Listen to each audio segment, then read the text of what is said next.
Alright folks, welcome back. On this day 168 with Duolingo Japanese.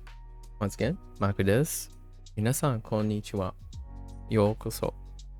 So, we're gonna have a shorter day today. No time for Shashinko. Have a big weekend ahead of me. I'm gonna be working at one of the largest Asian pop culture conventions in the United States every year around the same time. So let's try to be a little bit more conservative today.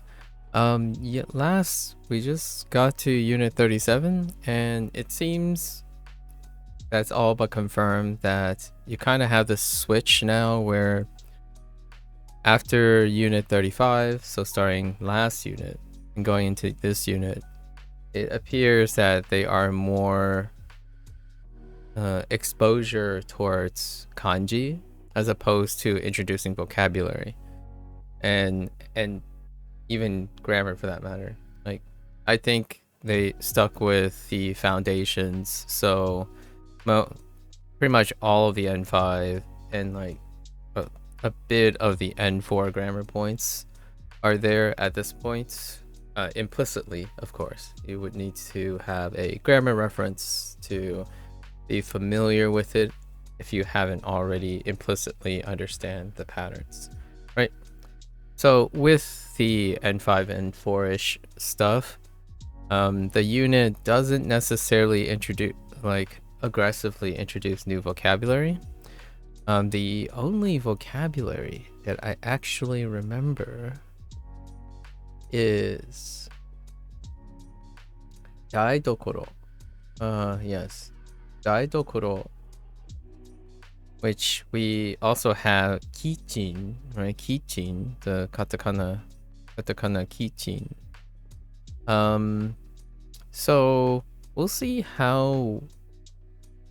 what they're doing as we go along. So we're gonna swap the pattern up in which we review or do the recall for Japanese course from here on out, which now I think day ones are going to be focusing on being able to write the kana, right? Write the reads in kana. Originally, I thought I was going to output in English for day one. However, we have kana, so we might as well practice kana and then remind ourselves what the reads are of the characters that they're introducing. It takes a lot longer for me to be able to write the kanji. Perhaps one day we'll just skip to kanji. For now, my mind is fairly murky when it comes to writing, because writing is it's quite a different discipline. However, if I saw the characters or hear the characters, I probably know most of the vocabulary, which we'll go through now. So we're going to use day one to solidify the audio and the visual, but the visual isn't going to be helpful anymore per se, because vocabulary is being introduced as kanji. It'll take a time to adjust. However, I can represent what I hear. Largely what I hear is far more quicker than what I see. I don't know. From prior experiences, I feel this is kind of the opposite for noticeable people who focuses on reading comprehension, like constantly reading texts and whatnot. Largely for me, it's hearing first. So sounds have this way of you can produce it in a way that I can speak it, and then because of kana, like the alphabet, like an alphabet system, like leveraging English, what you hear is actually far more reliable. In fact, I would even argue the kana system is far more consistent than English. So we're gonna leverage that for our initial writing. Right.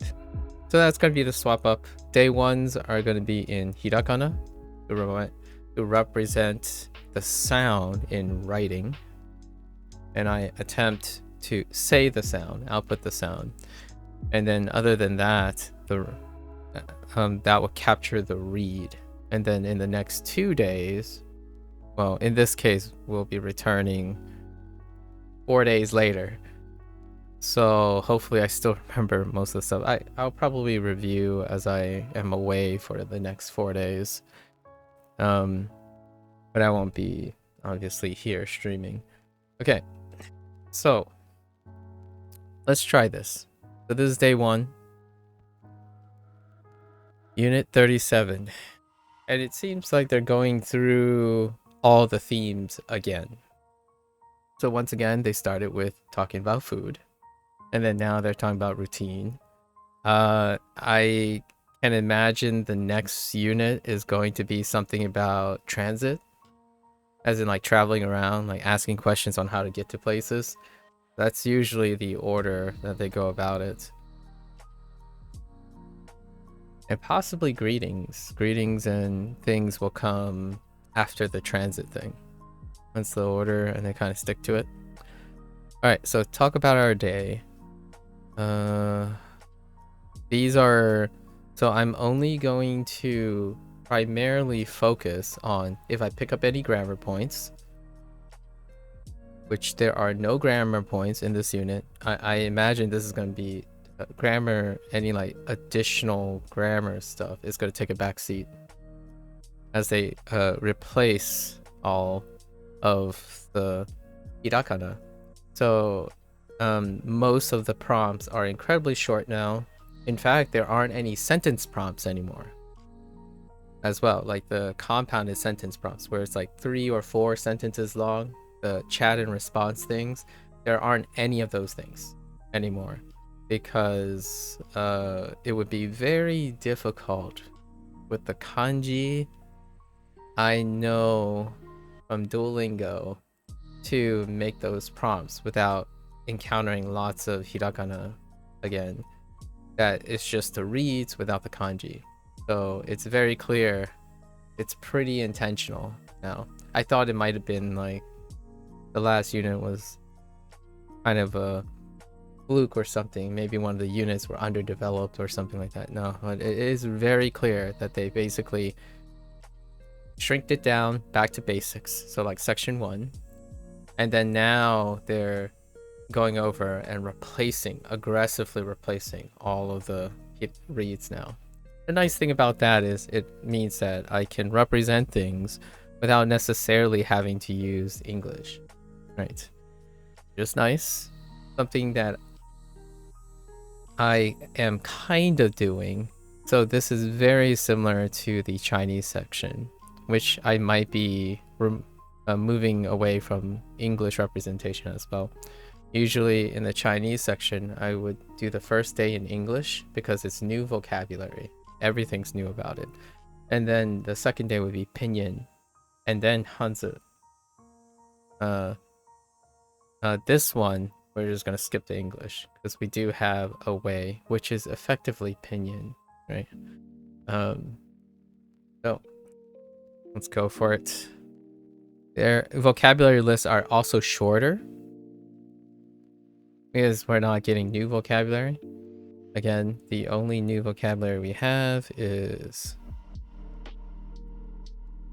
and occasionally I might forget the other vocabulary. We're largely focusing on the kanji at this point. I imagine in the future, any vocabulary that isn't a kanji point will be either katakana, so that's still a kana, which if I remember what it sounds like, I will be able to write it for the most part and recognize it that way. And if it's hiragana, it's probably going to be considered a grammar point, right?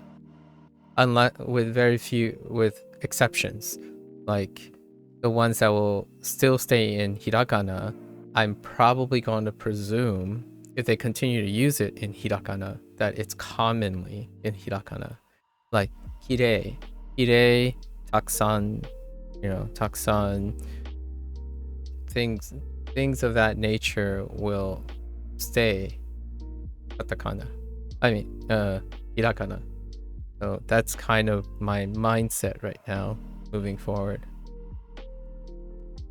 And obviously, I wrote the kana to start. Okay.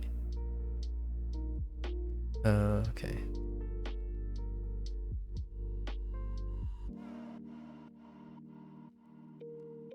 Wait, what did I say? Oh.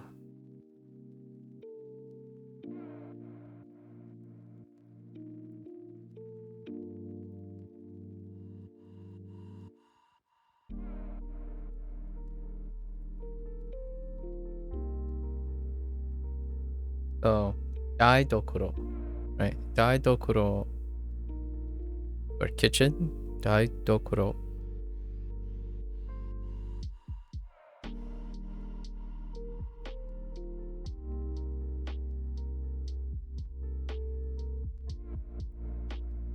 Eya.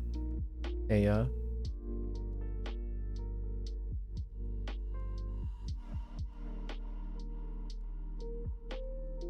Furo. Furo. And now I can group vocabulary words together.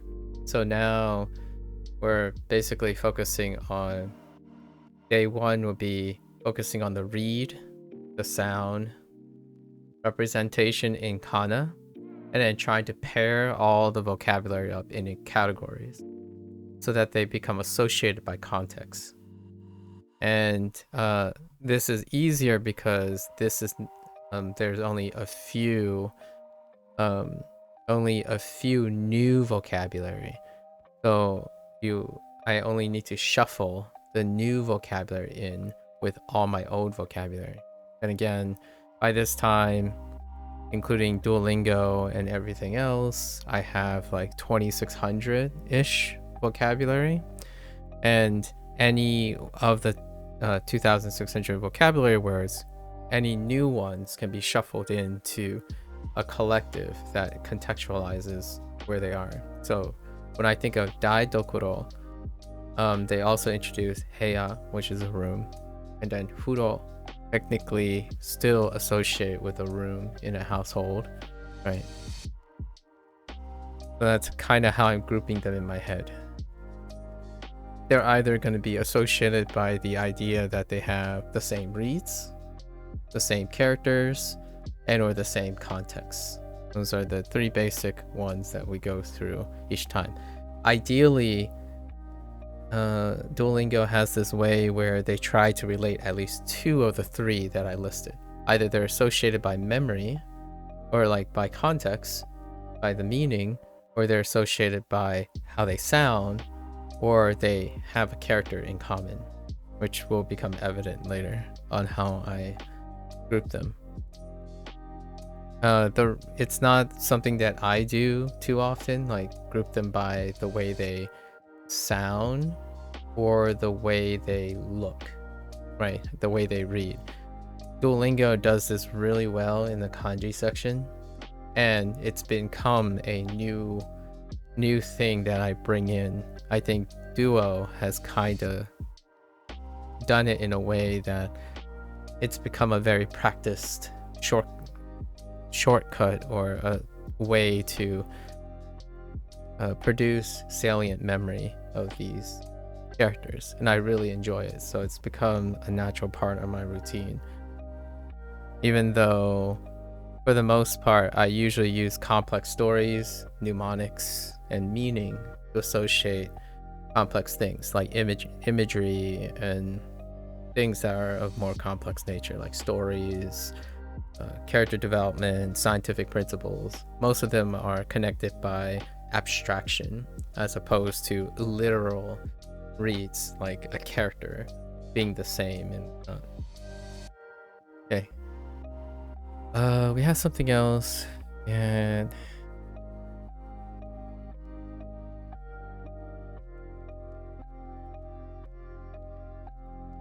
the one that I struggle with a lot, the shitsu, the shin shitsu, shin shitsu, shin shitsu. just the bedroom. So I think those are the 4. And then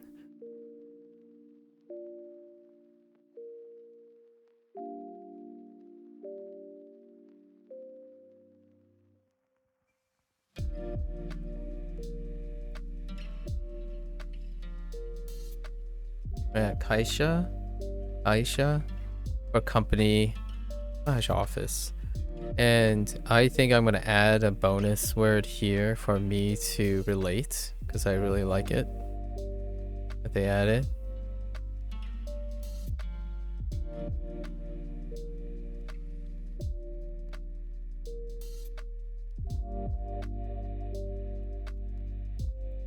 Actually, since it's associated, we will write the associated word in the kanji, because that's how they're related.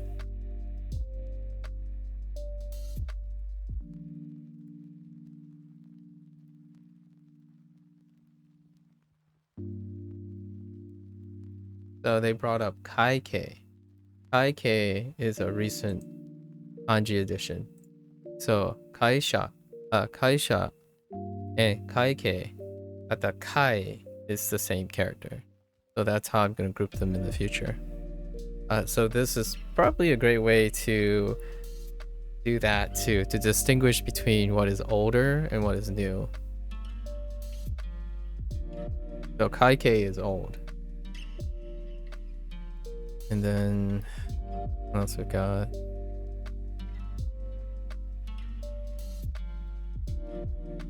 And for predicates, for a while now, I've been trying to conjugate the reverse direction. So we're still in the mas form for the most part. However, most of the time now, I write the reads in what I think or I remember is the plain form, just for prep, an extra step, because the mas form is not something I need to write or reinforce anymore. So whenever we're predicate, that's an active change for a while now. I think it's been 3 or 4 weeks where I persistently encounter a predicate, and now we're going to encounter all our predicates again that do not have kanji.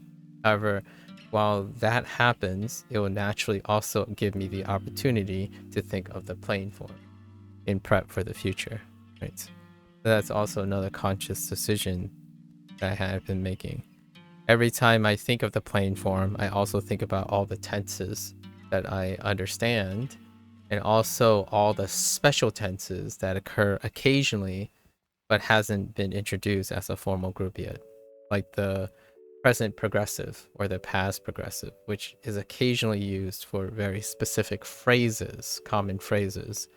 However, they haven't touched upon it as a group, so they're not doing it like a mashita, or masen deshita, not like a masho, right? Not the entire group.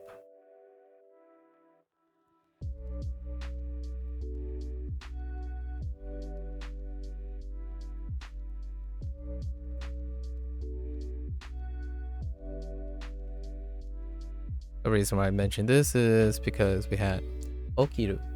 Okiru for getting up or waking up. Okiru. And then coupled with that, which is not listed in the kanji section, but will be in the lesson coming up hopefully, we have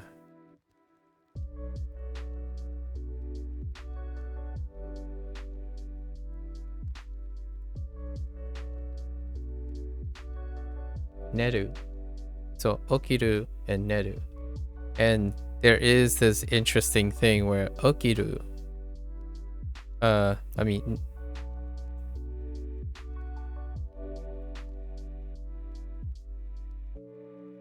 neru, right? Neru shares a kanji with shin shitsu,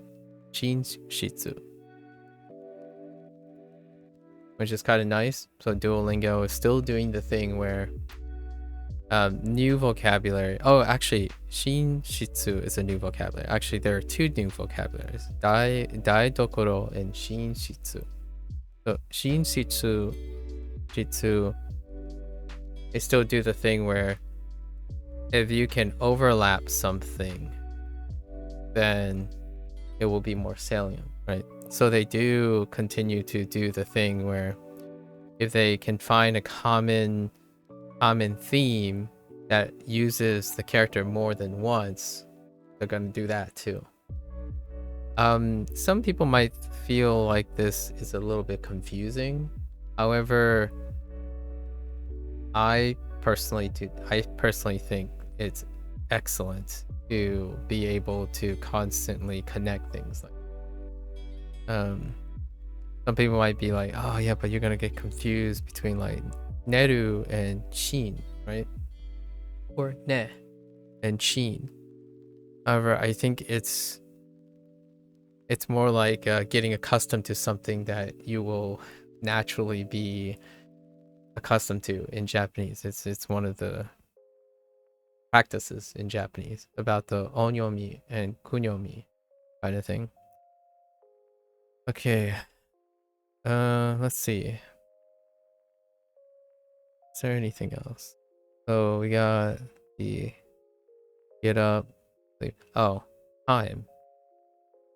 This one's a little bit weird. It's a bit of a deep cut, and I only noticed this deep cut largely because of how the IME writes it, and then how it's displayed as handwritten.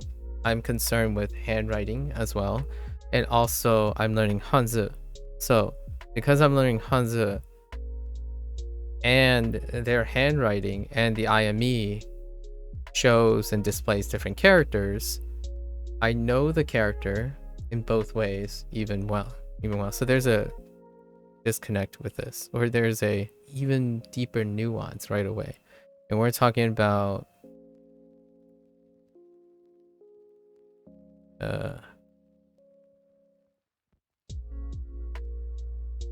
day.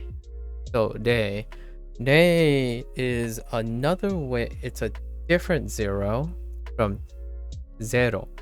So zero we already know, but zero is, I'm gonna say right now, conservatively, it's dealing with the number zero. It's often dealing with the kind of the usefulness of trying to say like a phone number or something. You can probably use both in that case, but in some other cases, like dates and stuff, or maybe some sort of serialized number or something, it's set, zero. Maybe even mathematics, probably mathematics too. Day is the spiritual day, or the kind of like philosophical. There's other cultural and spiritual meaning to it. So day as the quantity of nothingness, right? It's representing nothingness. The reason I know this is that's kind of in contrast to Ling, which is the Chinese zero, right? So in this case, day also means zero in English per se, right? So, and we were a day was used in a contrast of Ji, which I'll write Ji out because that's a returning character. Wait, that's not Ji. Just kidding.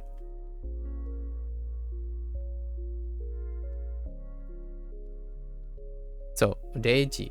So Reiji is 12 o'clock, midnight, and it was combined with our other vocabulary, which is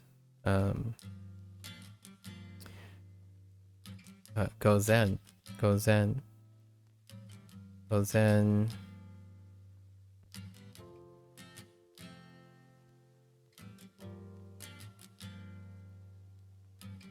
Ne? Oh. Sorry, wrong character.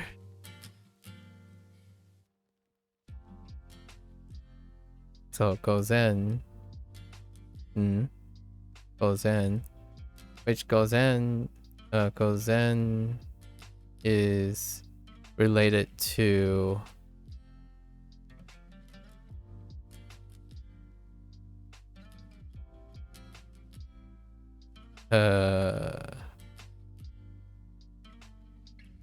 I have this left radical incorrect. Pretty sure.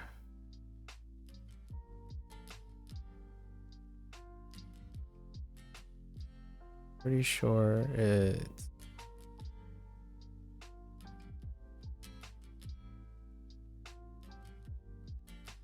Yeah. So Gogo. Gogo is an old one. It's combined with.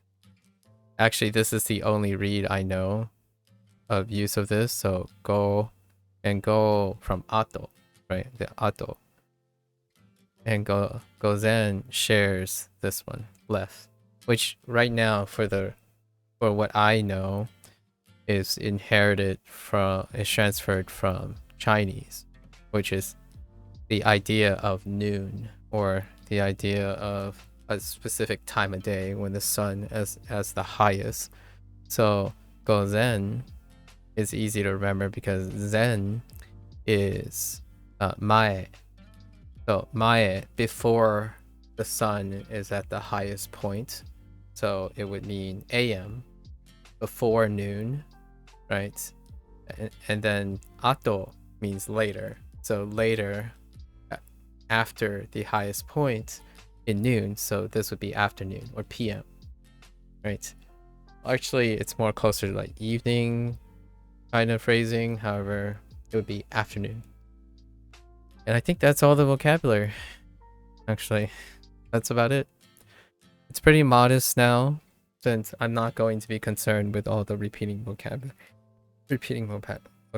They'll come up again as everything is being replaced by kanji, right? I think that's all of them. I might have missed 1 or 2 points, but generally, it allows me to focus on. We're redistributing our efforts to connecting hiragana with the kanji, and then connecting all the kanji we know, including all the vocabulary to bolster our kanji knowledge. That's kind of it'll go a lot faster in the subsequent days as I'm getting used to this new routine. Yeah. And then we'll do legacy. So legacy is unit 36, which is where it started. And we'll apply the same thing, only this time we're just listing the kanji. And potential grammar points. Was there a grammar point? We might start with grammar points, actually. So unit 36, no grammar points. Yeah, that's kind of how that's kind of the gist. I think for the next couple units, I don't think we're gonna get any additional grammar points that I can glean. Okay, 36 was food, but largely focus on the kanji that's related to food. I think we're going to stick, if we can remember the new characters and some of the old characters. Some of the old characters will not be as like comprehensive. But the new characters. So let's do the new characters.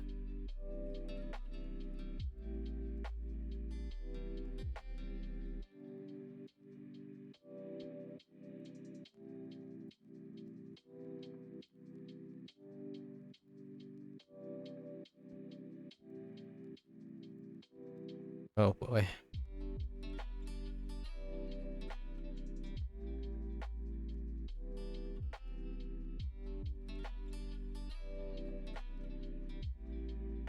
So we have Boku. I gotta get better at writing Boku. Alright, so we have Boku. Boku.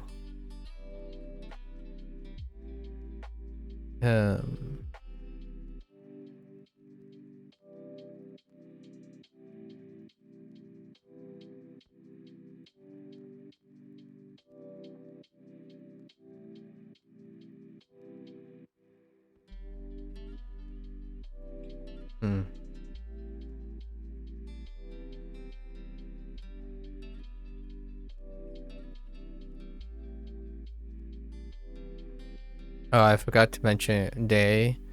Day is written two different ways. And I only noticed that by what I mentioned about the Chinese thing. Day is written two different ways. Because of the lower radical.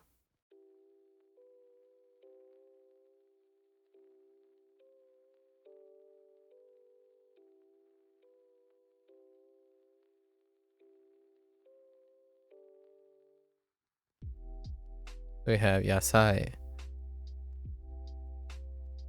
Yasai. Yeah. Yasai. And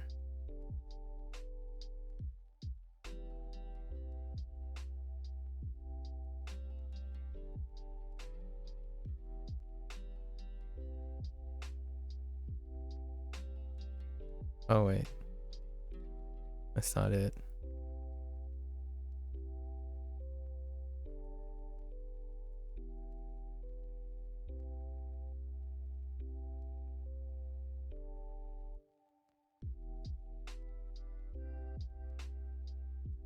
Oh, I forgot the first.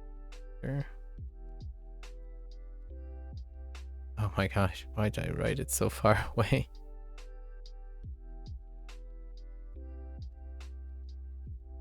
So, gyunyu, gyunyu, gyunyu.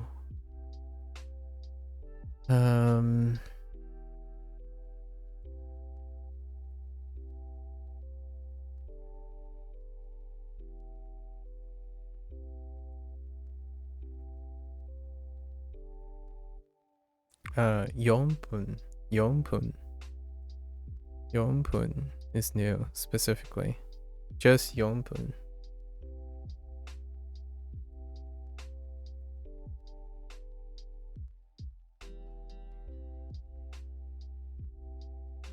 Hmm.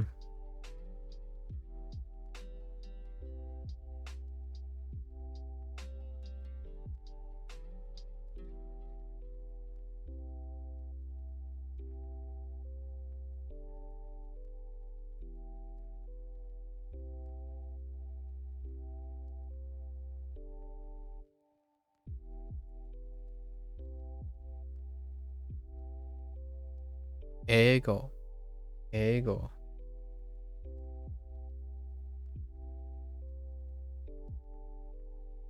I think that's it. It's fairly modest on 36 in 36. We can add a few other things to reinforce.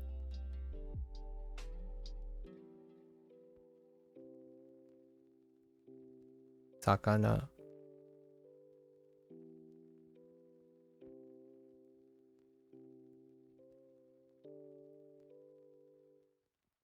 Amago.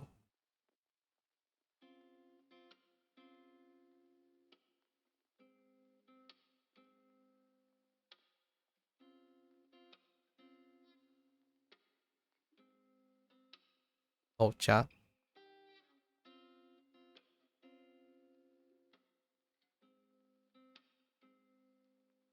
Niku.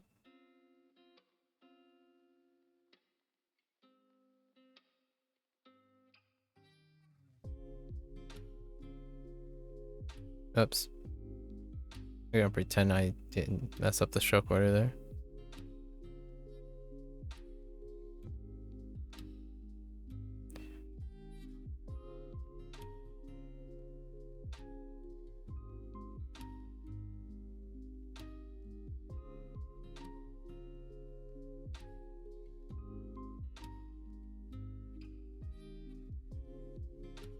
Asagohan.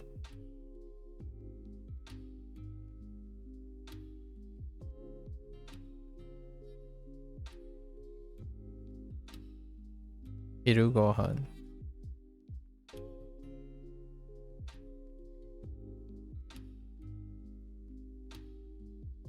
Bangohan. Just thinking of kanji that's related to discussing meals, right?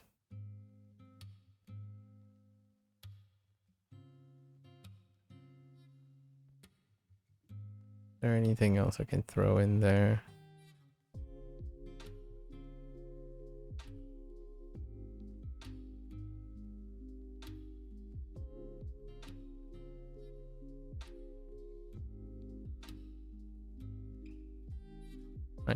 Oh, Mizu.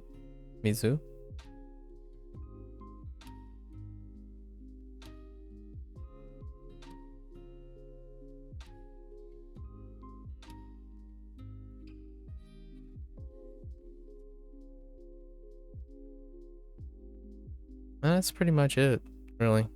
Not too much. This is gonna definitely change very rapidly in the future. All right, so that's a good review. Today we will be focusing on trying to recall anything that's in hiragana that is not typically in hiragana. All right. New day, new routine. 行きます。 Ikimasu. 行きます。 They are lumping together and reintroducing. They're using this way to they're using hiragana to remind and lean on all the kanji that is already known as well. So they are still reinforcing the routine of connecting the read represented as hiragana or sound or how it sounds, and then going back to the kanji. So ikimasu, we already have iku, right? So that's how they're going about it. Yep, it was just in this format. 行きます。 Okay. 行きません。 Ikimasen. 行きません。 And going through the tenses again. So the first two tense we know is mas and masen. So the non-past forms. ようこそ日本へ。 Non-past polite. ようこそ日本へ。 Yokoso. ようこそ。 Nihon e. e. Oh, there was a grammar point. I totally forgot about the grammar point. And it's e. Oh, okay. Okay, I gotta remember that. I thought this is a grammar point, and it is technically new for Duo.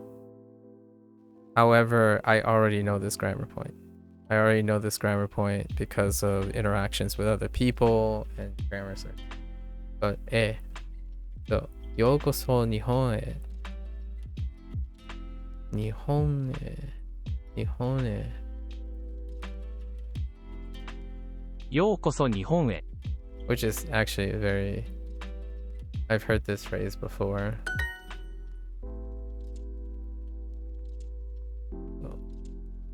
会社。 会社に行きません. Or yes.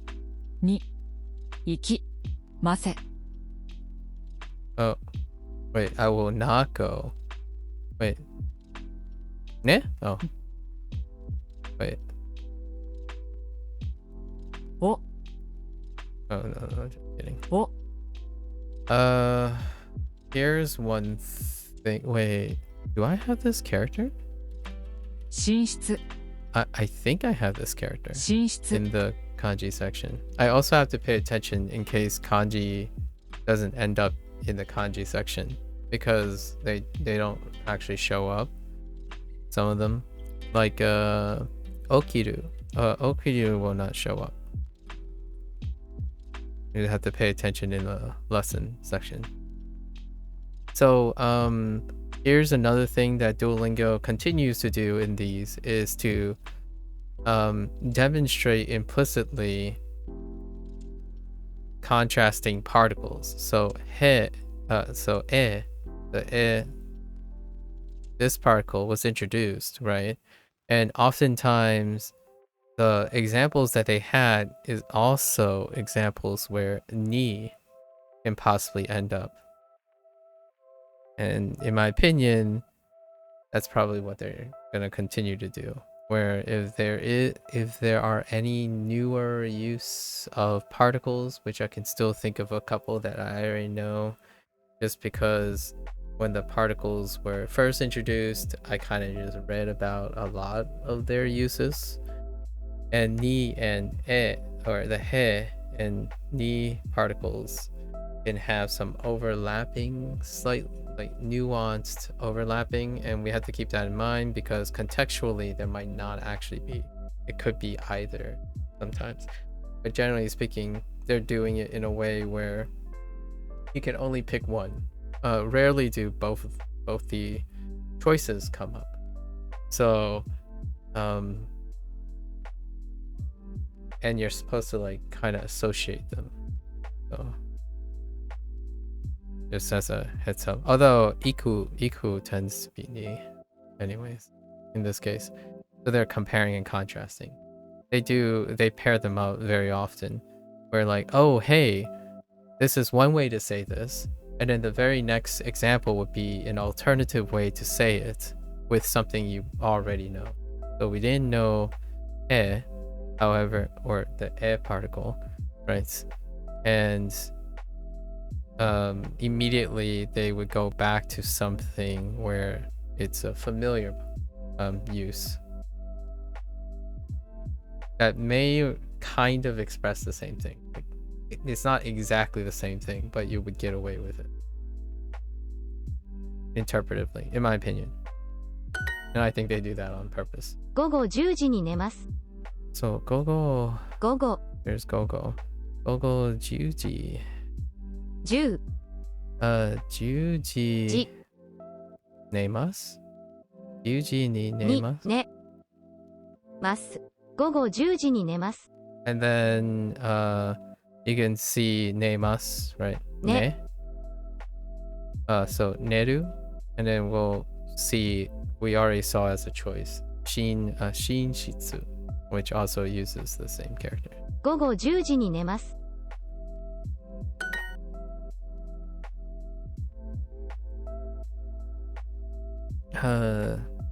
Oh, and oh, 12時 maybe I'm okay. So maybe you can say that. So yesterday I wasn't sure. I was under the impression that maybe Deiji replaces Junichi. But maybe not? 12時 Okay, so that's something I'll have to look into myself. About Juniji 12時 as opposed to Deiji. Interesting. Okay. 10 11 11 p.m. 午後午後11時に寝ます No, oh yeah, 寝ます 寝ます Wait. ね Just kidding. Wait. Oh, see, they have them next to each other. れい They and Uni combined with this G. Wait a minute. Are they really doing 寝ます ます Interesting.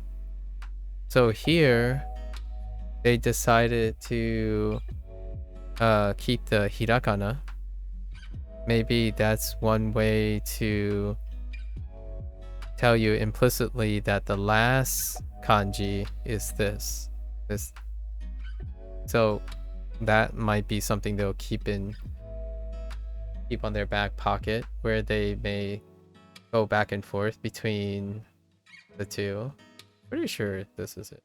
Neimas, as opposed to the kanji neimas, which I still don't know how to write at the moment. If I see it, I'll know what it is, but I still don't know how to write it. Okay. Okay.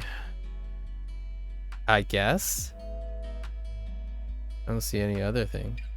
Yeah. Okay. 日本日本4 4時時行きいませんません乗ります 今週末 Okay, 8時に学校へ行きます Okay. Oh, that's kind of nice, putting in a ni particle with A particle. Interesting. 行きます Chichi. Okay.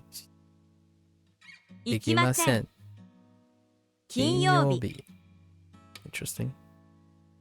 And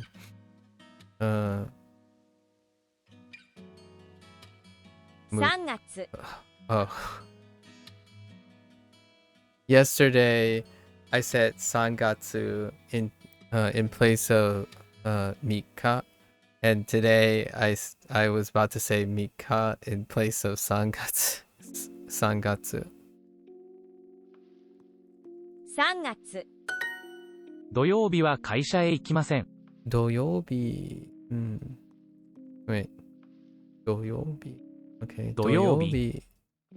Doyobi. 土曜日は会社へ行きません。 Interesting. Okay. は Doyobi. Doyobi wa kaisha. Kaisha. So, 会社 Kaisha. え Eh? 土曜日は会社へ行きません。 Yeah, ikimasen. Yeah. 行きません。 So that's what I mean. Where if there isn't enough context, it could be a particle or ni particle with iku. I think oftentimes I prefer, like, there's a, for me, I would probably gravitate towards ni just because ni is more familiar. However, depending on what your expression is and how contextual it is, you can see that and ni, although nuanced, they can be used in this context because there's not context, right? And the way they go about it is they just show you that you can do it. It doesn't really explain perhaps the nuance, and you have to go out and see it for yourself. So ideally, one would see this and say, what the heck? How would I know when to use e and ni? And the idea is you go and look for it yourself, right? It's not by design, in my opinion, that they go out of their way to explain it. However, it would be nice, to have a pop-up or something that demonstrates, oh yeah, have you noticed? I don't really mind it. It makes me want to go to Tofuku and confirm my suspicions about the difference between e and ni. 土曜日は会社へ行きません。 So it doesn't really bother me. And that's kind of also how someone talked about this in chat when I was doing ni particles, and that's how I already know how e works. Okay. 有名 I think they might have gone back to change.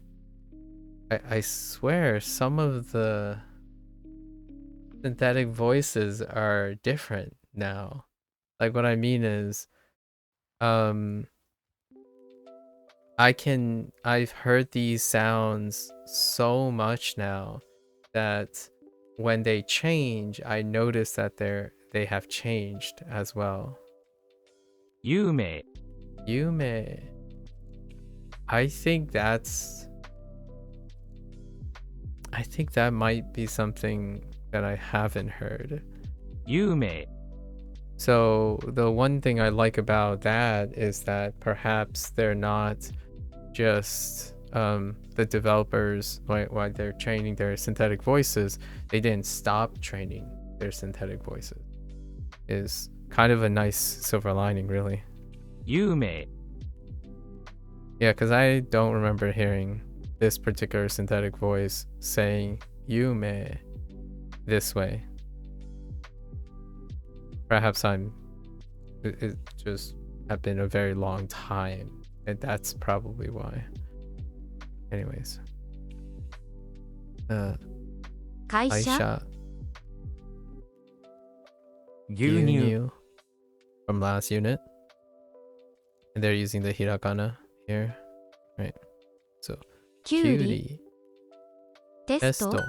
Yeah, so it's still very difficult to avoid hiragana for now. But ultimately, I imagine at some point all the right hand will be in these exercises will also be in kanji. The reason why they chose these is gyunyu and kyuri. Gyunyu and kyuri, you can see that while one is kyu and one is gyu, the hiragana, they sound similar because they are, I forgot what you call them, dakutens of each other. So they're including these ones. And then you have you up here, you. So that's why they included those. It's very common for them to do that. Occasionally they would throw in like an extra, like that's unrelated because they don't have enough things, but you can, there are other things that are related to these. Although Yume is kind of a stretch, but Gyunyu and Kyuri, it's very, these both are food items. So I feel like that's what they're deliberately doing all the time. The three things. If the kanji similar, right? If the kanji similar, the reads are similar, and the meaning are similar, like contextually. They go down that way. And then if they don't have enough versions, usually it's divided into two. So I'm surprised I didn't see kaike in place of testo, for example. And that's how I'm grouping them in my head too.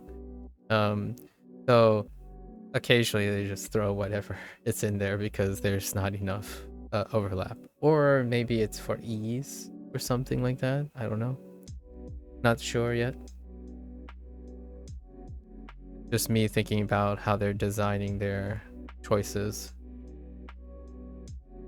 Okay, 10 p.m. 10時10時に寝ます。午後10時に寝ます。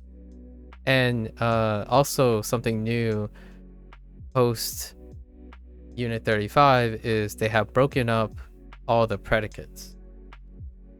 As in, they've broken up the pieces of the predicates, which used to be grouped together the entire time. But now I can see why they broke it up, because the parts that they break up, except for maybe like the end is a little weird, but I get what they're doing. So mas is broken up with because masen, the only difference between mas and masen is the so they broke the from the mas, and any other thing outside of mas is broken away, because if they show the hiragana, that hiragana will also be replaced with the kanji character, and that's what they're doing here. So they have broken up all the predicates henceforth. I don't know if they're gonna put it back together. Only the times when it's put back together are in the choices where you have to learn the hiragana pairing with the kanji pairing. So like the flashcards when they introduce, which is kind of why I think they're going kind of, some people, it might seem like they're going backwards, but I think they're breaking it up so that you think of it. You think of the pieces. So ne, you got to be thinking of it separate from mas, and separate from masen. Although some people might just think mas and masen instead. You can think of it as mas with an if you want it. Functionally, that makes sense to me. Because then you can either choose mas or masen without relying on the idea that you need mas with right? Anyways, moving right along. 午後11時に寝ます。午後11時に寝ます。So, kind of like because of the blocks, one might get used to seeing all the pieces, right? That's kind of how it originally was taught, even with hiragana. And it was harder, like I'm gonna say harder. That's the comment that I get all the time. It is harder if all of this was in hiragana. However, it wasn't necessarily as hard because of how they do word banks and how they like group together. So over time, I read sentences. Not that it's a good way or a bad way or if it's natural or not, but I read sentences pausing at those places. So like I get used to clustering things appropriately. I don't know if other people naturally do this or not, but for example, I see it like this. Gogo 11時に寝ます. Before, it used to be even smaller chunks because I needed to understand all the reading. Like, oh, 11, that's the number. Ji is the counter. Ni is the particle. Ne is the stem. And mas is the conjugation. And then gogo is, I'll call it like adverbial in some way. Or it's an adjective, right? Describing 11. And now, because I understand how they're related to each other, I'm starting to read it in the sense of where it naturally pauses. At least where I think I hear kind of a subtle stops a lot of times. Sometimes I might even think this, like adjectives and adverbs are also smooth together. So, 午後11時に right? 午後11時に寝ます. There might not be natural pauses, like people don't naturally pause there. I'm using it because I like reminding myself where the particles are for the time being. And in the future, maybe I won't pause anymore and whatnot. But generally, when I'm listening to Japanese content, if I get lost mid-sentence, I listen for particles.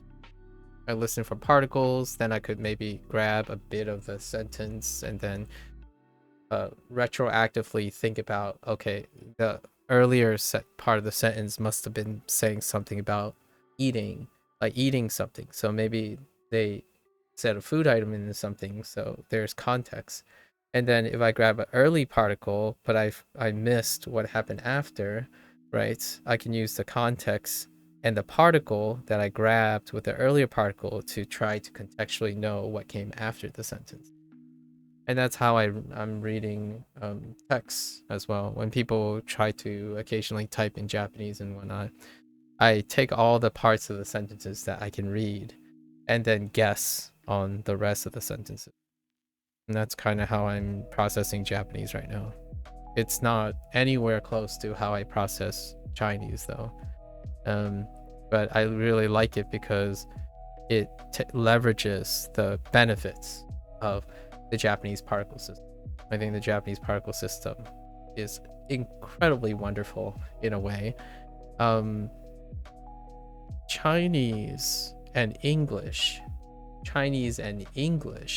does not have, quote unquote, this heavy use of a particle system.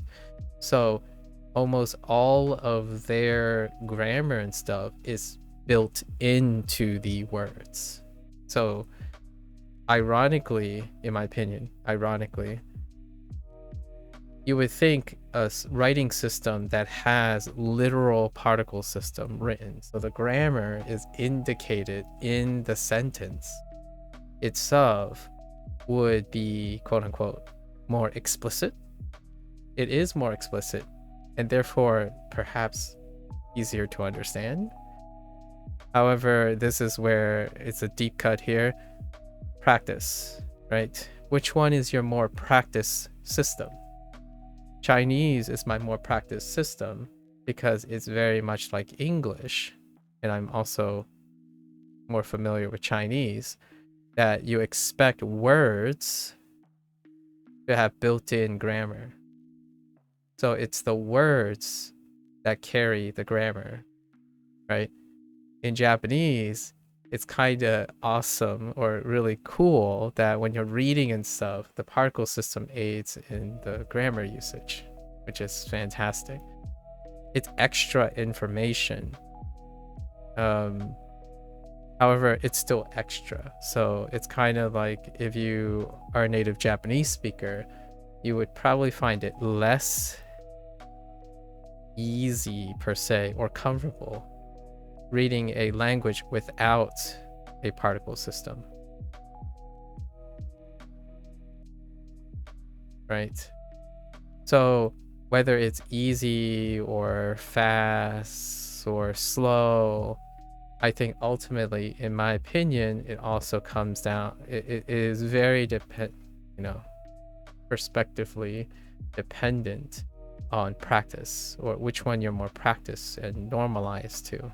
I think a lot of times when people learn new skills like language learning, if you're not in the process or in a lifetime career where you're constantly learning new skills, this is an underrated effect that is very underappreciated. If you play video games and you always constantly play the same video games, regardless of whether it's more complex or longer or shorter, it's gonna be perceived as easier because it's more normalized. Comfort and ease comes from normalization. So someone that could like do a no-hit run on a FromSoft game might think it's easy because they've normalized that practice, and someone else who knows complex mathematics might still think playing a Souls game and not getting hit is hard. So I think a lot of times there's a lot of hyper focus on the perception of something that's complex or longer as harder, but that does not explain how a Japanese person thinks English is hard. For example, it's largely because they're learning. And in my opinion, over these months, the particle system is incredibly elegant. And learning a new language with a different writing system, a substantially different writing system, maybe a substantially different grammar system, kind of makes you curious what your existing languages would be like if there were particle systems, whatnot. Right? Like, what would English look like with a fully written particle system? English does have some things. I'm not saying it's mutually void of things. There are like things like helping verbs. Helping verbs can describe a specific thing, and helping verbs is a finite number of words, right? It's am, is, were, was, were, been, being, right? Been, being. Those are our helping verbs. And it's kind of like, as opposed to one particle that serves a lot of purposes, the helping verb is a category of words, and there's a finite number of those words. Am, is, were, am is, are, was, were, been, being. Those are the only helping verbs, right? And then we have like predicates. Predicates are limited in relatively limited predicates, and interrogative words are, relative, but they're not necessarily particles. It's really interesting. Particles have been a really wonderful addition to my understanding of different writing systems or language. Oh, there, Kat. Hello. All right, so I sleep at Gogo. I sleep at Gogo 11時に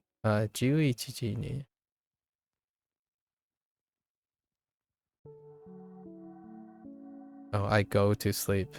Yeah, see, I go to sleep. That's an English thing. I go to sleep at 11 p.m. All right.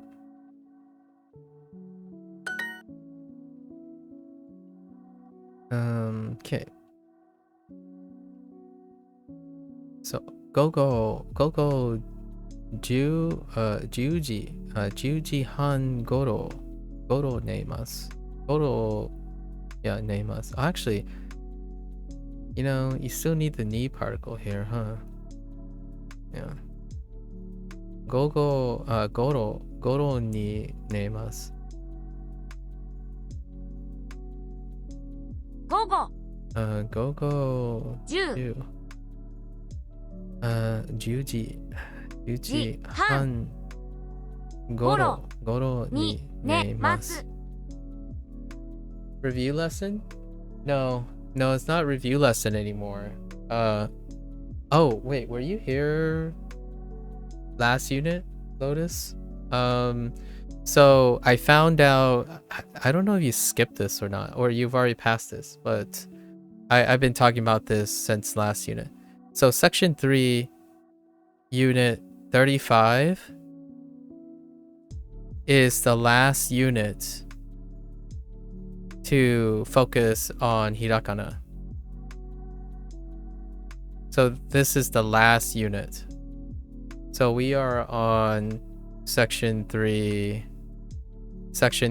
unit 37 right now. So including last unit, unit 36, they more or less stopped-ish,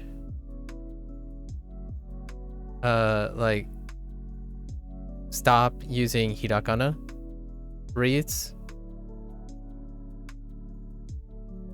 for kanji. For kanji, so they stopped doing that. So now their focus is only writing sentences where all the stuff is replaced with kanji up to this point. And then they're only introducing vocabulary words in kanji and then linking them with hiragana. So any exercise that introduces a new vocabulary word is introduced. Yes. Or gogo is old. So gogo is old.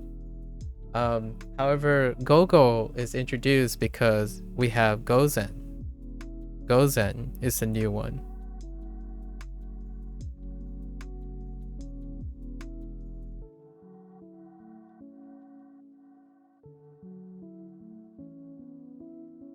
That was probably in hiragana only before. Yeah. So it was, but this is old. So they're still doing, so the things they're still doing is they're taking old kanji. So we do have old kanji. And they're still doing the thing where if it shares kanji, or shares read, which is represented in hiragana, but now hiragana is largely invisible, right? No. And then the third one is meaning. So they're still doing that.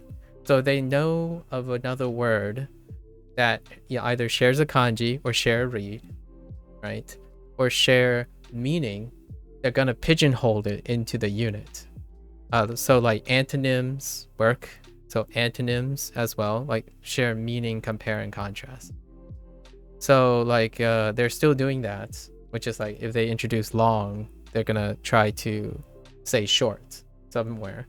So this gogo, I'm at the beginning of the lesson set. So gogo, then gozen would be introduced because gozen is actually the new one. And then the reason why it's introduced is go is in it. And also in unit 36 and unit 37, they're still introducing like one grammar point every once in a while. So that hasn't changed. However, all their sentences are truncated. They're all like short, back to short again. And they're starting all the unit themes over again. So last unit was food. It was discussed meal. This unit is about routine again. So the next unit is probably going to be about transit or like moving around or getting around. And then the fourth unit is probably like greeting again, or like greeting or meeting someone or introducing someone. That's probably the same order. So now they don't do the answer and response anymore. So there's no like long paragraphs, occasional long listening things anymore. Now they transition over to, okay, so you got, at least this is my interpretation of the design. And I went over this a couple times today already. I think that's what they're doing. And I think it's a great idea. So now you have like 2,500 words, right? You pretty much know all the hiragana. So now the transition is you're going to learn all these words again, and hopefully you still remember, see how well you remember all like the 2,500 words, but you're going to see them again now in kanji, outside of all the words you already know, which are like goro, and like the particles, right? And then maybe frequency words or something that don't really change, or extent and quantity words you don't change, like taksan or kirei. Kirei is an adjective that don't typically, right? So now it's kind of fun to see which ones stay as hiragana, right? Which one stays at hiragana. And the only focus now from now on is like my Chinese course, where I'm basically just focusing on kanji. First, I group them by possibly shared kanji, group them by shared reads, or my default is to group them by meaning, maybe like their relationships. So now all the actual translations. So we're talking about translations, and words and depth. They are all going to be largely review, because the focus is no longer on that. The focus is on the kanji, which I think is brilliant. But at the same time, you have to expect someone to get to this point. And I don't think a lot of people are that patient, honestly. Like, kids these days. Not that I'm that old, but kids these days, I'm not sure they're going to be that patient. For me, this is like a breath of fresh air. And it's so coincidence, because the way I'm learning Chinese right now, how I'm approaching learning Chinese, is exactly the appropriate approach I would use for Japanese. So now I'm no longer doing the other thing where I'm like reminding myself, oh, these are all the vocabularies. I'm no longer listing vocabulary anymore. Now I'm doing the Chinese thing, where I'm learning all the kanji and then having all the context group around the kanji, which is awesome. And they started doing this now, which I noted earlier. They decide to break up the predicates. So now the predicates are broken up. If you ever see this, you might even see ne, right? Ne, sorry. You might even see ne, right? And what you're supposed to do is an exercise that has ne, and then the next exercise has ne again, but the kanji, the idea is it's broken up, because now you know the conjugation, and they broke up the stem from the conjugation, which functionally, that's probably how I would go about it if you had to do it implicitly. So now look at these sentences. These sentences are fantastic because you know all the hiragana. You might as well not need the furigana. Like, you do not need furigana to do these exercises, because you spent, section like 100 units worth of knowing the hiragana for these things, right? So naturally, honestly, it would be interesting. I know why they added this function, because people all learn at their own pace. However, the way they laid it out, I don't even think you need to turn this on ever, because like, if you're still having, eventually you'll get to this point and you're gonna either know, like for the vast majority, you're gonna probably know the hiragana at this point. And if you had these on, it might actually make it so that you're impatient and you just move on to a different source. But this is really cool. It's been new. I don't want to belabor the point. We got to finish this unit. Oh, and also they reduced the number of lessons, which is exactly like the Chinese one. And I think it's not an update or something, because how they approach Chinese is the same way, where they reduce the number of lessons, increase the exposure to characters per lesson, and then advance less in meaning, so less advancement in translation, and have a higher exposure to the number, to slow down so that you get exposure to characters. Like this chapter, this unit, we have 12 new kanji characters and 6, maybe like 4. I'm gonna say 4 reused kanji. This is compared to having 1 new kanji character and maybe 1 or 2 reused kanji.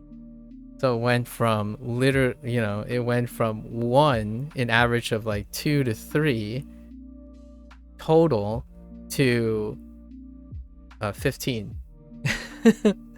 so this is really great, and I don't have to worry about hirakana anymore or hearing things, because that's not it.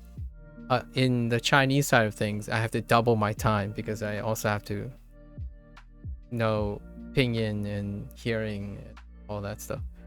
Pretty cool. It's such a interesting shift. I met another person who I was trying to describe it, but yesterday I had a miscommunication with someone when I was really excited. I was super excited that this was a confirmation, because I was weirded out by last unit. Last unit, they were just telling time. They were telling time and saying what you can or what you eat or what you don't eat. That's it. Like nothing else. Like sakana wa tabemasen. Like that was it. That's all they did. So it became very obvious that that's what they decided to do. For better or for worse, you still lack context. That's fair enough. You gotta substitute it with context. With your own context. Neat, right? Oh, and katakana is still fair game. Obviously, like, even though when I say like I know about 2,500 to 2,600 words, like we gotta remember like 30% of them is probably katakana words. So technically we win. But if you think about it, you would think that by the time you replace all the vocabulary words, you would cover at least 1,300 to 1,500 kanji by the end. So this is where it gets exciting, Lotus. I know how much you love kanji, but this is the starting point. Or the previous unit is the starting point. Now, the Japanese course is no longer going to be like, oh yeah, this looks weird in the hirakana. It is just going to be like largely, oh, this is what the words look like in a sentence, which is fantastic. And I'm excited, very excited. 水曜日 And I'm excited to see how they swap it up. It's clever. It's very noticeable. It's not noticeable for someone who skipped, or is also not noticeable for someone who's already past this point before they introduced it. I doubt. Did you notice this? I don't know if you noticed this, Lo, when you first went through. I know you went through a lot of Duolingo before the kanji update, so I don't know how different it is back then, but did you notice a transition? It was all arranged differently when I did this section. Oh, okay. Have you noticed like there was a point in which Duolingo course was like suddenly no, it's time. They definitely used more kanji along the way when you were doing it. Oh, okay. So it wasn't like a really startling switch, because this is a startling switch. I actually felt a little grinding down a little bit, because I was like hungry. I was thirsty. Not that type of thirst.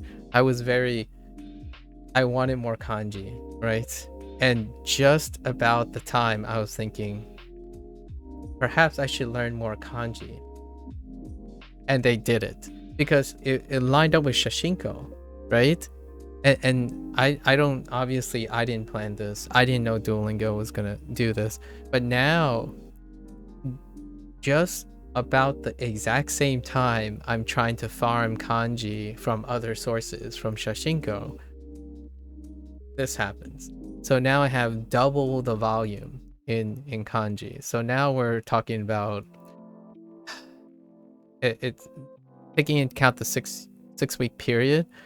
We're talking about like an average of 50 to 60 kanji a week. So I'm gonna have to think about how I'm gonna, like, if I need to slow down or not, because 50 to 60 kanji a week is kind of a little bit out of my shooting range. I feel like 20 is fairly reasonable. 20 a week, maybe, with some like clever SRS repeat or some active recalling with 20 kanji a day.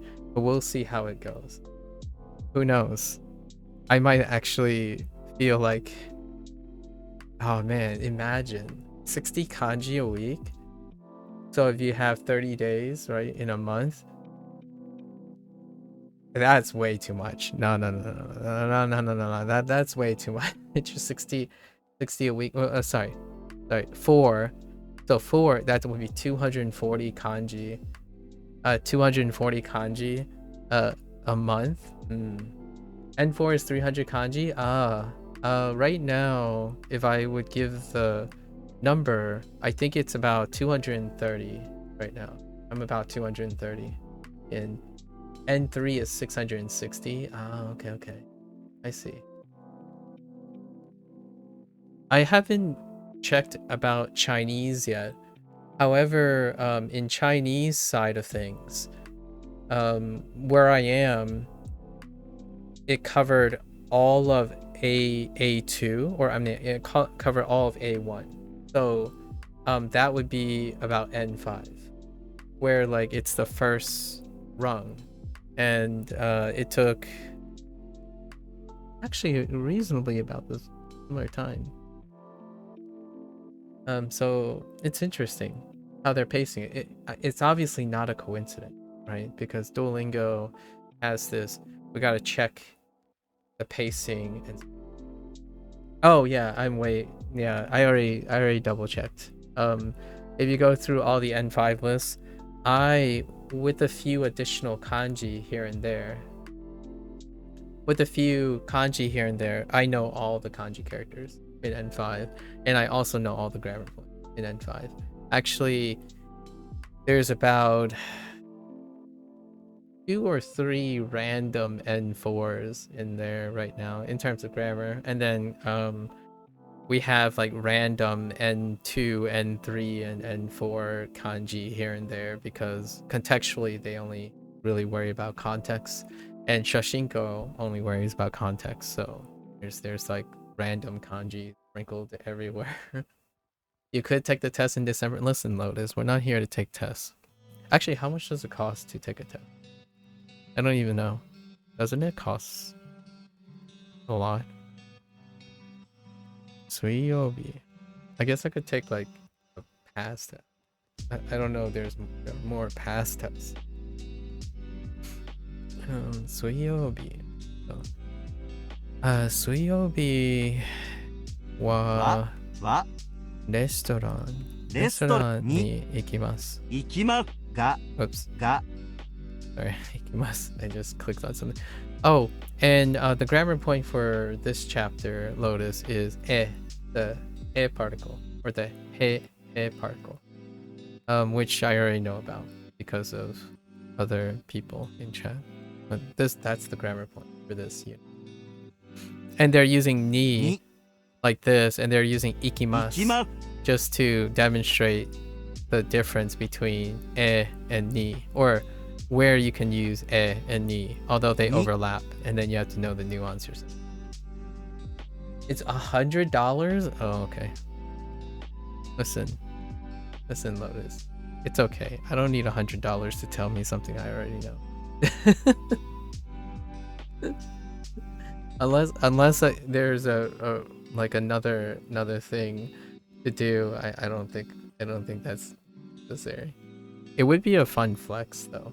I mean, I don't know. I don't need self-affirmation. It would be kind of fun though. Okay. What I say? 少し高いです。でも楽しいです。Right. 少し高いです。Skoshi.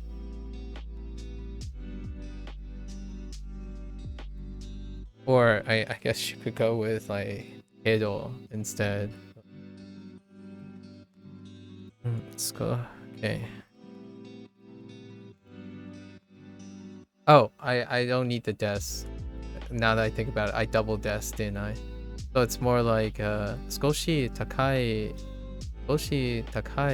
demo demo anoshi des.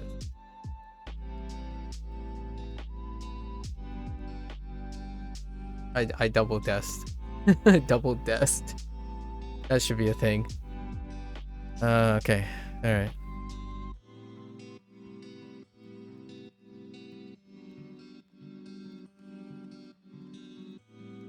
Alright. Moving right along. No, and also Lotus. I'm just saying, I know you've already done this once before. Do not.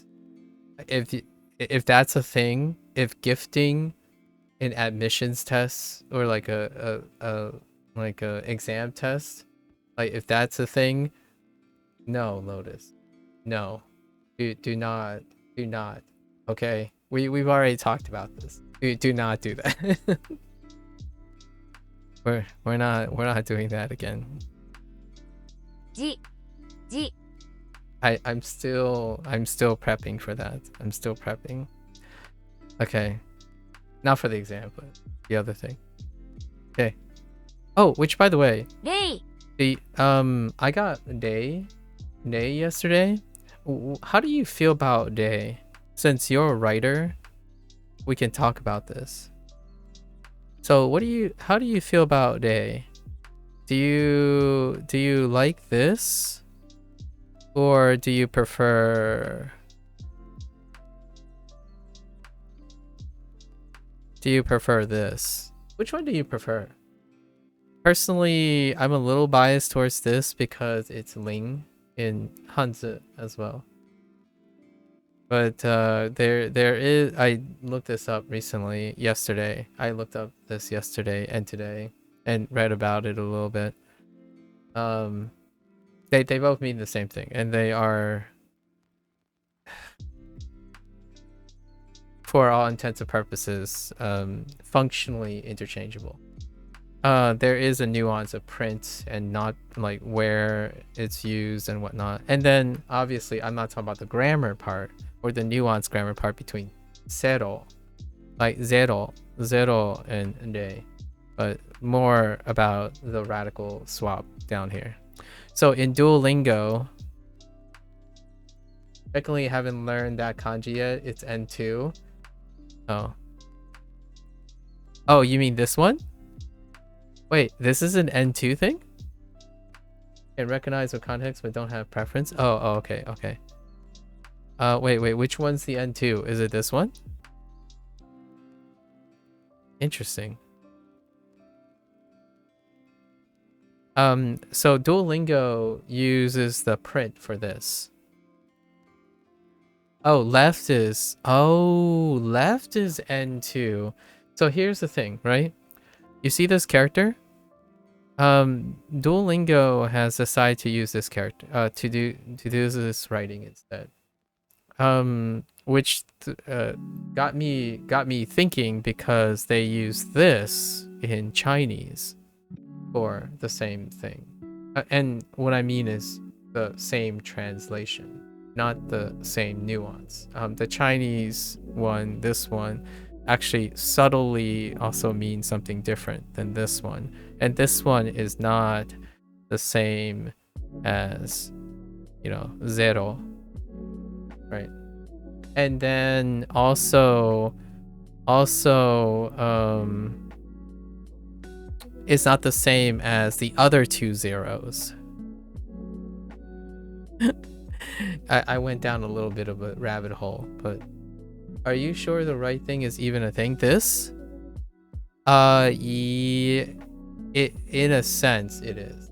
Like if you type in like de or zero and look at print and writing, you might find this. Now, I'm not saying it's being used in Japanese.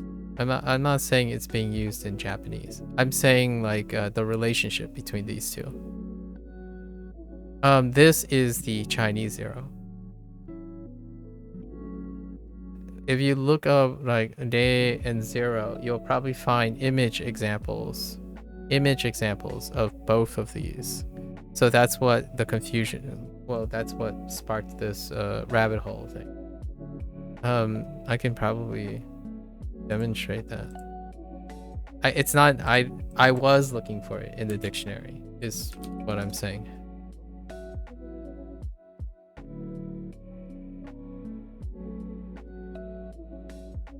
Apparently that kanji is used for oh,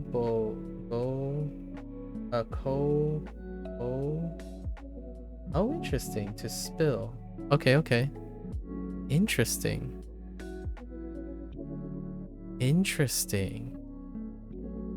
Huh. Oh wait, yeah. It's used for spill because it means something of a liquid, to be emptied. Yeah, that makes sense, because to be emptied is like having nothing, and nothing is re, because re is zero. It's about nothing, as opposed to like specifically the number zero, right? It is not necessarily the number zero. It's about having nothing. So that makes sense that the other kanji, the other is a kanji for spill, and it does have to do with liquid. That actually is more related, I think, at least my understanding, from how I felt, it's more related to Chinese, how that character is. To lose an easy game, to suffer an unexpected defeat. Yeah, so you're losing something. Yeah, makes sense. You're losing something, so you're like, it's going towards nothing. It's going towards having nothing. That's kind of cool. Japanese is really interesting, I'm telling you. Honestly, I don't know if you have room in your heart, Lotus. I know you already said no chance, but I don't know if you have room in your heart to learn Chinese. But man, does it get also uncharacteristically even more interesting when you'll learn Mandarin. All right. I can't wait. I think it's so bafflingly interesting. These languages should be, like, in my opinion, should be highly encouraged to be learning together. We'll swap over once you finish 3 Japanese Duolingo units I have left. Oh, you only have 3 left? Nah, you got this, Lotus. Listen, you already can hear pitch accent. What do you got to lose? You already know pitch accent. Like, what the heck? Honestly, okay, I'm a little biased, but because I hear tonal all the time, but pitch accent, come on. Lotus, you had neither pitch accent nor tonal in a sense, and you acquired pitch accent. So listen, I'm just saying, like, I think you make, to me, I think you probably enjoy pitch accent more than I do. Anyways, more on that next time. More on that later. I gotta finish this lesson so I can go to bed. I gotta finish the 2 lessons so I can go to bed. Got a early drive tomorrow. I'm excited. I'm so excited about the Otakon thing that I'm like writing lines I would say in Japanese just in case someone asks, because I have some friends at Otakon and they're going to ask, like, oh, so what have you been up to? And obviously the only thing I could say is, Well, I've been studying Japanese every day since like half the year that we've been, since last year. They probably would say something like, "Oh, well, can you say something in Japanese?" And I'm thinking, okay, so we're gonna be sitting in registration. There's gonna be a room. What is there in the room? Well, we have some tables. We have some lights. Okay, we can talk about the people standing outside. Can I describe people? That's what I'm thinking. And we're not talking about interacting with like other Japanese people. That's probably gonna be very inappropriate or like very unnatural, because when a Japanese person visits Otakon, right? Otakon, they are anticipating to speak English. So if you randomly just greet them in Japanese or something, that would be very weird, or it's unnatural in both situations. However, I can definitely see sharing a booth in a registration with someone who also have learned Japanese, because we're all otakus there, right? Most of us are otakus. Granted, a lot of people prefer speaking in English, but there's always an opportunity. And I'm just thinking about like, okay, so how do I say I've been studying Japanese for about a specific amount of time every day? So, and I realize that there's still things I can't express, which is kind of funny. But at the same time, I can talk around it. Like I could just stick with like mainichi, right? Mainichi nihongo o benkyou shimasu, right? Or benkyou shimashita. And however, what if I try to say like mainichi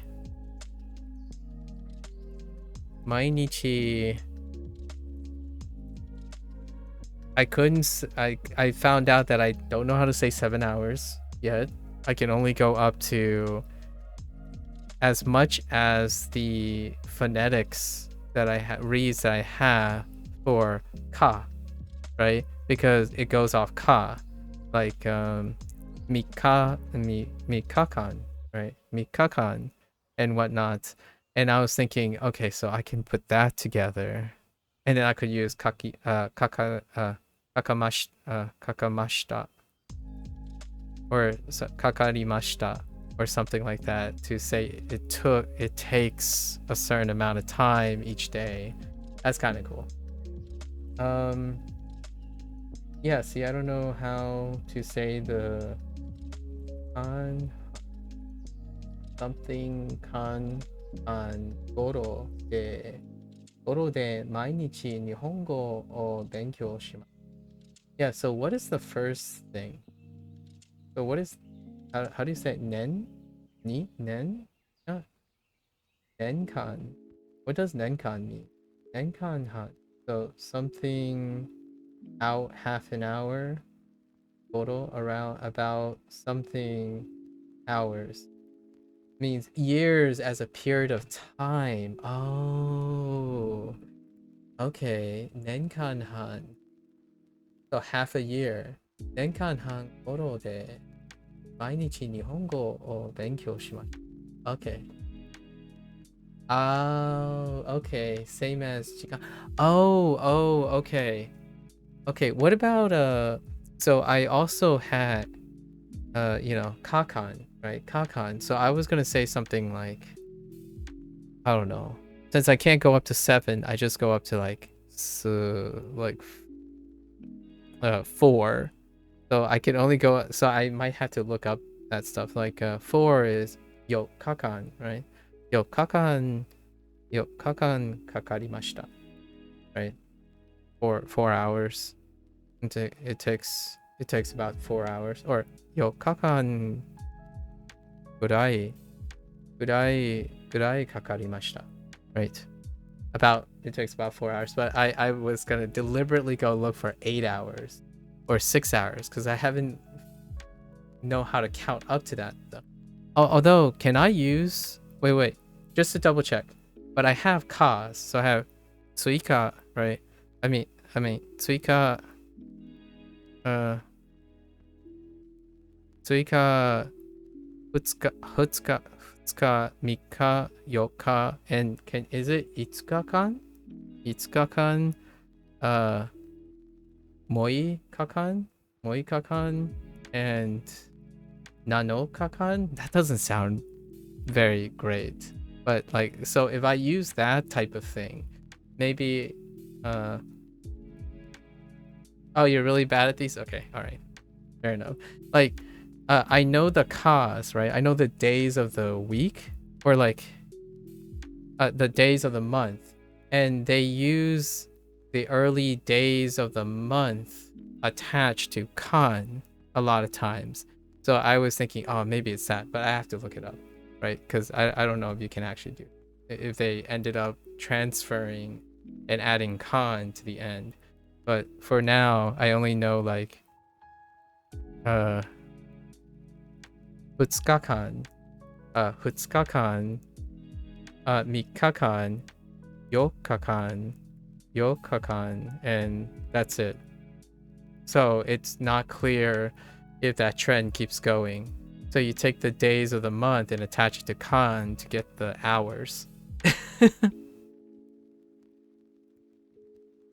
You usually say ju, okay, jugo nichi, jugo nichi, jugo nichi, and what does that mean? My example is for 15. Okay, so jugo, oh, just 15, and nichi, oh, okay, I see. So you can do 15 and then you do this. I see. So use this nichi. Oh, okay. And you're usually understood? Oh, interesting. Obviously, this is only for my own benefit. The only situation I can see this happening is someone who doesn't. At least it's exactly. That's what I was gonna do, by the way. That's what I was gonna do. I was gonna use like a counter, use the read that I think is the appropriate counter, and then just attach a number to it for the time being, if I had to speak in a certain way. However, in this case, this is only for you and between you and me, because the people that I'm going to speak to are probably they just want to hear some Japanese. Not like, it's the most common situation would be someone just want to hear something, so they wouldn't necessarily know if it's wrong or right anyway. I got corrected when I spoke to the people boarding the plane. Oh, okay. You said okay, nan wa. Oh, nan. Okay, nan wa. Desu, nan haku desu ka?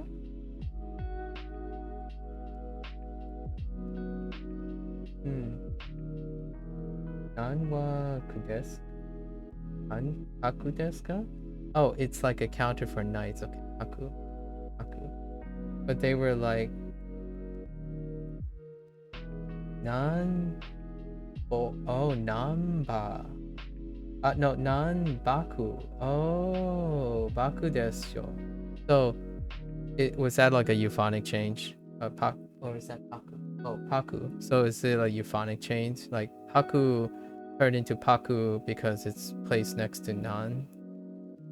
So it was like a tense switch because haku. Okay, yeah. You gotta love those, right? Counter euphonic changes. So I guess it's one of those that changes based on what is next to it. Yeah. So it's paku, and haku so far. There might be a baku, right? It's always the ha, ba, and pa. Although these two, the best example I have of these two are hon. Whoops. Wow. How did that happen? Hon and hun. Sorry, hun, not hon. Hun and pun for minutes. And then the pyaku, we have piki, hiki, and biki. And then I know there's another one. What else do we have? HBK. This stuff is fun. I know there's another one already so far. The one that came out immediately with Piki Piki and Piki. Neat. Very neat. Very neat. Okay, alright. Where are we? レイ Anyways. So much fun. 8 8時に会社 会社 Oh, alright. Here's Kaisha, by the way. Okay, I stop talking now. You get some sleep. Oh, here's Kaisha. So Kaisha, you finally get your. I think you're the one who brought up Kaisha. 会社 Kaisha is finally here. And would you guess can you guess which kanji they related this to? Based on the 3 rules. Either they share kanji, or share read, or share meaning. What do you think they used as a reference? That might have known. You actually talked about the other one. Maybe like 2 days ago. Wait, or 2 or 3 days ago. You actually talked about the other vocabulary word too. Hachiji ni kaisha へ kaisha e kaisha e 行き ikimasu. ます Yeah, this is how they're doing it. So Duolingo still does the thing where they flex the knee. They flex the knee and the eh to demonstrate that there's something going on here, which obviously they don't explain. And it's up to you to figure. Yep. Kaike. You got it. It's Kaike. Yep. Kaike is the one that they related to. Fun. Nailed it. Alright. 午前0時 Okay, Gozen Deji. Oh, and see, Zero. Zero is here because Zero and Deji. Or De. 0 Zero is related to De. 午前0時 Gozen Deji. 午前 And then there's Gozen. And then here's another one. For the routine, they introduce Neru, right? Neru. And then they introduce the where you Neru. Shinshitsu. Right? And they share the same character. So that's pretty sweet. Like, it's so obvious. It's pretty obvious how Duolingo is doing it, and I kind of like it. It's like a fun puzzle game again. It's kind of why I really have recently enjoyed the Chinese course. The Chinese course is kind of like that. So you make the connections yourself, even though I feel like Duolingo is practically hand-holding you at this point. Or at least if you get used to it, if you get used to the design. So it's not a coincidence that they chose Neru and Shinshitsu as a way to introduce technically one kanji, but 2 reads of the same kanji at the same time, while one of the kanji you already know the hiragana read. Because we already know Neru. 午前0時 Gozen Deji. And then obviously Gozen Gogo has to be introduced before Gozen. And then G, the different G's, especially even Juniji before Reji, which this means midnight or 12 p.m. 午前0時起きません Okimasen. 起 Oh, きま here's す the oki as well. Okimasen. 起きま Okimasen. せん Although they're still dropping kanji. They have a kanji for this, but it's not in the kanji section. So that's still a thing that please duo. Please keep track of all your kanji. 時間があります Okay. All right. 時間 Wait. 時間がありますがあります Wait. 時間があります。時間があります。Do you have an hour? Oh, do you have the time? Is this... 時間があります Oh, I have time. Oh, interesting. I might have to keep a note of this. This is actually something different. So you can use jikan as time. I can finally... Wait. Is this used the way I think it is? I've been wondering if I could, when I could, like, I didn't know how to express this. Like, time. Is this how you express time? Like jikan? Ah, yes. This is such a coincidence. I was looking for, like, I don't know how to say time. Time continue. Jikan ga... What is continue? What is the read for continue? Something cool, alright. Tsutsuku. Oh my god. Tsutsuku. Tsutsuku. Oh, of all the... Lotus, of all the predicates you could have picked, you had to pick one that had tsu and zu. Listen, could have picked something else. Of all the times. Tsutsuku. Oh, nagareru. Oh yeah, nagareru. We do have nagareru. Time flows. That's a good one. That's a Shashinko thing.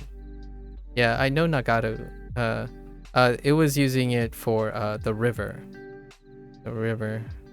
Kawa. I do have that. Do you know how I remember nagareru? Naga. When they swim, it's more like flowing through the water. Like if you look at their tails and stuff, the naga, the fictional creature, that's how I remember nagaru. For now. Yeah, snake flow swims with the flow of the 時 water. 間があります午前 Gozen. 午前 Okimasen. 起きます起きません Yeah, so this is not in the kanji section. So they're still dropping some kanji here and there in the kanji section. Okimasen. I almost feel like the ones that they drop might be the difference between old and new course changes. I don't know if that's the case. But maybe they placed Okimasen in this unit after a couple updates and then they forgot that they did or something. Like there's a disconnect between what goes in the kanji section and what is in the lesson, because the lesson tends to have more kanji. Like it's a difference of like 10%. Like for every 10 there's a chance one might get dropped. So I don't know what's the deal with that. Anyways, 起きません this is the kanji I must remember in the lessons only, because it's not cataloged anywhere. The good news is I already know this character because of Hanzi. It's in it's chi, like in Beibuchi. Sorry. That's where that is. 0時 Reiji. 0時 Okay. Alright, Reiji. 0時午前7時に起きます。 Gozen 7時 ni okimasu. Gozen. Where's Gozen? 午前7時に I'm kind of like nerding out right now, by the way, 起 because きます。 like, isn't this cool? Look. I'm gonna plug Mandarin some more. So, because I technically have learned this only in the context of Gogo. However, I didn't really understand the characters themselves until this is Wu in Mandarin, and Wu means noon, or like the highest point of the day. So if you put Japanese and Wu together, you have before noon. So it's AM. And then obviously Gogo is Ato. Afternoon. So it's PM. Neat, right? I don't know what this means in Japanese still. Yeah, like I don't know what this means exactly in Japanese still. And guess what? And here's even more interesting deep cut. Shangwu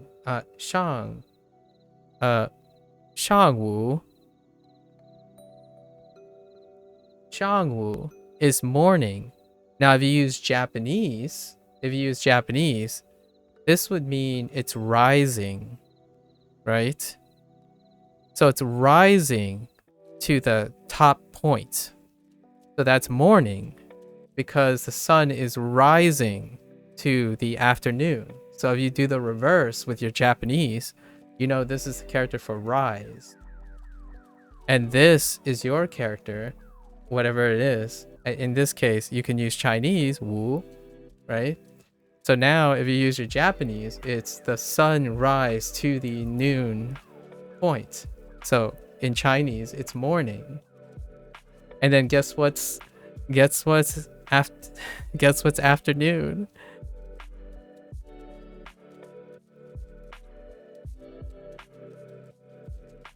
And then Shawu, right? Shawu, if you take the Japanese Shawu, is after, right? It's going down. So this is the sun dropping afternoon. So this is afternoon. And then, yeah, I already know, yeah. Wu. Wait. So that's what? Midday dinner? I don't know. Noon? Lunch? Brunch? I see meal like Han and Gohan. Oh, it's just lunch. Okay, so you have to remember that I also got Hiru Gohan, which is not the same, but I get what you mean. Yeah, I get what you mean though. So what? When do you use this over? Actually, before you stop, when do you use this over Hiru Gohan? Like this.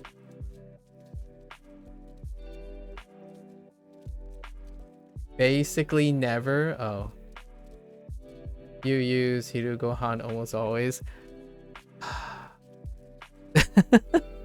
Why would you do this to me?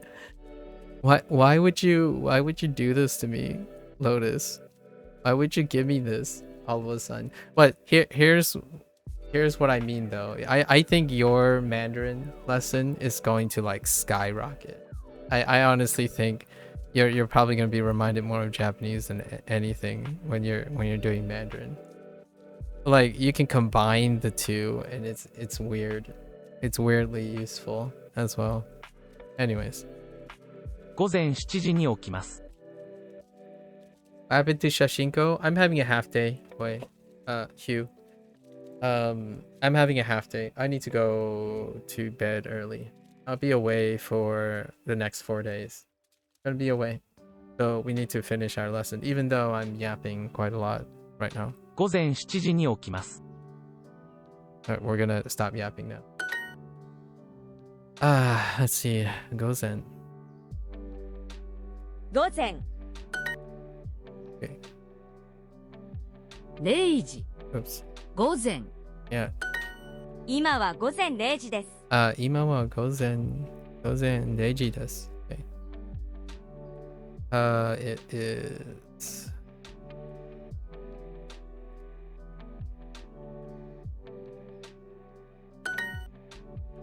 All right. 起きます. 行きません. 起きません. 0時. 午前. Okay.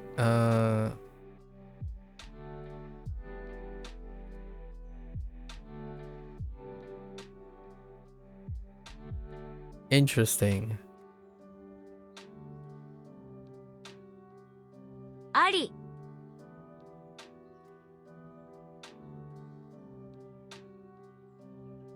あり Interesting that they broke up. Oh, I'm looking for like the rest of it. Okay. テーブルが一つ Hitotsu. I don't know why they place in hitotsu. Huh. あます Interesting. What you call it? I wonder if they're gonna give me this. And then maybe their next thing is counters for tsu. Okay. Alright. We got 起きます行きません I'll review 何時 But now for kanji, of course. 0時 Except for the new terms. These are the two new terms. 午前 So, gozen, daidokoro, and shinshitsu. Shinshitsu are... Oh, no. Gozen isn't a new vocabulary. Oh, just reiji. Reiji and shinshitsu are the new vocabulary. 何時に起きますか何時に起きますか? 何時に起きますか?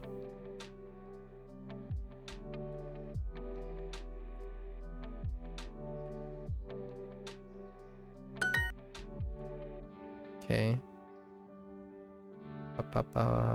8:30. 8時半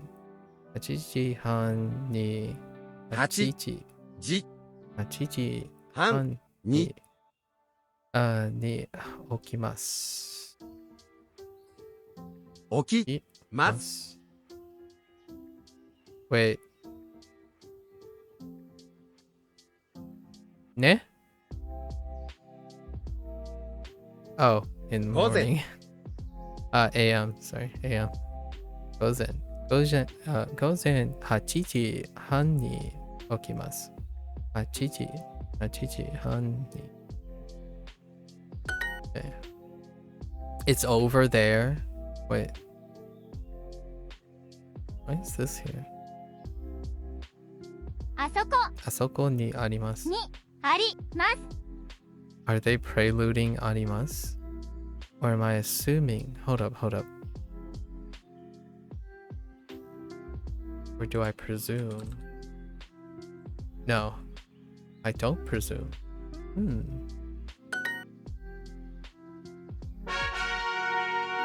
Okay.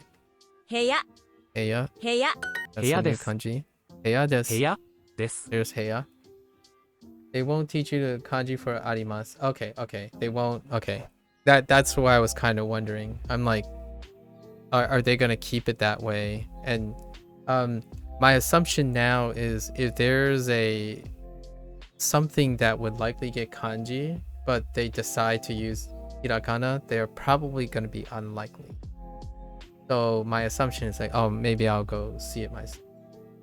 Is it commonly used in the hiragana and stuff like that? But in this case, thanks for telling me that, because I don't actually know. And when I looked in the Jisho, I see kanji. I see the kanji character, which is a kanji character that I'm familiar with, actually. So it wouldn't be too much of a stretch to know Aru.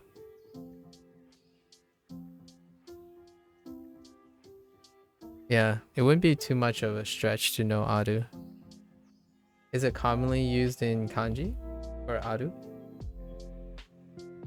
I don't actually know. 部屋です Heya desu. So there's Heya. And thanks to Shashinko, we know Ya. E in Heya is interesting. I don't have a context for that character yet. 台所 It's pretty rare. Okay, maybe like 1 to 2%. Okay, that's kind of how I figured. So from now on, a lotus, that's kind of what I'm presuming. When they continue to use a vocabulary word that is in hiragana, it's probably because it's rarely used in kanji. Is my assumption here. 台所 Daidokoro. So here's Daidokoro. our other one. And this is the only this type of exercise and the matching, like the big flashcard, are the only and the pairing ones are the only ones where you're gonna see hiragana being paired with something. 寝室です Okay, shinshitsu. Oh man, dude, this word shinshitsu. Why didn't they just go with no, I'm just kidding. I'm just complaining. Shinshitsu. That's such a difficult I need to work on it. Shinshitsu. 寝室寝室です Yeah, so very simple, and they introduced this because even if you don't know what this character is yet, you still know this character already. So they deliberately ordered it in a way that you should know this character, and maybe you can glean from this, even if it's contextless. 寝室です And they use these exercises first to get you to figure it out as well. Like, and there's 風呂 furo 風呂 as well. So it's interesting. 寝室です Interesting approach. See, daidokoro. Daidokoro. 台所 And then there's this. They probably also picked this because you also know the character for this. Dokoro. Dokoro is a euphonic change of tokoro or sho. Or sho. So we have basho already. So sho and tokoro and dokoro are things that are related to this character. So then you put it together, and now you know that dai has this read on this character, and together they mean kitchen. Dai dokoro. 台所 This is so much so engaging. どこ Doko wa は部屋 heya desu ka? Oh, wait. 部屋 Heya は doko desu ka? Sorry, I started reading. I don't want to talk about it. か Doko wa, I mean, geez. Heya wa doko desu ka? Heya, 部屋 heya. どこ Oh, どこ sorry. I'm being English right now. 台所 Daidokoro wa Wa doko doko desu desu ka? Okay. 起きます Ikimasen. 台所 Daidokoro. 部屋 Heya. And Gozen. Gozen. Bathtub. There's no bathtub. Okay. 風呂 Furo. Wait, do you want me to put an honorific in front of that? O Ofuro. は wa あり arimasen? ません。 Oh yeah, the honorable bathtub. Ofuro. Ofuro wa arimasen. This is legacy. Oh, ofuro. Originally the original read was ofuro. For when they introduced bathtub. Ofuro wa arimasen. Okay. 午前 Gozen. 0時 Neji. 台所部屋起きます。お風呂はどこですか？お風呂はどこですか？風呂 Oops. はどこですか？ What happens if you accidentally drop the honorific? Have you ever been in a situation where you drop the honorific when something is commonly have an honorific? What happens then? I don't know. Like if you say tera instead of otera, what happens? Does anything happen? Okay, well I chose one that would be very important to put an honorific in front of, so oh, Niku is fine, but what about Tera? Probably not, right? Because Otera, yeah. Fukuro is not. Okay, Fukuro. What is Fukuro? Oh, Tera is fine? Really? Instead of... I would have thought something like Tera would be maybe religiously honorific. What is Fukuro? Fukuro. It doesn't sound familiar to me. Oh, Fukuro is bag or mother with the honorific. Oh, okay. Okay, Fukuro. Oh, wait, I do know Fukuro. Sort of. I know the euphonic change. Example.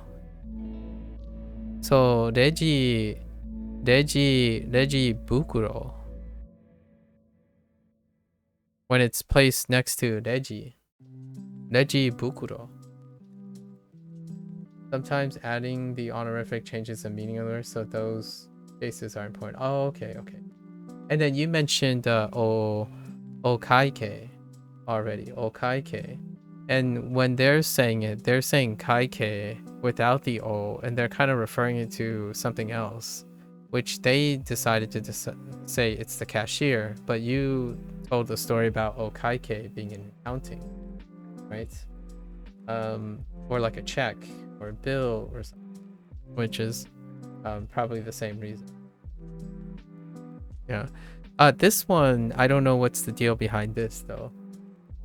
Yeah, kaike is one where the honorific changes the meaning. Yeah.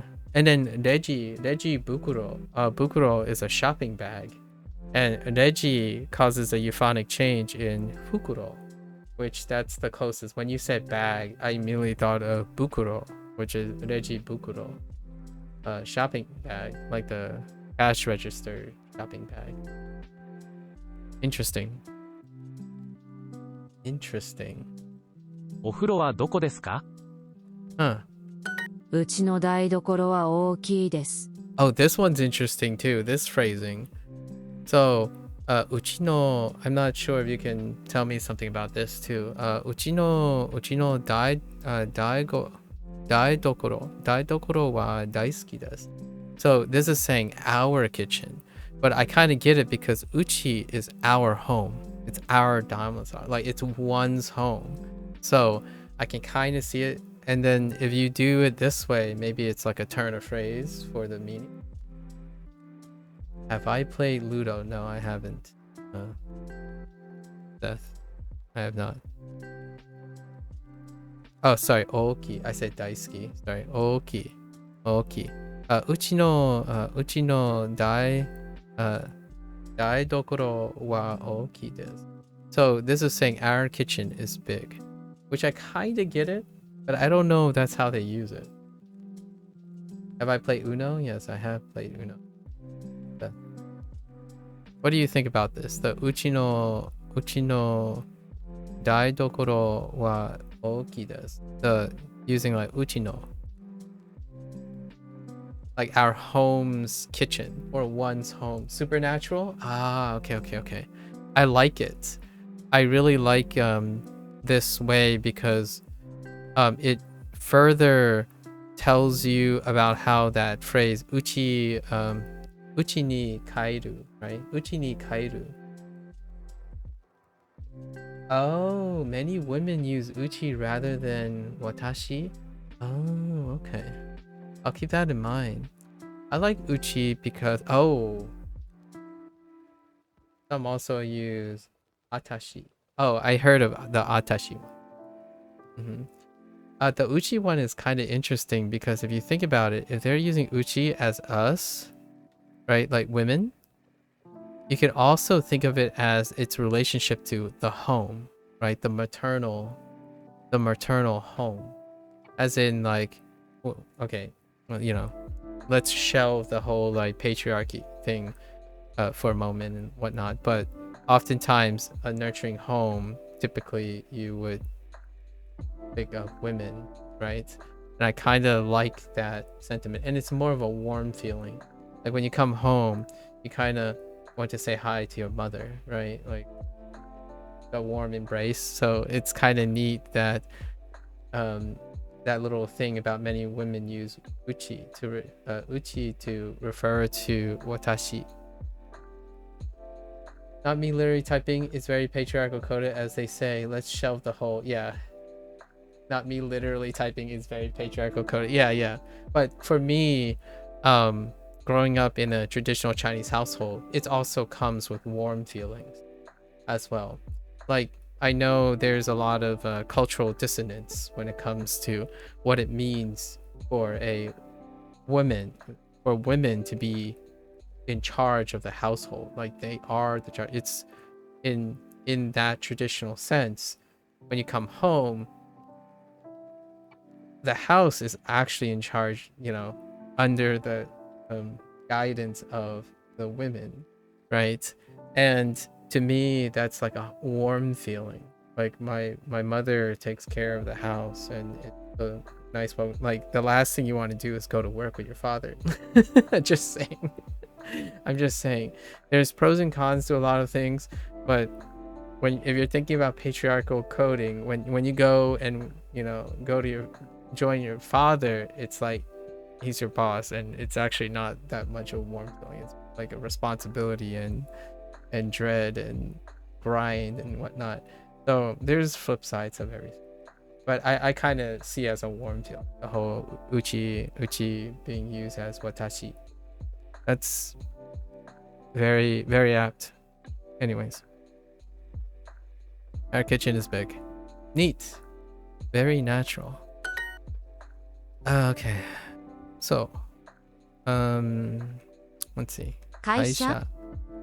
Oh, they even decreased it to 4 choices so that they don't have to introduce a hirakana with a English match. So in this category, there's not enough English things that do. That's kind of funny. Anyways, de-escalation, if you will. Okay. 台所 Daidokoro. Oh, 牛乳 Gyunyu. Indy's not here anymore. I think he might have gone to Japan. I think he's on his Japanese trip now. So Gyunyu, I can't make fun of Indy for Gyunyu. Now that we have the kanji for Gyunyu, which you'll be happy to know, Gyu and Nyol are the same character. Interestingly enough. And Nyonai for milk as well. 寝室 Shinshitsu. 部屋はどこですか？ Heya wa doko desu ka? Yeah, so now we're basically going back to basics and getting used to reading the kanji, or what it looks like now, which is Awesome. Very awesome. Basics. Fundamentals. 風呂風呂ははどこですか? お風呂. Wait, what happens if I drop O in 風呂? Does that change the meaning at all? お風呂はどこですか? I mean, the bathtub is a pretty sacred place, though. I'm just saying. 台所 Oh, 台所. I almost want to honorific the kitchen. 台所があります。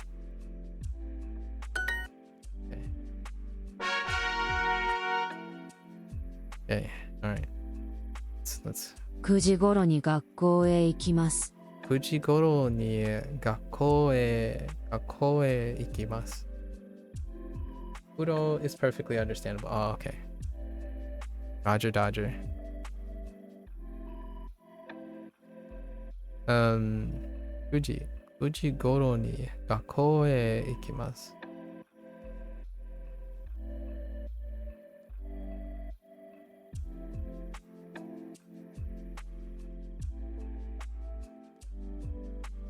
漫画家。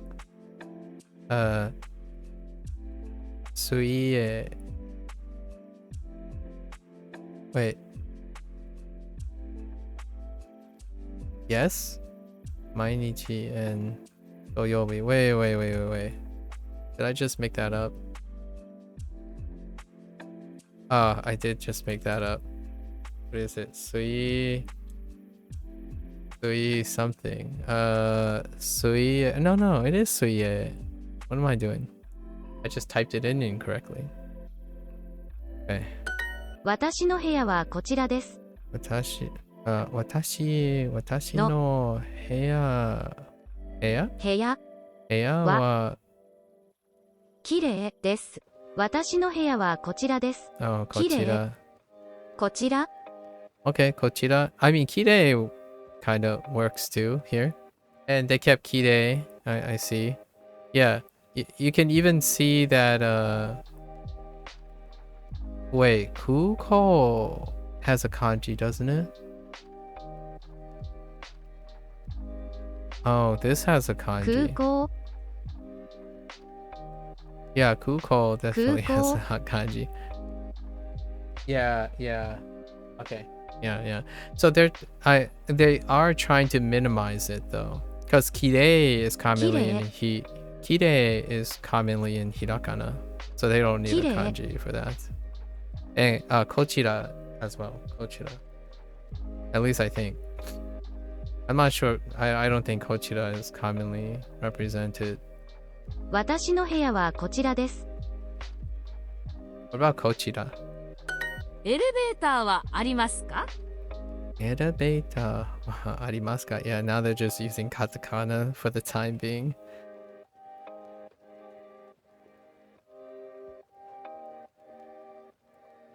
台所はどこですか? Kochira is only in kana. Yep. Okay. Yeah.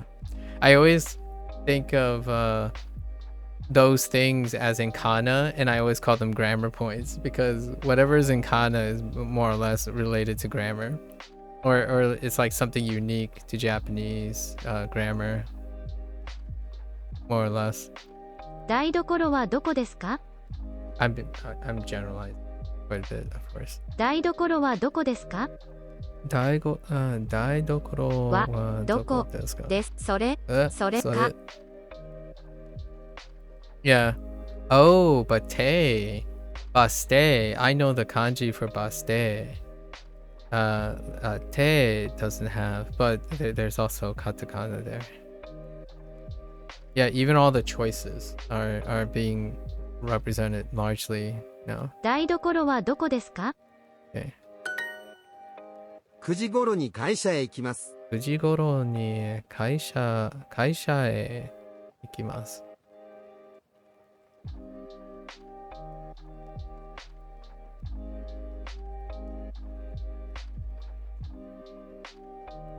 I'm so excited. 6時頃に起きます。6時。 6 6時。に Oops. に 6時にごろに頃に行きます。No, 起きます。起きます6時頃に起きます Okay, sure.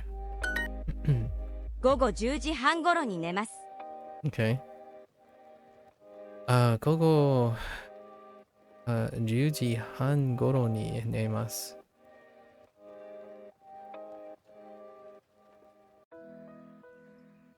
10時半午後。部屋があります部屋があります。部屋があります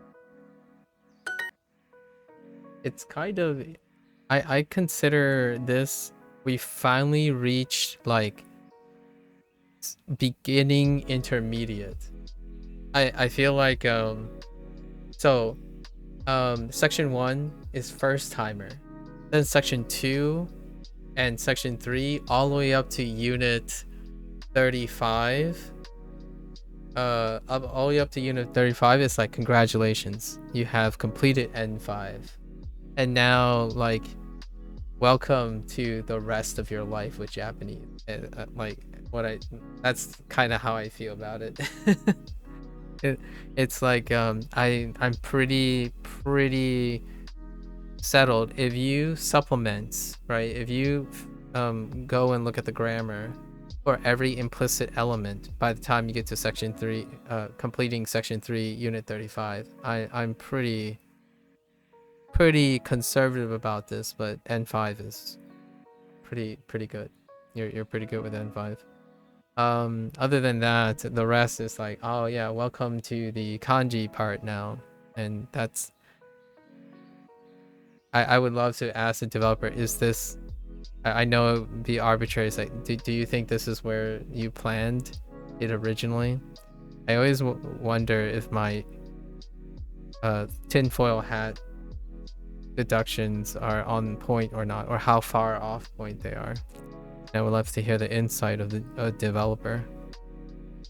Anyways, 9、whoops. 9、 8時 8、 8時 半、 oh god, I keep doing it backwards. It's actually, yeah, it's backwards from Chinese as well. 午前、午前8時半に起きます。起き起きま。ますす。大きい大きい大きいデパートデパートデパートははどこですか？どこはい。どこ Oh, yeah. どこ Where's... Wait. Where? ねはね Oh, どこは... Oh my gosh. Wait. ありますか Oh, they turned a phrased on me. Oh man. They totally did the Duolingo thing. Doko, I didn't read that properly. Where is a big department store? Doko wa oki depato arimasu ka? I totally turned the phrase. No, they didn't. Oh, they did the other way. Oh my gosh. Save me, Lotus. Save me. It's oki wa doko ni arimasu ka? Oh my gosh, that's so mean. Wait. Yeah, that's so mean. I totally forgot about my knee and the... Oh my goodness. Save me. I got swapped around so hard. All right, I'm done. It's time to retire from Japanese. Let's just pretend like we didn't learn any Japanese and just move on to Chinese now. あそこにあります。 I forgot about existence and a knee particle. Okay. Anyways. All right, I'm done. It's fine. It's fine. 大丈夫です。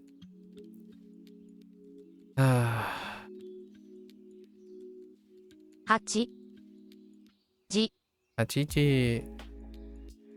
Alright. 8지に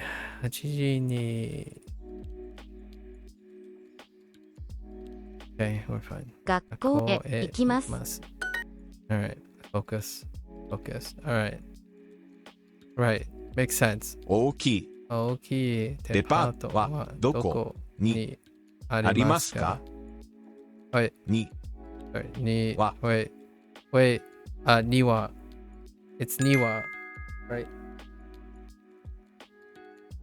Thanks, Andrew. Andre? Sorry. Thanks, Andrew. Andre. So this is I forgot about this grammar point. I think. に Wait. I just remembered another grammar point. I remembered the Niwa grammar point. So I okay. I need help here. So let me think. I remember a phrase. Not. I don't think it's this one. It's not this one.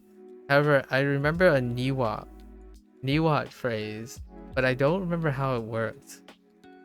They were making where the thing was the topic. So I have 2 grammar points here in this unit. We have we have the he particle, the e particle, and the niwa at the same time. And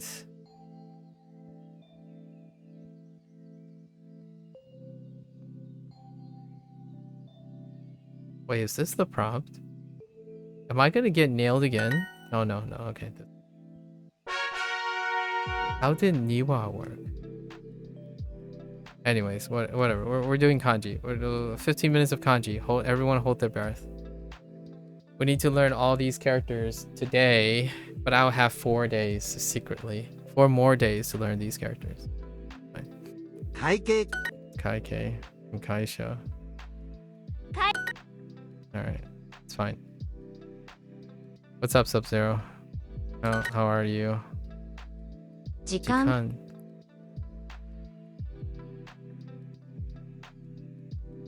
Wait a minute.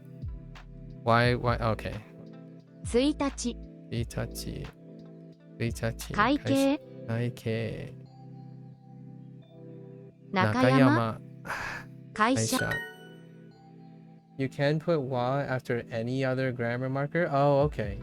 Or maybe not all of them, but most of them? Okay. Okay. はい社 Aisha. Oh, with the exception of, okay, dewa and nowa. Oh, okay. But, oh, are you saying dewa, nowa, and niwa are okay? Oh, you're listing the one that's where. Okay. So we had dewa. I also seen nowa. I did not see niwa yet. So this is the first time I've seen niwa. And it only happened once. And it didn't show up again yet.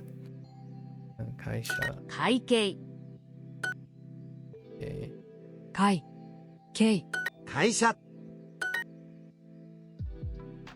会計 Kaike. 会社 1分 Okay. 10分 And 6月 6月.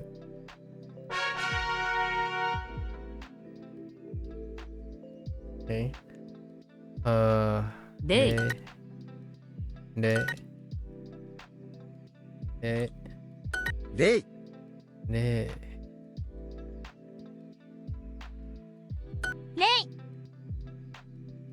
レイ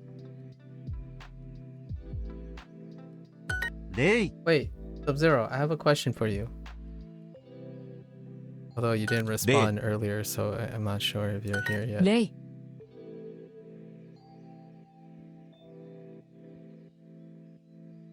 レイ例 Oh, are 例 you're interested in Mandarin, But does Vietnamese not interest you at all? Vietnamese is an incredibly heavy tonal language as well. So what was your thought about Vietnamese since knowing your girlfriend is Vietnamese? I got duo in the back too. Oh, okay. 名前 Namae. What do you think of like Vietnamese is an incredibly tonal language. Like it's usually the one where like, oh yeah, if you like Mandarin's tones, Vietnamese. At least that's my impression that I was given. 午前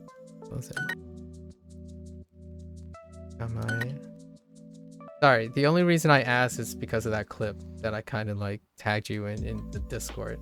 I kind of feel like if you just like, since you're Norwegian, if you just broke out Vietnamese to your Vietnamese girlfriend's like relatives, I feel like you blow their mind.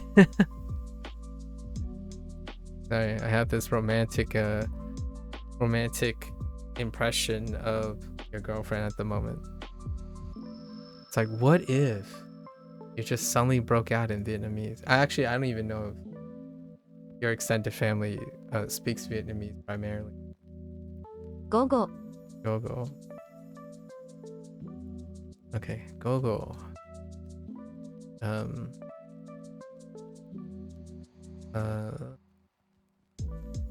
Kotoshi. 今年 Kotoshi. Oh, that's it interests me, but realistically I feel like I would suck at the pronunciation even after many years. It's so hard. Yeah, but I would embarrass myself. Listen, that's not what that clip is saying. I don't think she was saying they were good at doing it. It's just the idea of doing it. Oh, you didn't watch the clip? Oh, okay. You should watch the clip. It's in the language thing.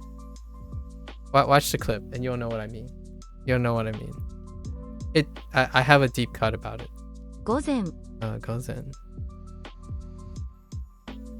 Okay. 5月 Gogatsu. Okay. 生 Namae. 午前 Gozen. 名前 Namae. な Sorry. 前午前 Oh yeah, that makes sense. Namae and Gozen. I'm like, wait a minute. Why did they say Gozen for? Right. 毎日 Mainichi. 午後 Gogo. 午前 前 Mae. 名前 Namae. Yeah.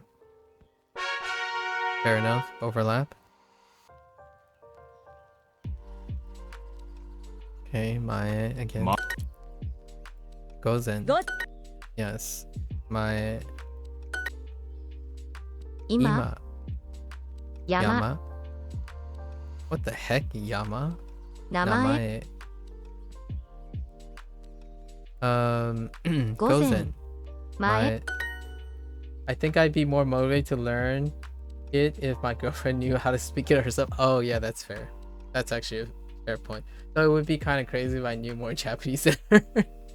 So that clip was what the deep cut in that clip is. I feel like a lot of times the inside, that's what she's depicting on the inside. Like if I bring someone home and they're clearly not Chinese, but they start speaking Chinese, like my parents would still on the surface be like, oh, that's nice and stuff. But what she's doing, in my opinion, the deep cut here is, Asians keep it inside. But that's like the feeling that would happen. It's like, oh my gosh, did you know? The reason, how do I know this, is because after the person leaves, my parents would start talking about it. Like, oh my gosh, did you know? That's so crazy. And then they wouldn't stop talking. Like that's why like she was doing like her sister, like telling everyone that they know that her boyfriend knows how to speak it. That's kind of the like the Asian deep cut here. where like they would just say, oh, okay. And then I feel like, in my opinion, in Western culture, it's like, oh, that's nice. And it would be kind of close. Like they would express mildly, like, oh, that's really great that you can speak our language. And then it would be polite, but it would also be earnestly upfront, right? It would be like they are excited. So they kind of show a bit of excitement on the outside. But in my opinion, Asian cultures would be like, oh, that's nice and stuff, and then the moment the person leaves is when they're like, oh my gosh, did you know, like that kind of thing. So I thought it was really funny. That's kind of the whole East meets West thing that I was thinking. I can imagine her mom calling me more often to start yapping in Vietnamese like she does to her daughter. Yeah, exactly. That's kind of the idea. Like and we also have to keep in count that Vietnamese is that's a German Vietnamese couple, and German is more of a macro language than Vietnamese. So you can imagine that it would also checks out that people don't necessarily expect a common thing, a more common thing to see Vietnamese than coming from a German speaker, right? German person, or you, for example, a Norwegian. That would be pretty sweet. I think it'd be pretty sweet. What if you, okay, hear me out, Sub-Zero. What if you just practice like 30 phrases and you just like nail those phrases, you know what I mean? And then you'd be stuck for the rest of your life, them calling you thinking you understand Vietnamese. Never mind. I just thought about what would happen after. You just get random calls, and then the thing you would say was like, uh-huh, yup, uh-huh, and then you would hang up. That's kind of the conversation. Really though, if they're talking to you and they're calling to you, you just have to nod and respond, like say yes and stuff, and then you're pretty good to go, really. はい There's some really fun ones that this girl does when she does the one that I typically do, where you sit there and you have a friend or your significant other talking to your parents, and you have to translate between them.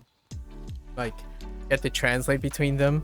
And like, whenever my parents say something like sussy in like a kind way, but it would be sussy if I translated it directly.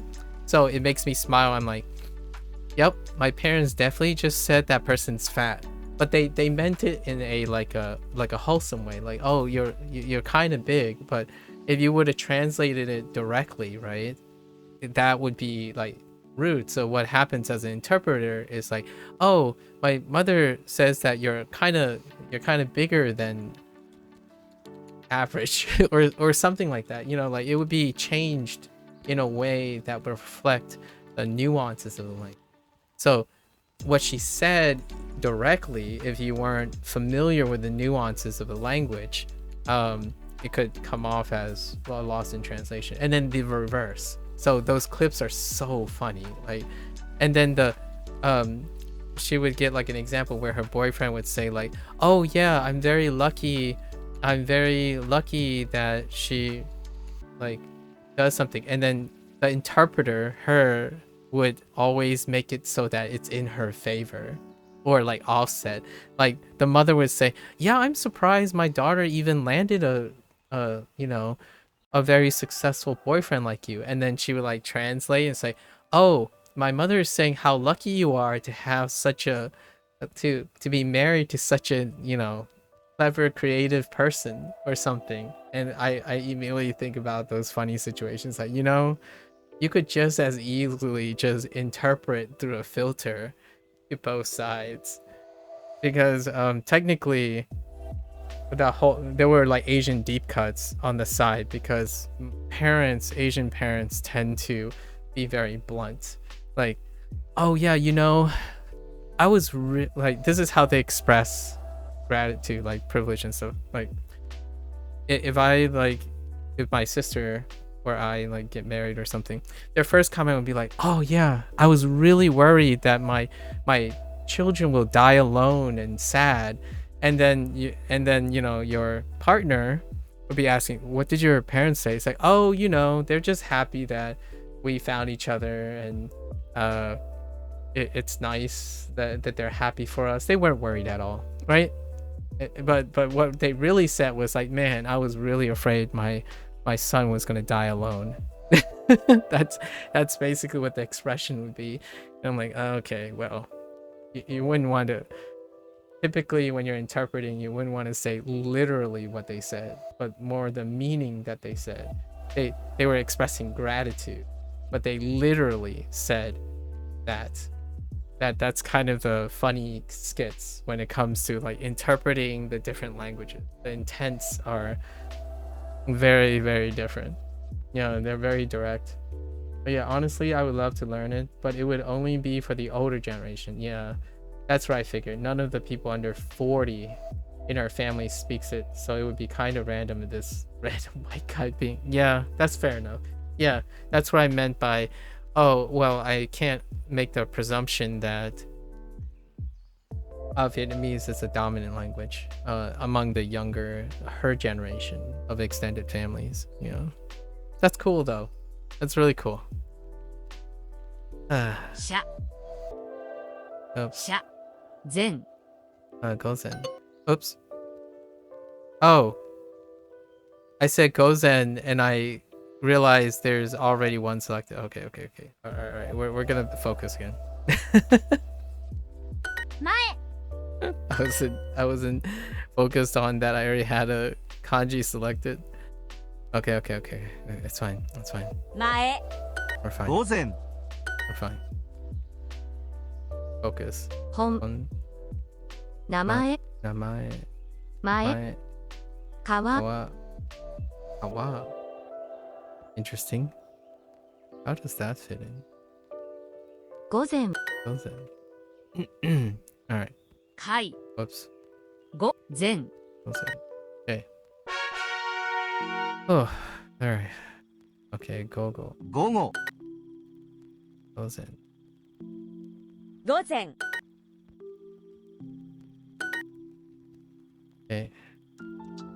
午前 Gozen. 6回 Lokai. Interesting. 新聞 That's interesting too. 名前午後 Gogo. Gozen.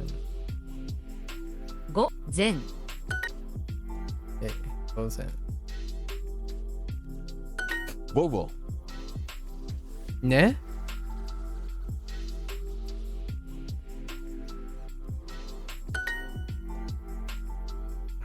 That was kind of tough. ご Gogo. 午前 Okay. 午前 Gozen. 午後 Gogo. 前 Mae. 今回今回今日 Alright, sure. 寝室 寝室 寝室 Holy. Oh, that's not too bad. We know all the radicals. Wow. 寝室 It was a time when people kept saying like oh yeah, but there's more complicated kanjis than that. But man, the moment you start writing all the stuff and getting used to the radicals, like it really isn't that overwhelming at all. Question for 寝 me. 室 All right, Sub-Zero. All 寝 right, 室 go for it. 寝室寝室寝室寝室寝室 It's surprising how much 寝室 writing makes this easy to understand. If you end up with a, say, German partner, would it be motivation enough to start learning German? Yeah, probably. 寝室 I would probably learn German for pragmatic reasons. Any language. Yes, any language. It would be an experience. Here's the thing though. My partner would be open to language exchange. So we would be learning both.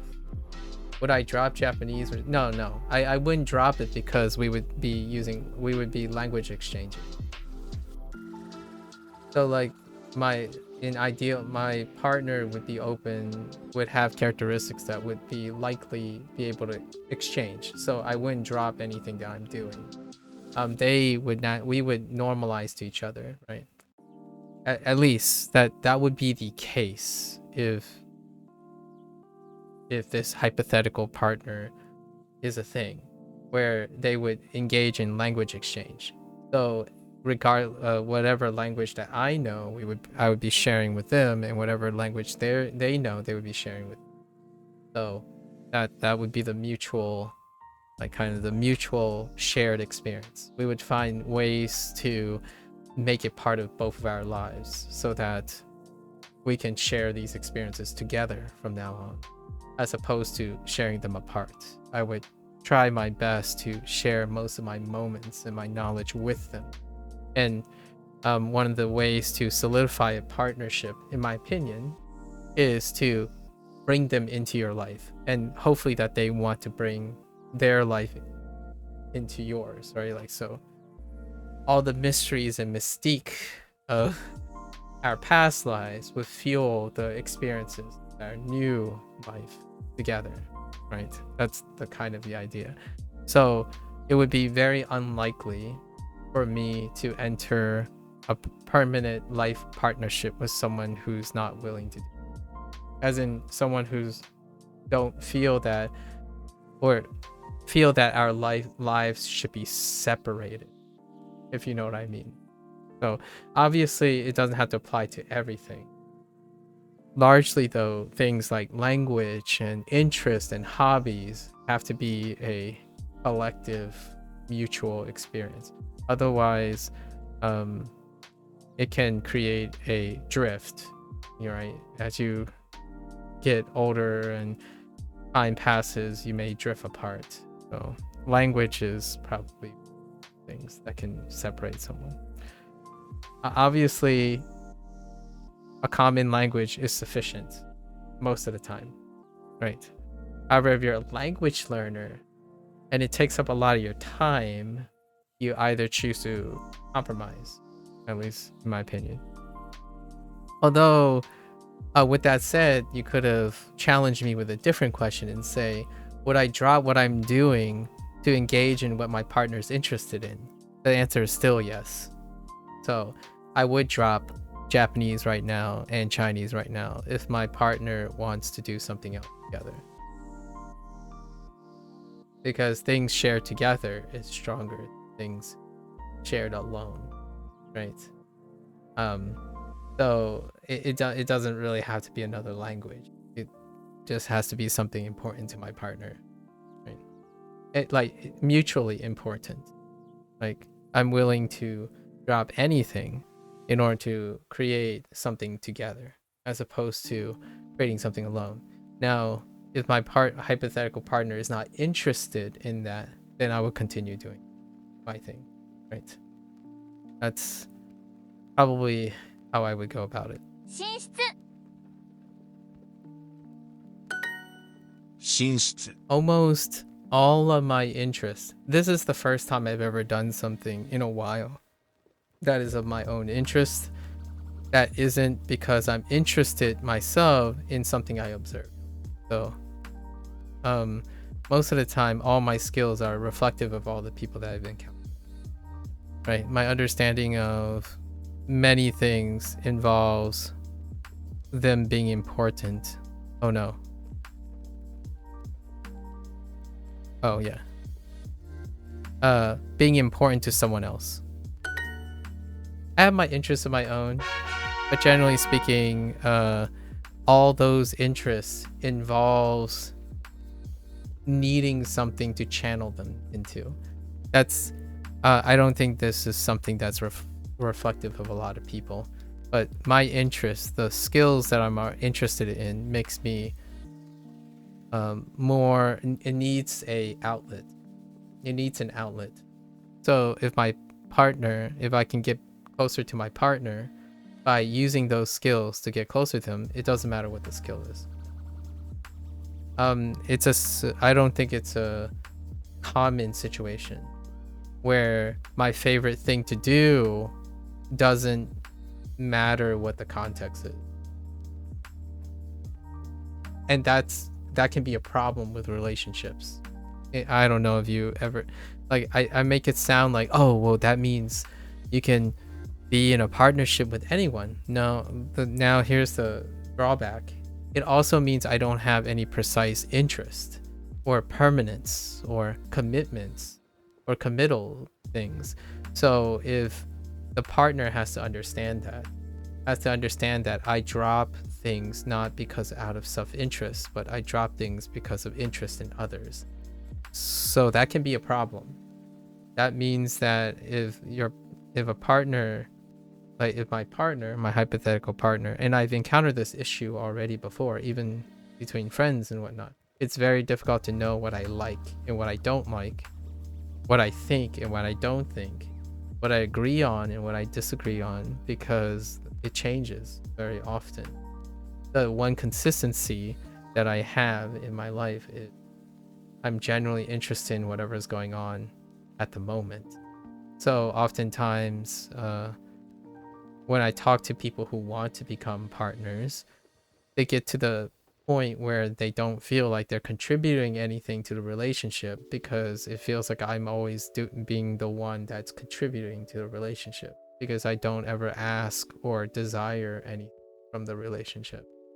So that is the very real trade-off to having what I desire. I like being involved in other people's things when I'm included, and having a partner means I have an unlimited source of being involved in things. I want to make people happy. That's what makes me happy, right? So if I have a partner, then they get all my attention, but not the dependency. So like, this has happened. I've attempted before. It's not like I haven't ever attempted before, and after like a couple months or something, they end up there's this discussion of guilt, right? There's kind of like this feeling like you never ask anything of me, and that's happened before, where someone would feel like they're not part of the relationship because I never asked anything from them. And it might sound like a really weird thing at first, but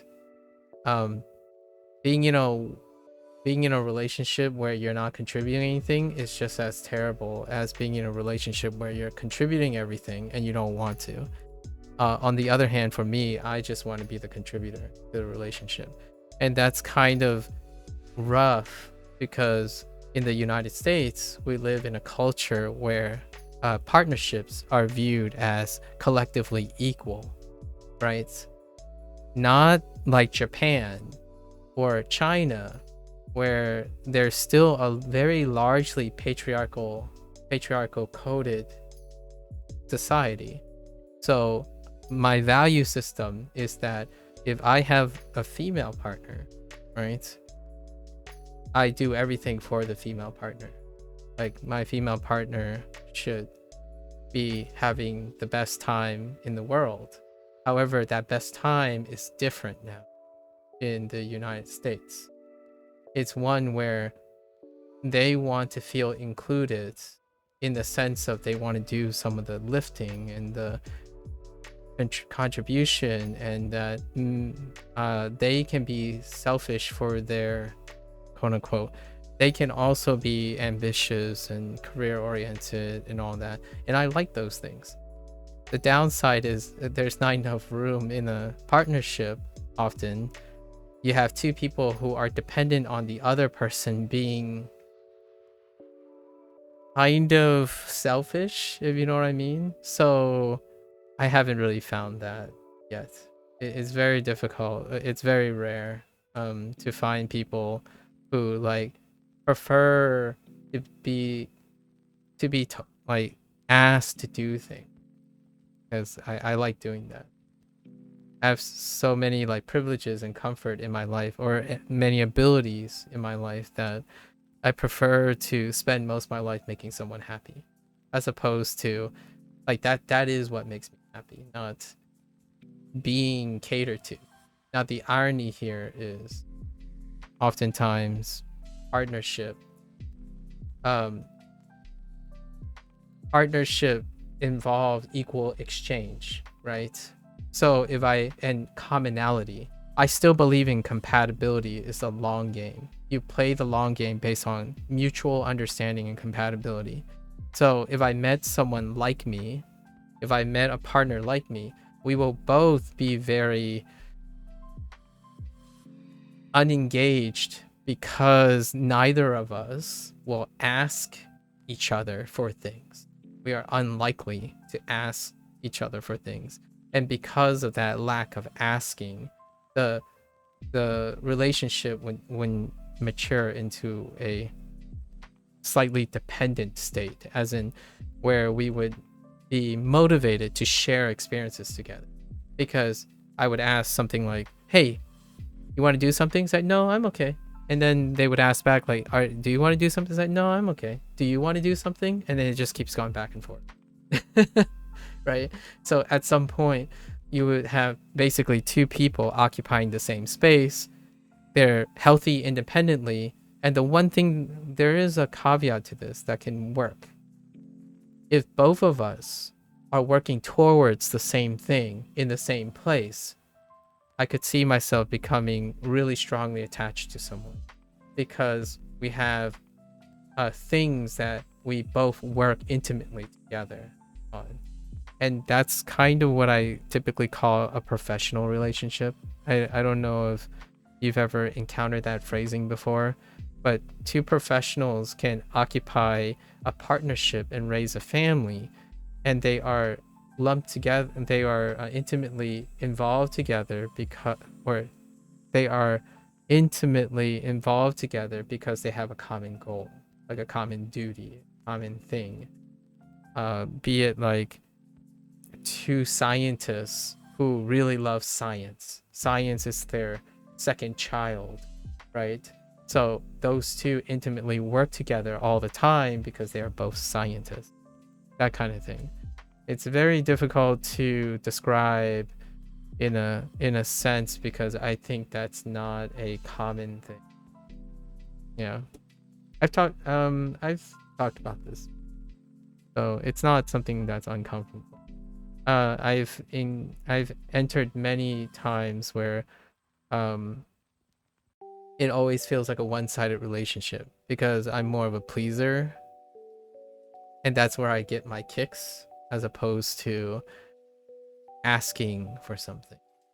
And a relationship is not that is like being compassionately insensitive in a way to speak. Like, just because you're incredibly kind or you want to help someone all the time, sometimes being selfish is necessary in a relationship. People don't grow closer if you don't bring them into your life. So I've been kind of working lately. So this would be an example. I do this thing now is because it's not satisfying, it's not checking anyone's boxes. Like, I'm not doing this for my parents per se, if you know what I mean. I went to school for a lot of things. I did a lot of things motivated by pragmatism. It's kind of a weird thing, but it's also part of growing up under Asian household. Work ethic. It's no surprise that if you think about children and family rearing, you can highlight a very specific cultures that are having problems with being intimate with each other and having children. You are probably familiar with 3 of those cultures, and I grew up under one of those cultures. And that's kind of the type of, like, it affects the way we have relationships, right? So I'm a very much a work kind of person, really work heavy. And because of the social paradigm that we live in now, at least especially growing up in the United States, it's very difficult to find a partner who is comfortable with that, as well as have my interest. Like the things. Being an intellectual also happens to be a way that selects against wanting to stay at home and take care of the children, you know, the whole patriarchal like setup, right? So in a way, I'm kind of like a person who is born out of time in a different society and chose to embrace the cultural background or predominant cultural background that isn't very ideal for the current society that I live in. Weirdly enough. Isn't that interesting? Like a trade wife?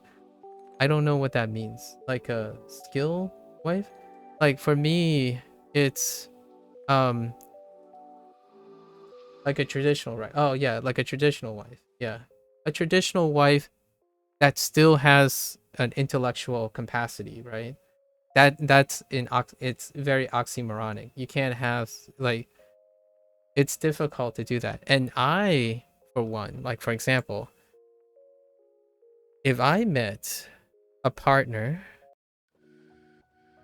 that would prefer to do all the heavy lifting and all that, I would be a house husband. Not like no doubt about it. I would still do that. The problem is the people I naturally attract, right, as an intellectual, they're not one to see it that way. Where like you kind of want a mutual intellectual compromise. So like for myself, I wouldn't expect or want to force that on like the traditional setting, because I also desire a lot of things that my American side like. I like intellectual partners that are ambitious, passionate, and whatnot, right? Which often doesn't involve characteristics of sitting in one place and trying, like it's very conflicting. There's a lot of conflicting culture in it, and it's already rare enough to meet second gen Asian Americans in the United States. It is a very small population, let alone meet someone who fits the cultural acceptance, right? Because a lot of second gens, they decide to either embrace and completely commit to one side of the culture or the other side in order to be a little bit more successful in partnership. Like my parents have tried. My parents always try. Like I've talked to multiple people over the years, and it's usually either they're completely traditional or they've completely rejected traditionalism, and I'm neither, and that sucks, right? So at home, I like to take care of the house. At work, I like to take care of the work. So if I meet someone like that, what kind of partnership would that look like? Usually relationships tend to be like give and take, and two people who are givers do not make a great relationship. At least that's my experience so far. If two people are constantly giving, they have no desire to take from the other. So without a shared experience and a shared give and take, you don't form like an intimate dependency on each other. You have two independent people who may or may not have the same interest. So oftentimes you need to seek a professional passion that links the two people together. And I haven't met that. I haven't serendipitously met another person who like worked in academia or something, and we both love teaching students or universities, at universities, so much so that we have a intimate connection in that way. because generally relationships deal with a need for dependency, a mild need for dependency, a balance between dependency and in order to create that feeling like I want you to be here, I need you to be here, can we share this time together? It's more like two people who occupy a space, and here we go with the bots again. This time is a new bot. Yeah, so it's really tough, like the psychological dynamics between this type of thing. And take this with a grain of salt, but statistically it's not that okay. All right, I'm gonna make this into a joke, but a real like true joke, okay? Like there's gonna be some humor in this. I don't want to be taking out like some offensive thing. You have to be smart enough to make money and support a family, but you have to be stupid enough to fall in love and start a family. Now, if you look at statistics, most of the smartest, passionate, like smartest and like ambitious people in the world, they aren't very successful at starting families, because you have to compromise some of that in order to raise a family or carry and be dependent on another person. Lots of the most smartest people, problem solving, critical thinkers, they're independent people. They get driven by independency, and they're constantly pushing forward, and being quote unquote tethered to another person can create variables that they cannot control. So here's the romantic gesture that I would like to say, and I try to do it myself in order to meet another partner, is the idea that sometimes it's not about being smart and calculating all the possibilities. You have to be stupid enough to fall in love, and you have to be stupid enough to start a family. That is the gamble. So that is probably my take-home message from all this. When you ask that kind of question, I have to be stupid enough to drop everything I'm doing and pick up anything my partner wants, and then my partner has to be stupid enough to do the same.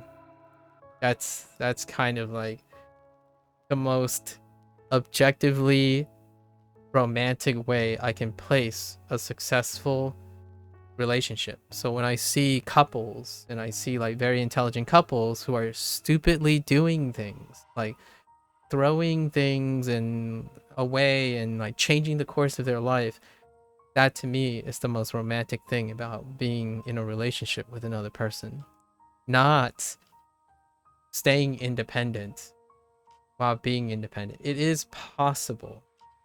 However, it's a very different type of relationship, which I can see if I'm lucky enough. Maybe I'll find a partner like maybe. Otherwise, it can be a little rough road. I know. Sorry to be a little bit. It's a very good question, and with lots of thought in it. Yeah. Anyways, I'm glad like Sub-Zero, you're in a relationship. I like hearing about other people's relationships though, like how they're working out and how they're doing the things. Ofuro. Good question. 風呂 Ofuro. お風呂 Yeah, you gotta be like, you need the desire to be in a relationship too, right? 風呂 Uro? Why have I seen this character before? Maybe? To give you an update, we just went long distance. 風呂 Wait, are you saying she's moving? Or she moved? 風呂 Oh, that can be tough. Yeah, long distance can be Ofuro. tough. The ironic part is if you both know that you're independent of each other, Gonna be 2 years. Oh, she's moving for her master's.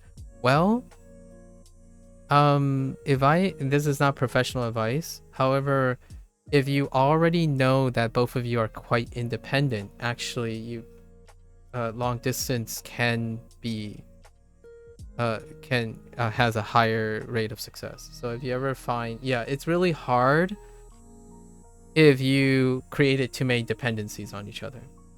So what I mean by that is, if you had a super loving and give or take relationship already prior to long distance, that can be very hard because you'll have to adjust to not having the closeness again.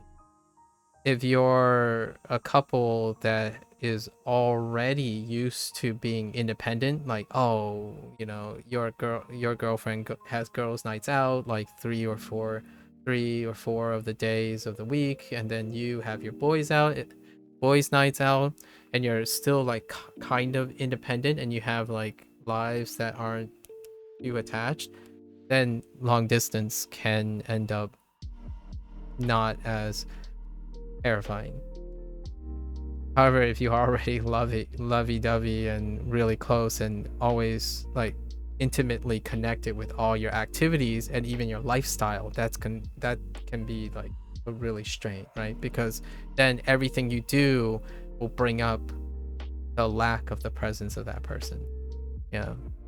Not professional advice, but trying to say things and depict things in a logical way that will ultimately come up, because you'll be stimulated to think of those situations in which the other person is absent. So managing that is probably the first thing I would approach. Like, hey, okay, so we, like, if you make a list, right? If you make a list, not professional advice again.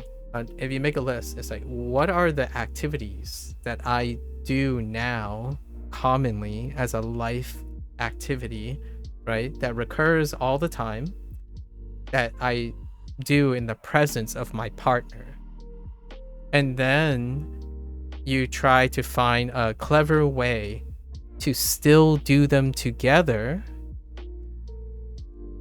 but long distance. For example, if you always eat, like, just a hypothetical situation, if you always eat lunch together, like on a Sunday, but now long distance you can't, have a video call or something where you both get up at a designated time in some way, maybe like different time zones, so you'll exchange different times, calculate a midpoint, and you would share that meal together, even virtually. That will still offset pretending like it's okay that you're eating lunch, you know, on a Sunday and your partner's not there, right? And then your partner will be eating lunch and they'll think of you not being there.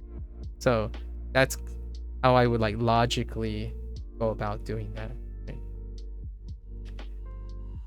Yeah, I mean, it's a big contrast seeing as we lived with each other for, you've been cohabitating for 3 years. So that's gonna be, that's quite a long time.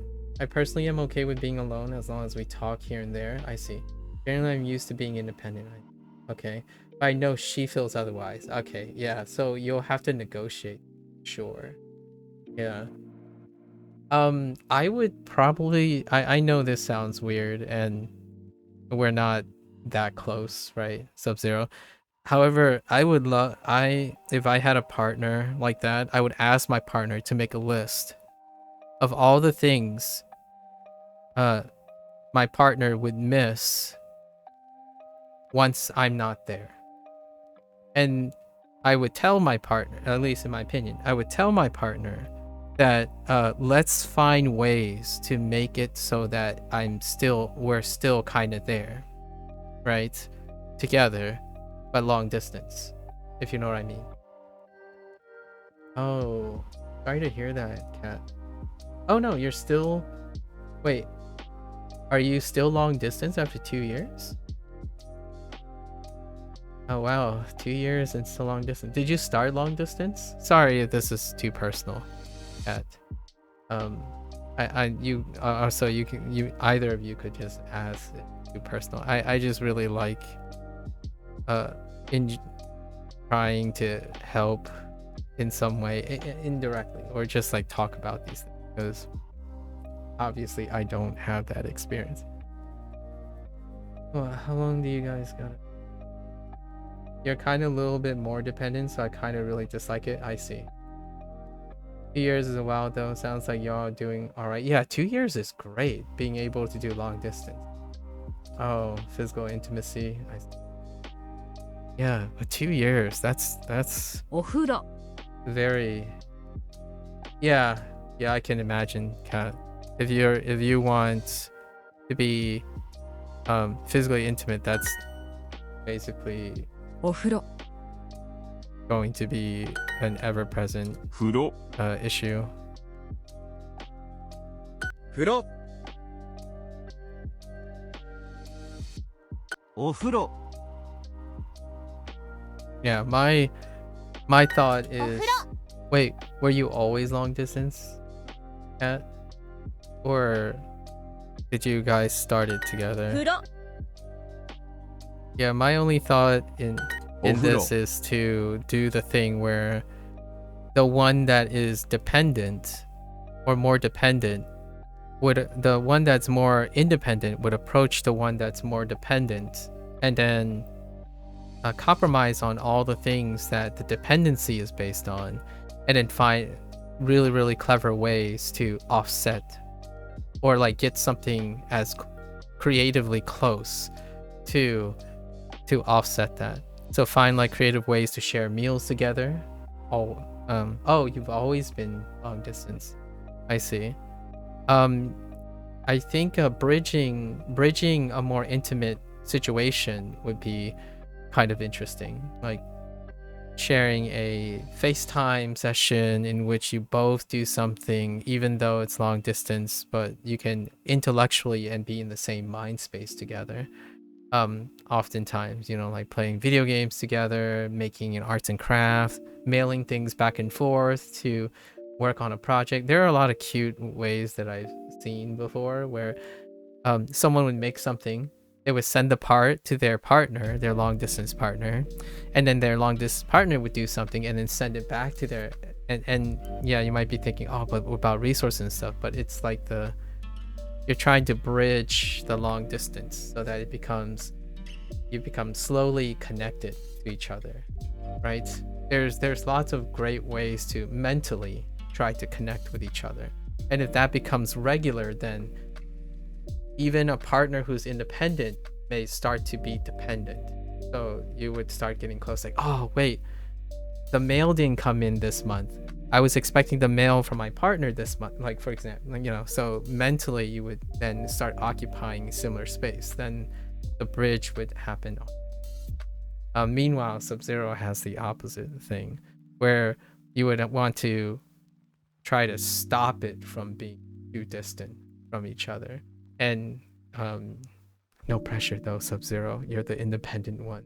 So if you're more independent than your girlfriend, you have to initiate the problem solving, お風呂 because the one dependent will be very burdensome. Like, it's not like both sides, it's one directional. So the dependent person will feel burdensome, so they will less likely be the one that tries to like suggest strongly. It's the independent one that must become aware of it and then bridge the dependency, in my opinion, personally. So relationships are in a sense a compromise, but they don't have to be equal in the way they contribute to the relationship.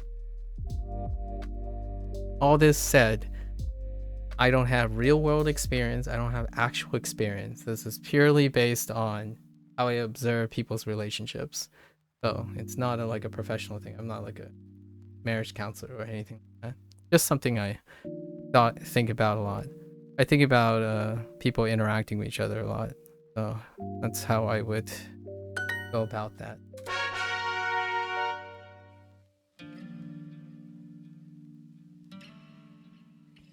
It's hard too because I generally have never liked talking on the phone. Well, you're going to have to suck it up, Sub-Zero. You're the independent one. You can talk on, like, what about Discord calls? It doesn't have to be on the phone. You both can start a slice of life game together. I don't know what that is, but you could start a avatar game together. Then it wouldn't be on the phone. Start a project together, something like that, and you can use that project to be the a point of talk. I can talk to her for hours and hours in person, but on the phone it gets a bit tiring, which I hate to admit. And I would suggest, like, there's got to be something that makes it feel more in person. Maybe if she had an avatar. Maybe if you VR chat each other, have some sort of like a digital representation that makes it closer to feeling in person, or occupy a virtual space together, right? That would be the closest thing. No, I mean Discord cards. Okay, but I do have to suck it up for whatever reason. Whenever I'm talking over a call, I just can't multitask while doing whatever it is I need to do. Oh, okay. Well, I hope you too. I like seeing couple. I hope it works out for the best. I think occupying a virtual space is very well available in today's technology. Occupying a virtual space is where there's like a virtual avatar that can represent that temporary distance. Like close that temporary distance. Close that temporary distance is very attractive. It can be a very attractive way to connect. Mailing, like emailing and writing things of the person used to be like a classic way. Like, instead of emailing something, right? I mean, you can still email something, or even literally writing something and sending the person, like sending letters back and forth. That literal writing can bring a little bit more of a closeness together. So that's kind of the idea. If you're the one that, for the independent person, is the way to reach the dependent person, and then it can offset the burden that the dependent person requires, right? If it can't be helped, obviously. No. Hopefully. It goes without saying, I don't have a partner presently. 風呂風呂 Too independent is probably the short answer. The hot take is I'm far too independent to be successful at finding partnership at the moment. お風呂 You have to suck it up and be a little bit more dependent. 風呂 Obviously, you can be too dependent as well. But usually, from my perspective, I'm usually the problem. 風呂 I'm usually the problem. Especially in this day and age with limited resources and stuff. I'm usually the problem. Not in a bad way, not in a good way. Just the reality is that a relationship is semi-dependent. You don't want someone around if you don't need them, or like you don't want them around, right? And the person, each person wants to be wanted some way. お風 And 呂 if you're too independent, you won't naturally make it seem like you want that other person around. If that person wants you around, the relationship is only successful for as long as the other person wants you around. So like if I enter a relationship, a lot of times that relationship ends when that other person don't need me for anything, or don't want me to make them feel guilty about needing things, whatnot. So usually I'm the problem. お風呂 That's kind of the thing. 風呂 お風呂 So here's an interesting thing that I've said before. Being nice isn't the same as being kind. Being constitutively nice doesn't mean that you're kind. Kind deals a reciprocation of compassion. A nice person is someone who just likes is motivated to being nice. But sometimes an act of kindness is to recognize that you need to be selfish sometimes and show that you desire things for yourself, which is an act of selfishness, which often is not associated with being nice. Being nice is someone who says yes to everything, but they don't say, no, I want something from you. And that want can be very powerful in a relationship. Like, saying, no, you can't go because I want you here is kind of very important in a relationship. And I got pinged quite a few times for that. My counter argument is very unfeeling. It can be seen as nice and kind to some extent, but I would say something like, my partner would say, oh, I'm going to a party, right? There's gonna be a lot of guys there. Do you want to come along? And I'm like, I'm okay if you don't want me to come along. And then they're like, oh, okay. There are gonna be a lot of guys there. It's like, oh, well, have fun. I hope they're gonna, you're gonna have fun with them. And they say, well, like, what about, aren't you like worried? Don't you want to know what I'm gonna do and stuff? It's like, I trust you. So that could come off as apathetic, right? That could be coming off as a lack of concern for your partner. And that is where I got into trouble quite often. I'm good. Trust. Why is she testing the waters though? Yeah. So I've been in that situation a lot of times. And the idea is I needed to give my partner, my prospective partner, a feeling that I want her. Like, I want her to, like, there's got to be like a tact. You got to be reading the room. And I'm not that great at doing that. So, 風呂 there's a lot of nuances to those types of situations. お風呂 And you gotta navigate them. I'm basically consistently trusting, but it can come off as an undesire, like a lack of desire. お風呂 And in general, I do lack desire most of the time. Like when someone asks me, like, what do you want to do for fun? I don't know. I could sit here. And sitting here is kind of fun. What do you want to do? You're like, oh, I want to do this. Let's do that. That's like 90% of my conversation. Like someone says like, hey, what do you want to do? I don't know. What do you want to do? It's like, oh, I want to do this. Let's do that. It's not dependent on what we do. It's dependent on who's doing it, how you're doing it, and that's about it. I don't really have, there's nothing that's like inherently undesirable about things. And there's not, I don't really find many things inherently disinteresting. Shinsetsu. Shinshitsu.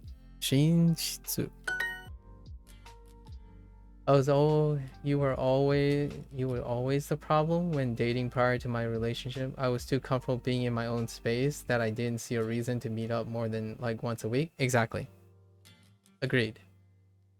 That is part of I have that issue as well. The whole problem is if my partner needs me something, I expect them to have no hesitation to ask me for something. And then I would expect the same for my partner. The downside is it's a double standard because I would naturally not ask for it. You see what I mean, Sub-Zero? Like, and then if you don't ask for anything and you don't like desire to constantly want your partner's attention, then the other partner is going to drift apart. They're gonna consistently be less and less interested because you haven't asked anything. Sometimes your partner just wants to do something for you, like they want to be involved, like it's a give or take.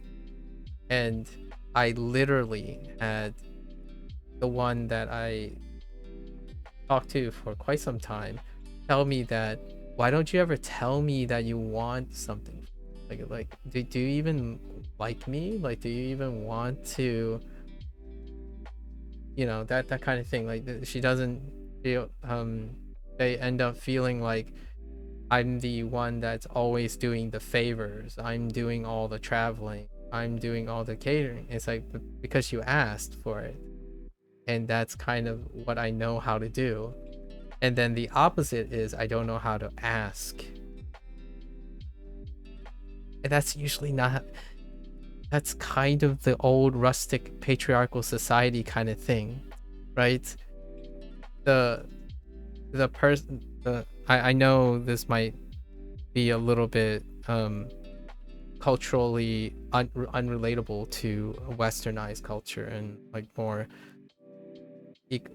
equal type of thing, but my like my household, my father does everything without hesitation. My mother demands all the things, and that's why the patriarchal society still kind of persists. Patriarchal codes still exist, and even a point of contention in the United States is kind of like a 50-50 split, like the old-fashioned roles and stuff. And yeah, we can try to redefine those roles.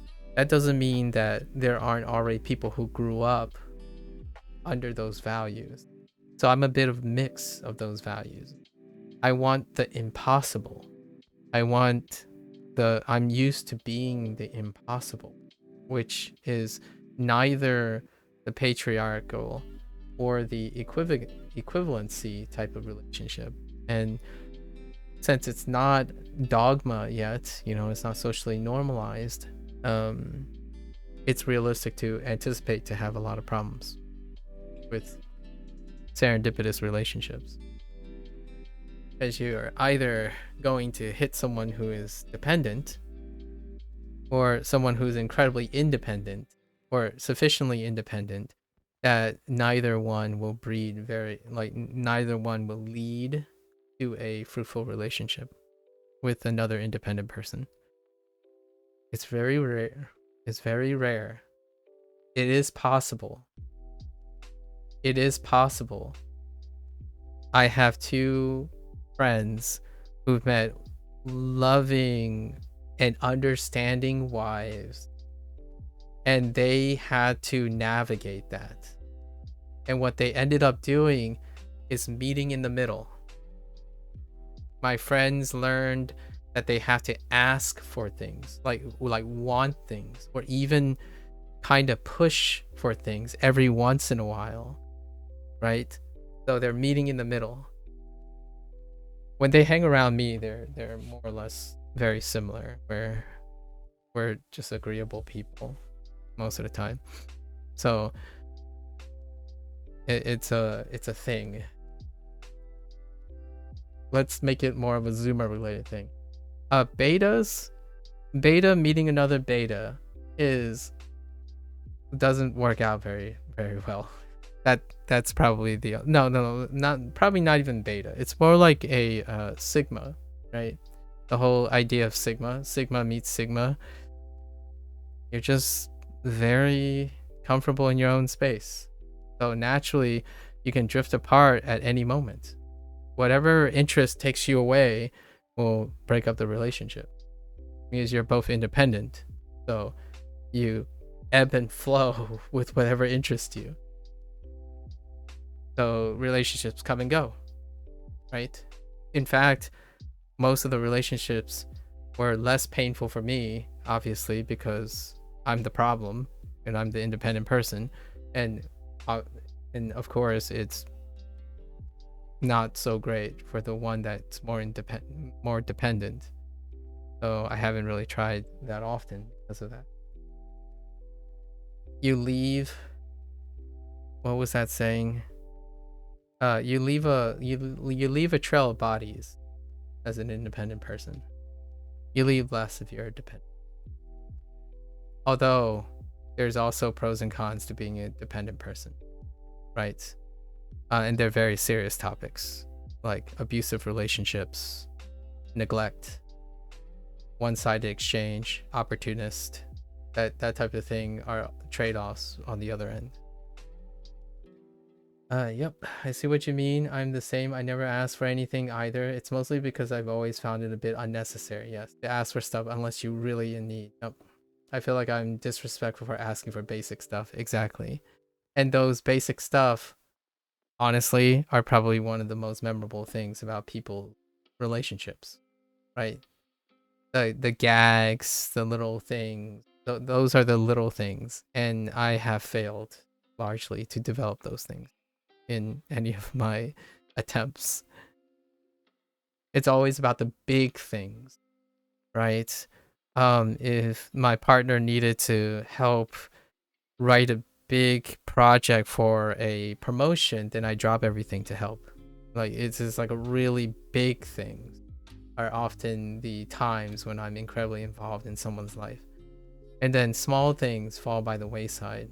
And in my opinion, looking and watching YouTube couples and all that stuff, or like a YouTube personality who has a couple on the side who's not like involved in it, it's the little things that add up over time. It's a consistent little thing, right? It's kind of like language learning. It's the consistent little things that add up to a very strong foundation. Always relying on the big things can only go so far, because once you run out of big things, 90% of the time you're engaging in little things, not big things. And I'm starting to appreciate that to some extent, indirectly. Maybe it'll make me for a more attractive partner than I was before. You can only imagine how much worse that was when I was younger. When I was younger, it was to the point where I still remember like 13, when I was 13, it's like, how can you even get into a relationship when you don't have you don't have money, career, a legacy, and also being able to solve everything by yourself? When I was 13, or like much younger. And then when I was getting into like my 18 and 20s, it was still the same. Like, oh yeah, I need to pay for everything. So I would need enough money to pay for my partner and like 2 kids and stuff. So that never crossed my mind. Like, developing interpersonal skills did not cross my mind until like much later, like after 18, after I left. So learning how to communicate, being compassionate, being expressive, and knowing how to express yourself, even if you have disinterest or you're independent, you still have to be able to express yourself adequately in order to engage in interpersonal skills.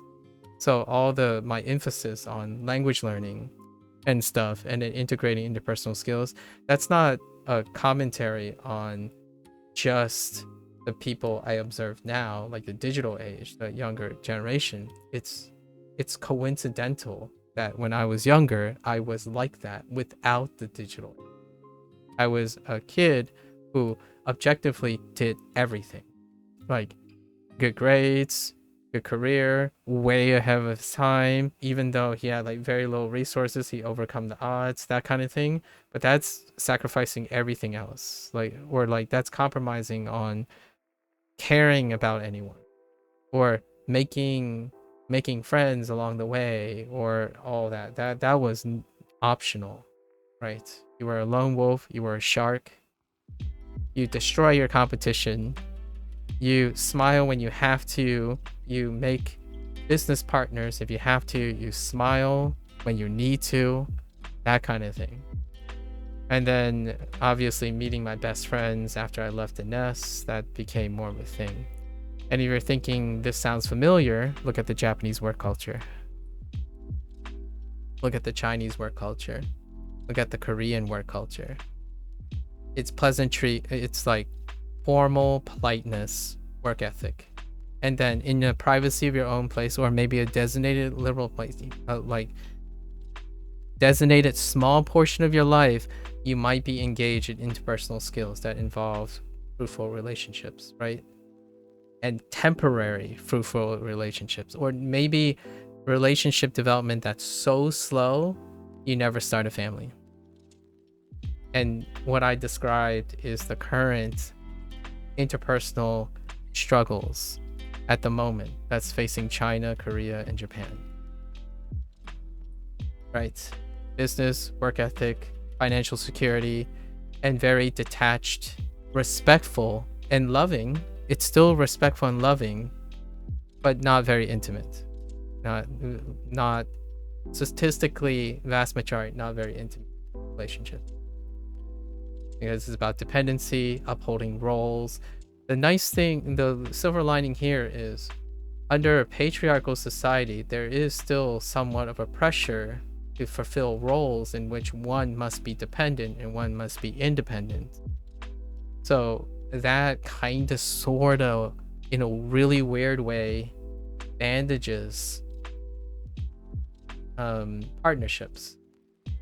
Now, if you go to the United States and you're looking at like Asian American success, usually it involves one that embraces the patriarchal nature, one that prefers to be a housewife, and one that prefers to be a breadwinner husband, right? Or because it's not a conflict of interest.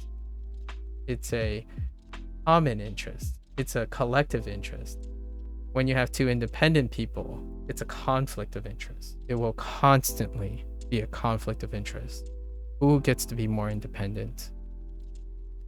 And that sucks. And it's also a mutually distancing the type of chemistry, or a lack of chemistry in that way. If you have two independent people, well, they're both independent. The likelihood of them staying together can be tenuous. It's incredibly tenuous. So it's a weird thing. It happens. And it's kind of facing the United States, right? Like divorces and like relative relational success is declining. Not that it's a bad thing or a good thing. It's a consequence of having more and more independence. Or the more independence you have, the more likely you'll go through multiple relationships, right? Dependency creates a need, an obligation. And the more independent a group of people become, the less likely they will engage in relationships. Or they might engage in relationships temporarily because they're independent. So only their interest will cause a temporary dependency. And when that interest disappears, they move along. I described this already in the context of friendships. If you build friendships based on a common interest, that's temporary. If you don't continue to build dependency on each other, like a sentimental or emotional dependency on each other, like desiring of one's presence, then the friendship falls apart. Because at some point you drift apart. If you're making friends and then not evolving the friendship more than just the interest. So like if you have friends, like I said, I use video games as an example. Oh yeah, I only hang out with this friend when I'm playing Fortnite. Well, whenever one of you get disinterested in Fortnite, or Fortnite closes down or becomes less popular, you're gonna stop becoming friends. If you don't evolve from just Fortnite friends, right? And that's kind of how social interactions happen in the digital age. Content creators who are healthy with their relationships understand that the vast majority of the people they meet will only be interested based on that tenuous grasp, right? It's those ones that give you any indication that you are more interested than the common interest. They're your keepers. And then one day, you like to think that you can find a partner like that. And unfortunately, being independent makes you horrible. I say this with all the benefits of being independent. So there are a lot of quote unquote benefits of being an independent person, but one benefit does not include a sustainable relationship in which you feel close to someone is you're literally independent. How you're unlikely to be very like you're unlikely to develop a close relationship. You have to work on it. That's kind of what I'm working on, obviously. It's okay. There's still time. There's still time. I'm practically old enough to be most of the teenagers these days fathers, but there's still time. Right? Right. Right.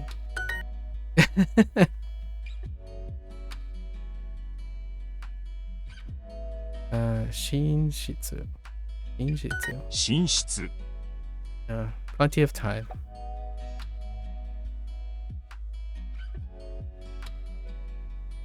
This is probably gonna be a weird flex for some people, but thinking you're always nice is incredibly overrated. If you step back and think about your perspective about what it means to be a very nice person, I say this as a weird flex because I truly believe I'm a very nice person. And because I believe in that, or I think it's true, the stuff that I say is a consequence of being a very nice person. You don't get to be the center of attention. You don't very often succeed in getting a partner that constantly wants to be around you. There are a lot of larger real world consequences that will reveal if you're truly a very nice person. The phrase I commonly use to people is you are selectively kind. You are a selectively kind person. The moment when someone says you're a very nice person, like I'm always nice, the first question I'll ask them is, are you in a relationship? Do you have very close friends? Do you have best friends you hang out with all the time? Do you have people who like to be around you? Well then, if you do, like very specific people, not like just anybody, then you are not always a nice person. You are a selectively kind person. And that is a great balance. Hello there, Garrett. And that's a balanced person. And that's far more dynamic and adaptable than being a very nice person all the time. Because I had to work on that. And I'm still working on it now. If you're constantly a nice person, like all the time, you don't get ahead. You often don't get ahead. And there are things that in human relationships, always being a nice person will destroy. That's relationship. Because if you're always nice, that also means you don't pay attention to your partner. Quota marathon. I struggle with learning hiragana and katakana with just the Duolingo lessons. Ended up getting a separate Steam game for it. Ooh, which game did you do? I guess, can you learn kanji entirely off Duolingo? If you're having problems with hiragana and katakana already, like if you bought another thing, I'd probably say no. If you shared that. Oh, you mean kana? Oh, Can You Kana is the game. Oh, interesting. I haven't heard people mention other games yet. Can You Kana? Off Steam? Can You Kana? Is it under a different name or something? Did the game get discontinued or something? Because I can't find it. I looked for a while. I looked up games for learning games. Right now I'm playing a game. I'm using a game called Shashinko. For that. How do we say I hate thunder in Japanese? I have no idea. Raigeki? Is a Raigeki thunder, or is that lightning? Oh, hold up. And this is just coming from my Yu-Gi-Oh days. But is it Raigeki? Lightning strike. No, Raigeki is a lightning strike. That's close enough. Daigeki. Wait, how do you say I don't like? I hate. How do you say I hate? I don't even know how to say I hate. Because Duolingo doesn't teach really negative things most of the time. It's kind of evident to hate. To hate. Kirau. So, I don't know. Daigeki o kirau? I guess that works. I don't know. Watashi wa... Yeah, that. Oh, and that's the kanji for what I just looked up in Jisho. Okay. And then what did you use for lightning? Interesting. That's the icon for... Ah, lightning. Oh, it's kaminari. Oh, kaminari. Interesting. Oh, there's thunder in your country? I see. Interesting. Jared. Oh, sorry. I didn't... links don't come up in YouTube, Oda. If you can get the game name, I will be able to look at it on my Steam client. I am really interested in collecting different Japanese learning games, as that's a place that I want to expand in. Oh, you can't sleep because of that? I'm sorry to hear that. You can kinda learn Japanese. Oh, that series. Yeah, is it the one with the it's the RPG Maker one. The one that was made in RPG Maker. Yeah. I see. Like let's see. I know I've seen this. Yeah, okay. They're also the ones that did the...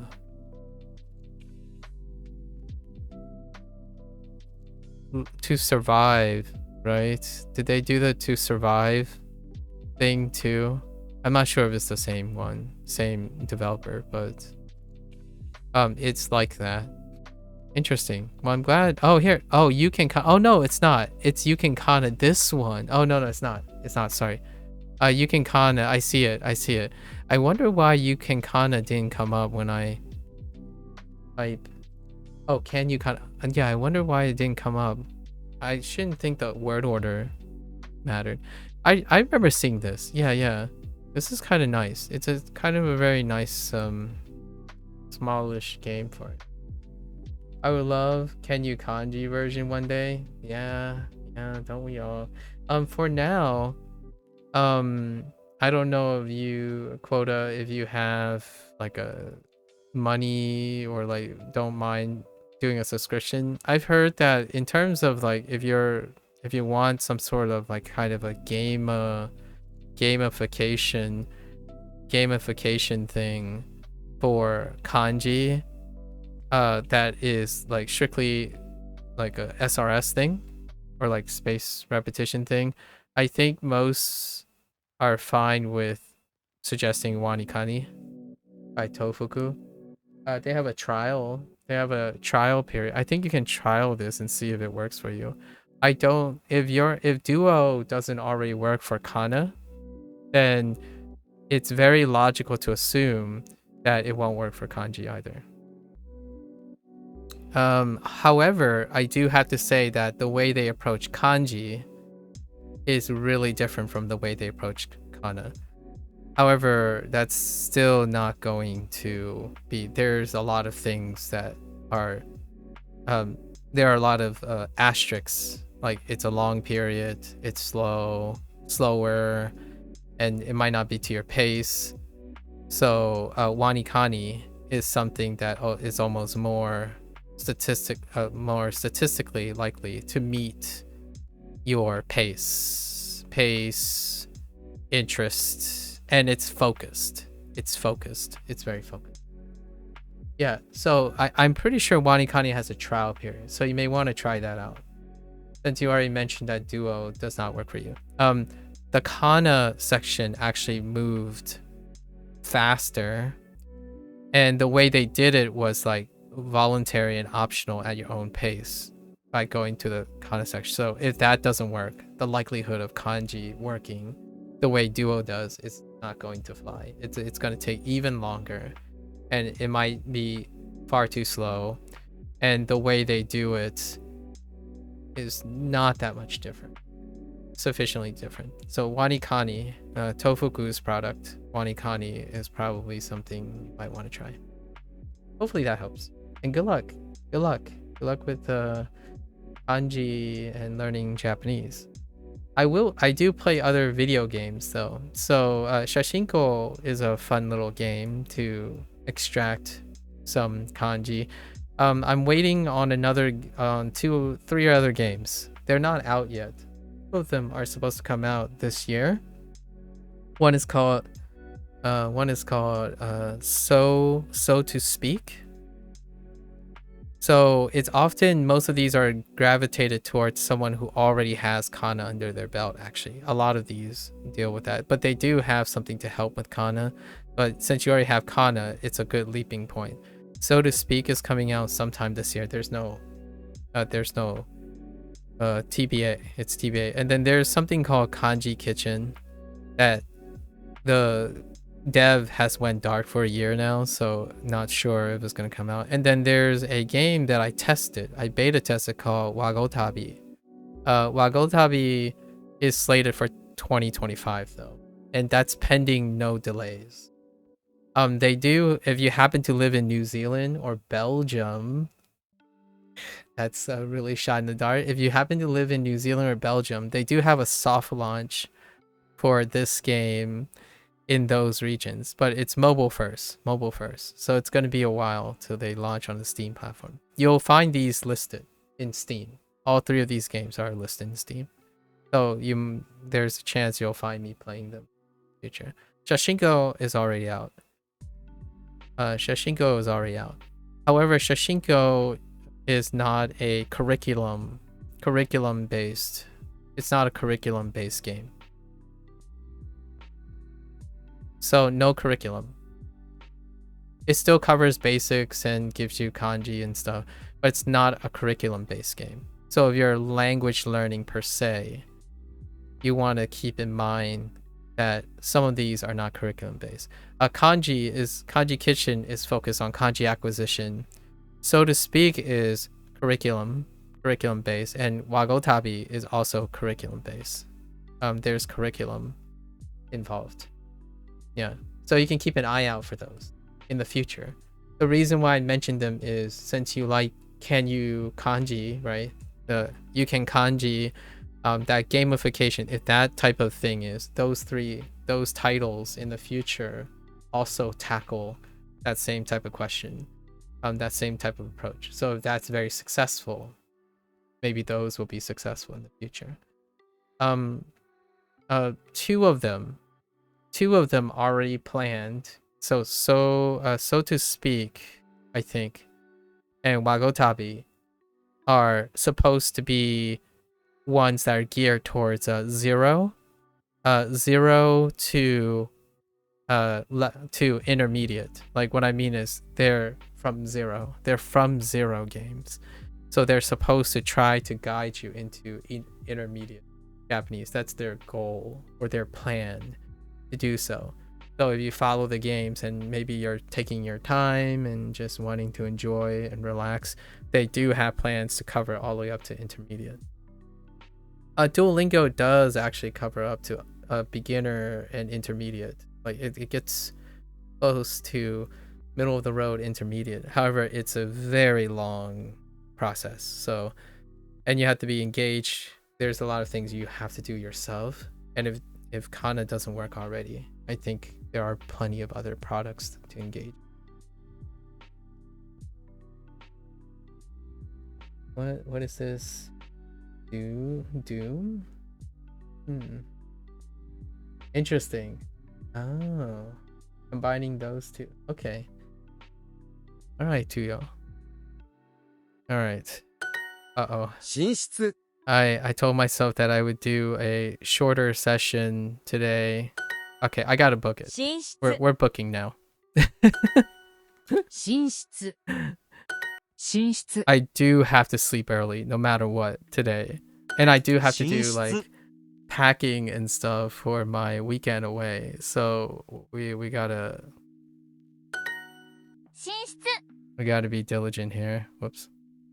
寝室寝室寝室寝室 Uh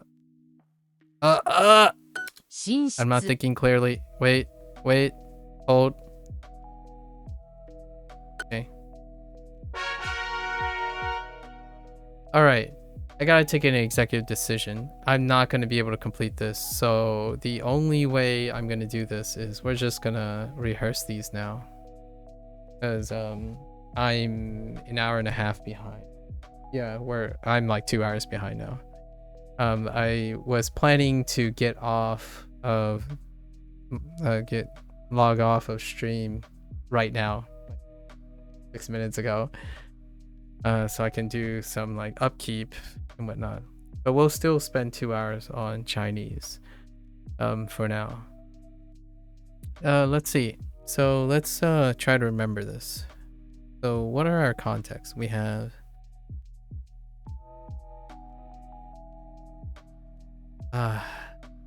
which that's what happens when you're too passionate about a lot of things, right? So we have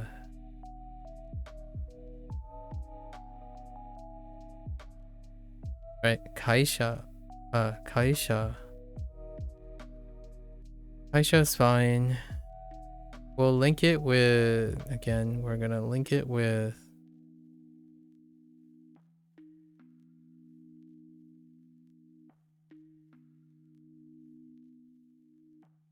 IK.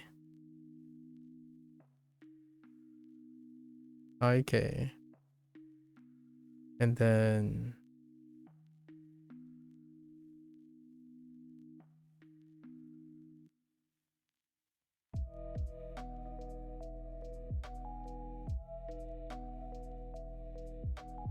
Gogo. We're gonna link it with our new one. It's not the correct one.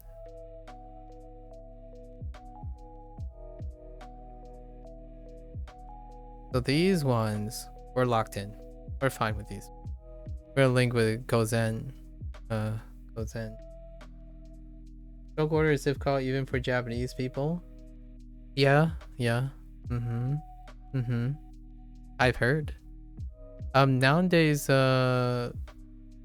typing, right? Typing kind of like you don't really need, quote unquote, the way people interact. I imagine even for Japanese people, the way they interact may not require that anymore. Writing is kind of a pastime these days, huh? I use writing and speaking a lot to remember things. So I'm an older. I like older things. I'm 37, by the way. Sanju,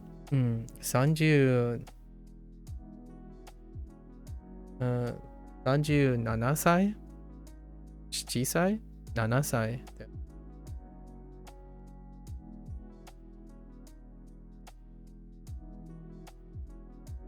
Let's see. So we got these two. Time. So let's just do time this way.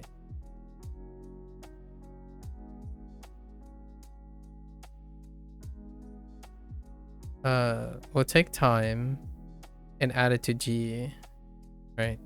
If we add it to G, it's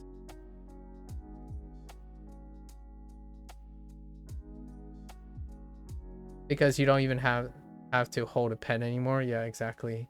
You don't need to hold a pen anymore. That's understandable. That's definitely understandable. So we need Deiji. Deiji. Oh, Deiji can be. We can place Deiji with Gozen. We'll just like place it next to each other. Okay, so that completes that idea. And then now we need the rooms, the places. So I just got this. Was it right to left? I think it's right to left. Yeah. And then this is Furo. So Furo. So Furo. And then we just got this too.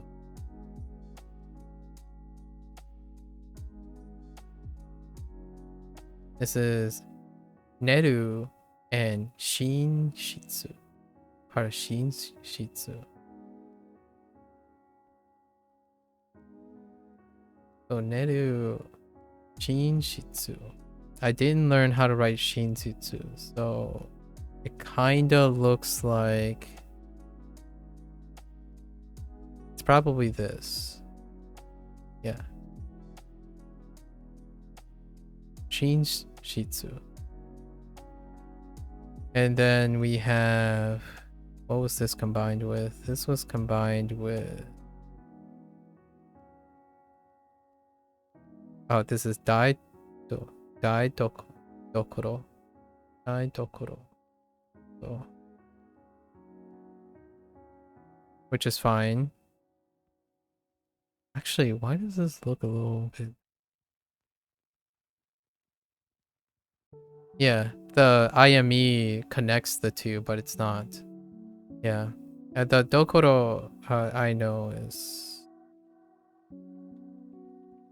Oh, actually, I'm not sure if it's right to left. Let's go look up a stroke. Probably not right to left. It's left to right.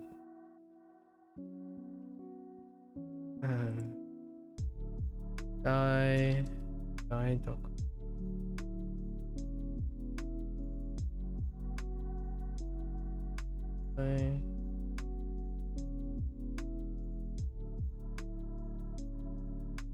Oh.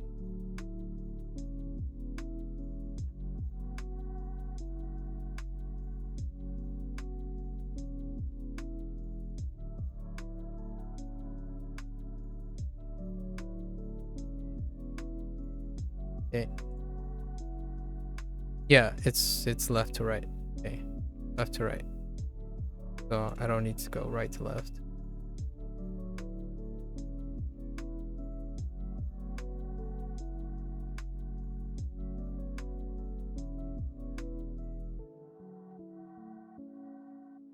Main reason why I don't bother learning to physically write in Chinese, I never write in real life. That's very pragmatic, obviously.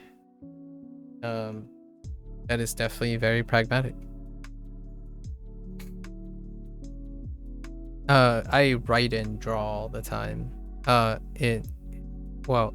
In real life, I guess. I digitally write and draw all the time, which is still like real life, I guess. That's kind of why it connects me with my artwork. It connects me with form. I write in my head too. So you don't have to like literally be writing with your hand. You can write with your head. It helps me connect with the characters. So Dai Dokoro and Heya. We got the Heya, Ya. We know Ya from Shashinko.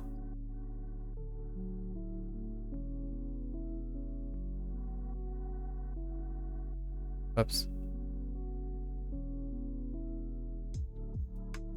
And then Hey, Ya we're very familiar with. Which is nice because this article here helps us remember, this radical here helps us remember Shitsu. Shitsu is a different crown, a different promotion type of room space, because the radical is underneath a different cap. and that's kind of where we're gonna use for that. And then we're missing one. We're also missing one is not categorized here.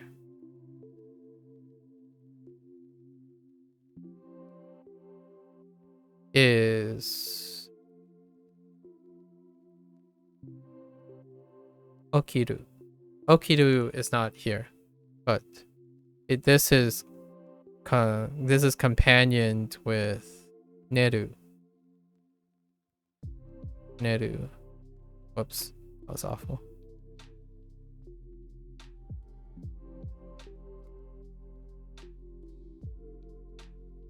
Ugh. Okay. So let's see. Let's see if I can remember all these characters right away, so that I can move to Chinese. I don't have a lot of time today. I need to end before midnight and sleep. Sai, 37. Mata. There are still 63 years left until you are 100 years old. Yeah. The reason why I mentioned I'm 37 is I grew up in a time where this stuff is not normal. So, and I liked that stuff. I had a choice, and I do still type on the keyboard and whatnot, but a lot of my old stuff I bring with me. I tend to bring a lot of old stuff with me. So since I don't have paper and pencil anymore, I got a tablet and pen to do everything. So I continue to bring my old stuff with me.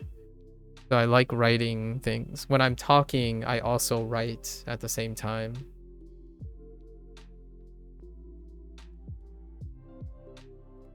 What? Oh.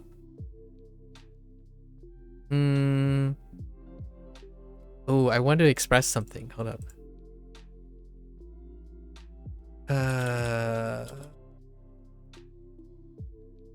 What is it? Seibutsu Seibutsugaku? Yeah, Seibutsugaku. I guess watashi wa Seibutsugaku no sensei Seibutsugaku sensei desu, or deshita, I guess. Yes. Watashi wa seibutsugaku no, yes, no sensei deshita. So I was more or less a biology teacher for some time, and you do a lot of writing. You do a lot of writing on like a chalkboard and stuff. I just wanted to say seibutsugaku. I don't know, because it's a vocabulary word. But you know, classroom. Lots of chalkboard, lots of talking, walking around. That's what I used to do, and I bring it, and that's how I learn a lot of times. So I get very used to being in front of a chalkboard.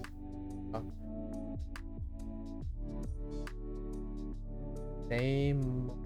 Oh wait. Oh, which one is that? And some type of school. Something. Seimonogaku. Oh, that's how you say it. Oh, Seibutsugaku. Oh, no sensei. Oh, that makes so much sense. I can read that. Yeah, that makes sense. Yeah, so you take this and you take mono, but butsu. Butsu is a read on.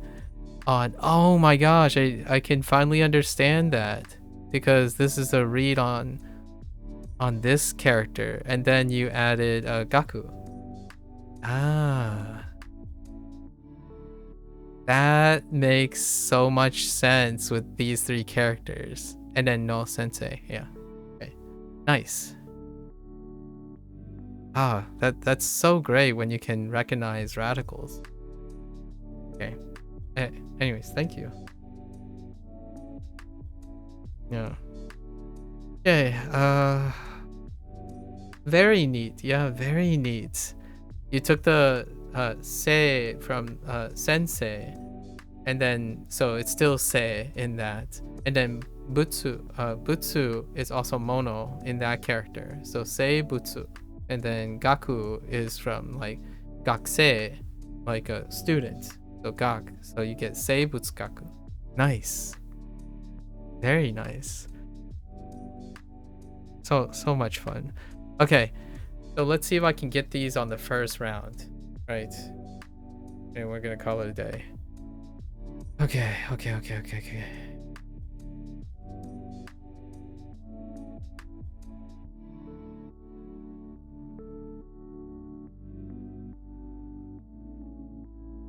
All right.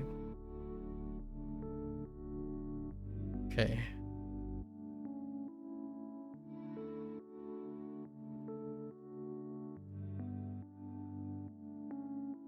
So we'll use this as our memory primer, right? Go.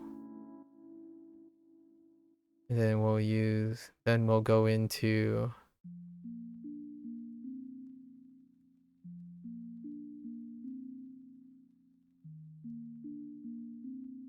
okay, goes in.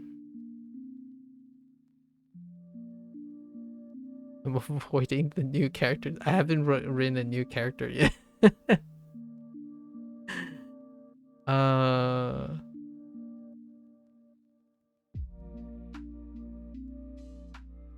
What were our other vocabulary?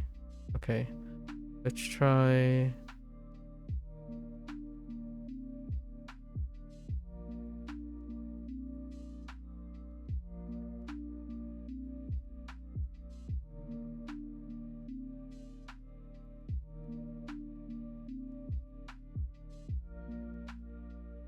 So, daidokuro. Daidokuro.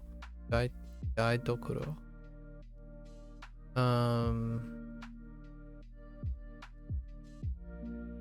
Dang.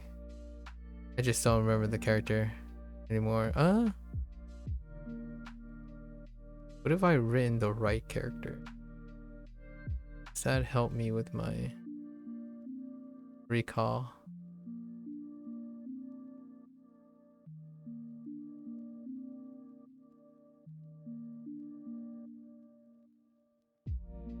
Nope. Heya is gone.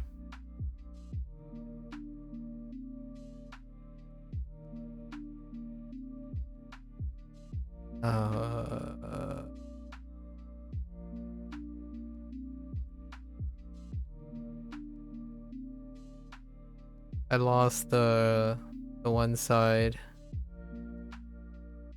but I can use my relationship between ya and shitsu for shinshitsu.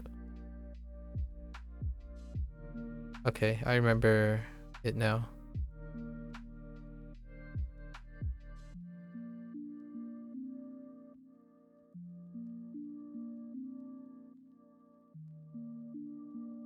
Right. So this is shinshitsu. Shinshitsu. And then standalone is still this. So we're gonna do this and run across to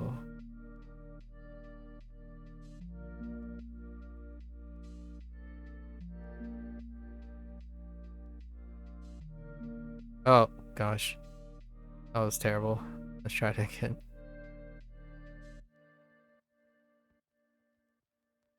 So Neru. Like I'm thinking of Neru right here. Neru.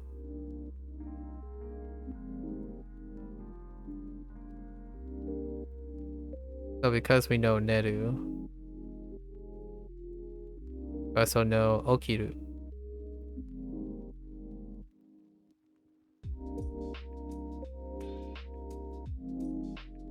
And then we'll come back to this.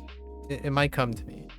We need the other room. The other room. It's furo. Furo.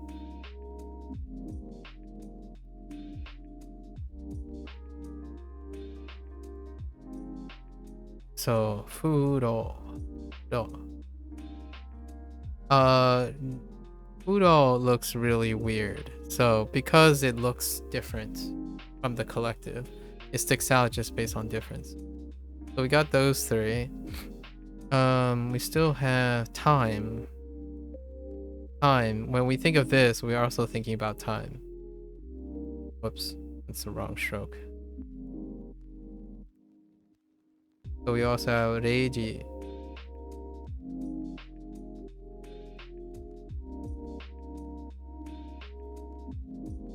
That's kind of sloppy. That's fine. Reiji.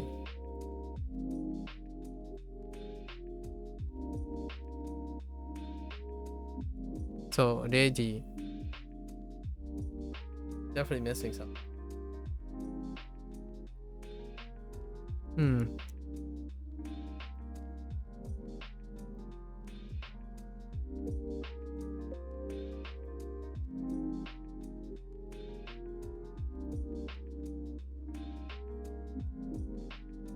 Okay, we don't want to spend that much time. Let's go reinforce. Oh, Aisha. Okay. Write it down. So let's start with Kaike. Then Kaisha.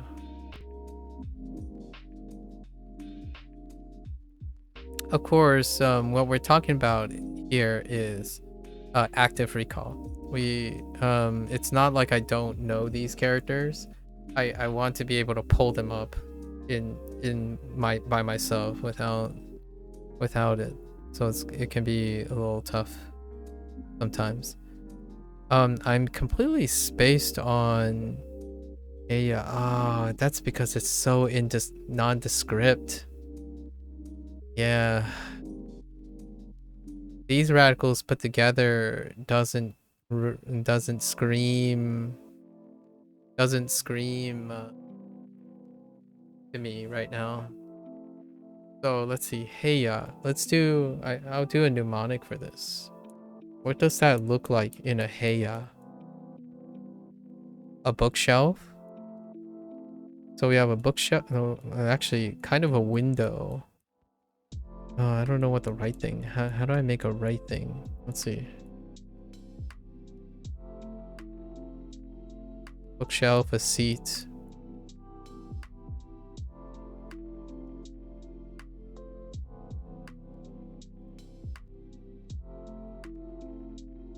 And a person standing against a wall?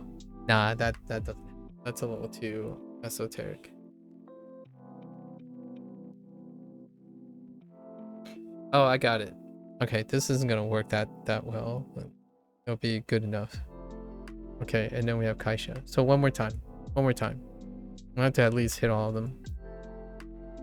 Okay, so let's start with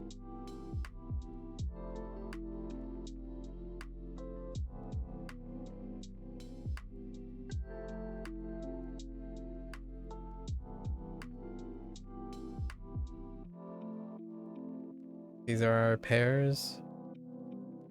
So we remember one, we remember the other, of course. As I promptly forget.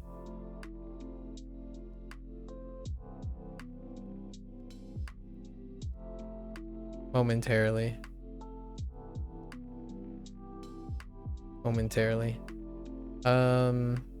Let's go with the rooms. Actually, yeah, let's start with the room. Rooms would be a natural place. Start with the strangest one. Uro.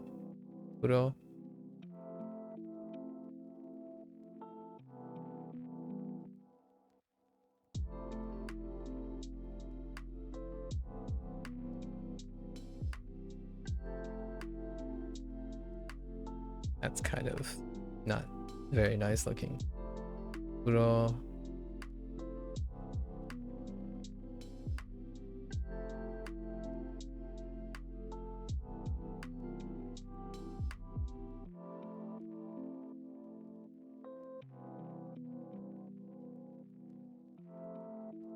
Wait, is there a stroke above? Was there a little stroke up here?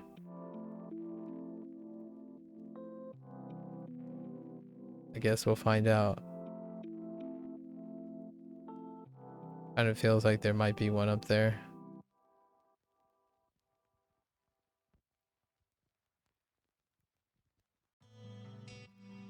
But we'll leave it up there. There might not be. I wasn't paying attention. No. Might be getting mixed up with something else. What else we got? Okay. Okay.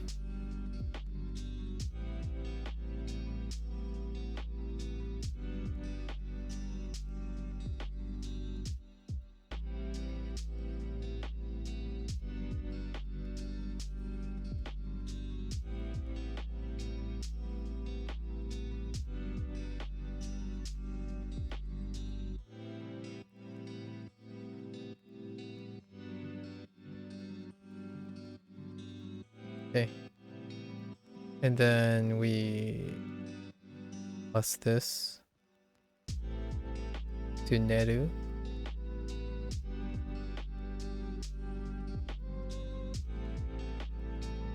Plus this to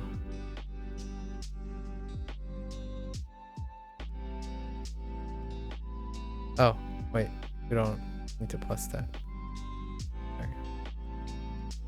Then we opposite this to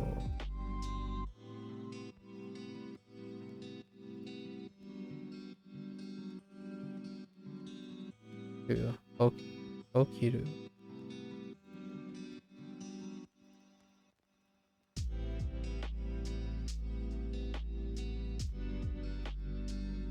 What we got?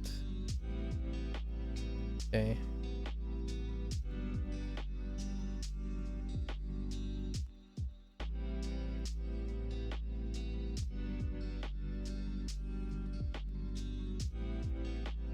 Fogo.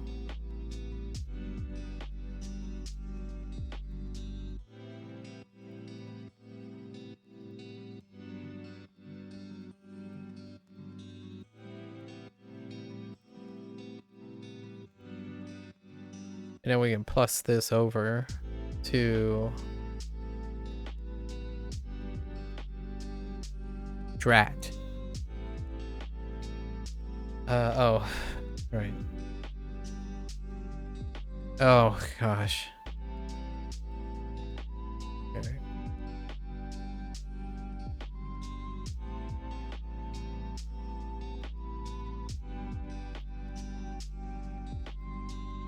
I gotta write larger in the future. Some of these need to be normalized to a larger plane.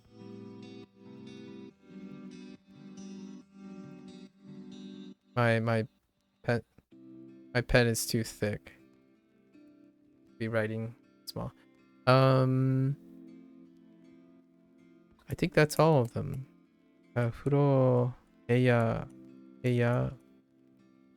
Shinshitsu. Oh wait, no, just kidding. I'm missing one.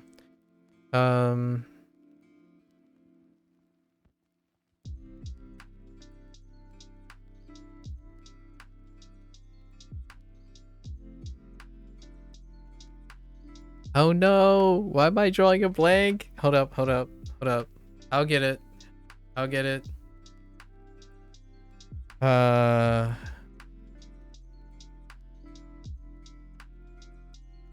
Son of a...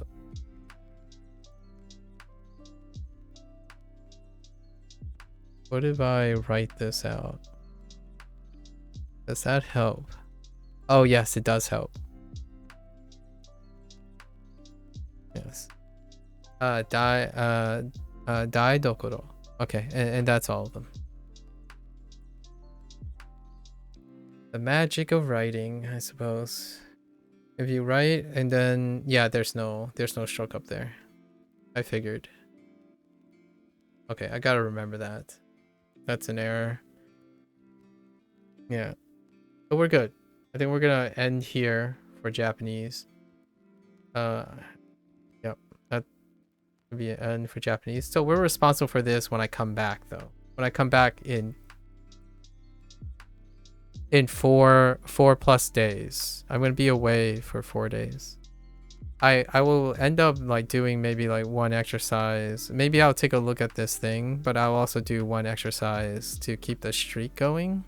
But for all intents and purposes, now by the time I come back, my stream number will not be consistent with my streak number anymore. So I'll be away for 4 days. I'm gonna be at Otakon. It's an Asian pop culture convention that's held every year. It's on their 30th anniversary, and I've been going for 17 years. So it's gonna be fun.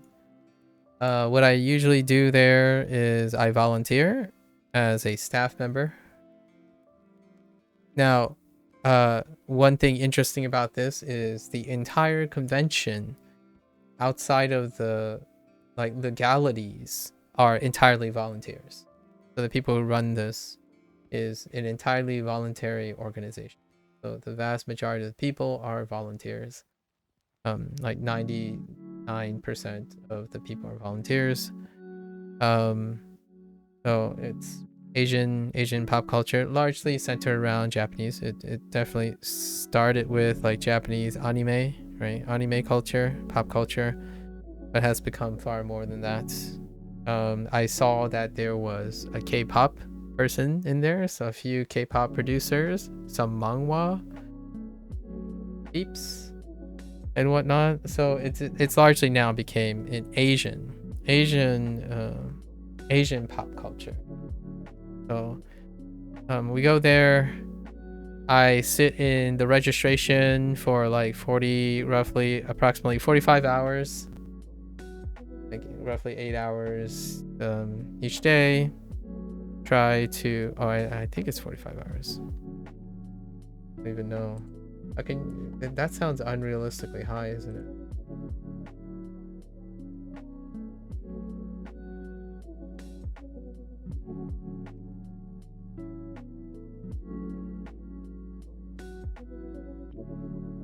Oh, just kidding. Half that time. Not 45. Half that time. Not too bad. Very reasonable. 25 hours. 25 hours. 25 hours. Not too bad. It's 8 hours, 8 hours, 5 hours. The convention is like 2.5. Right. I do registration. You know, I'm that guy. Smile. Probably one of the first few people that you interact with before you go. I give the badges and the tickets, like the badges to enter. So yeah, I'll be away for 4 days. I'll be back.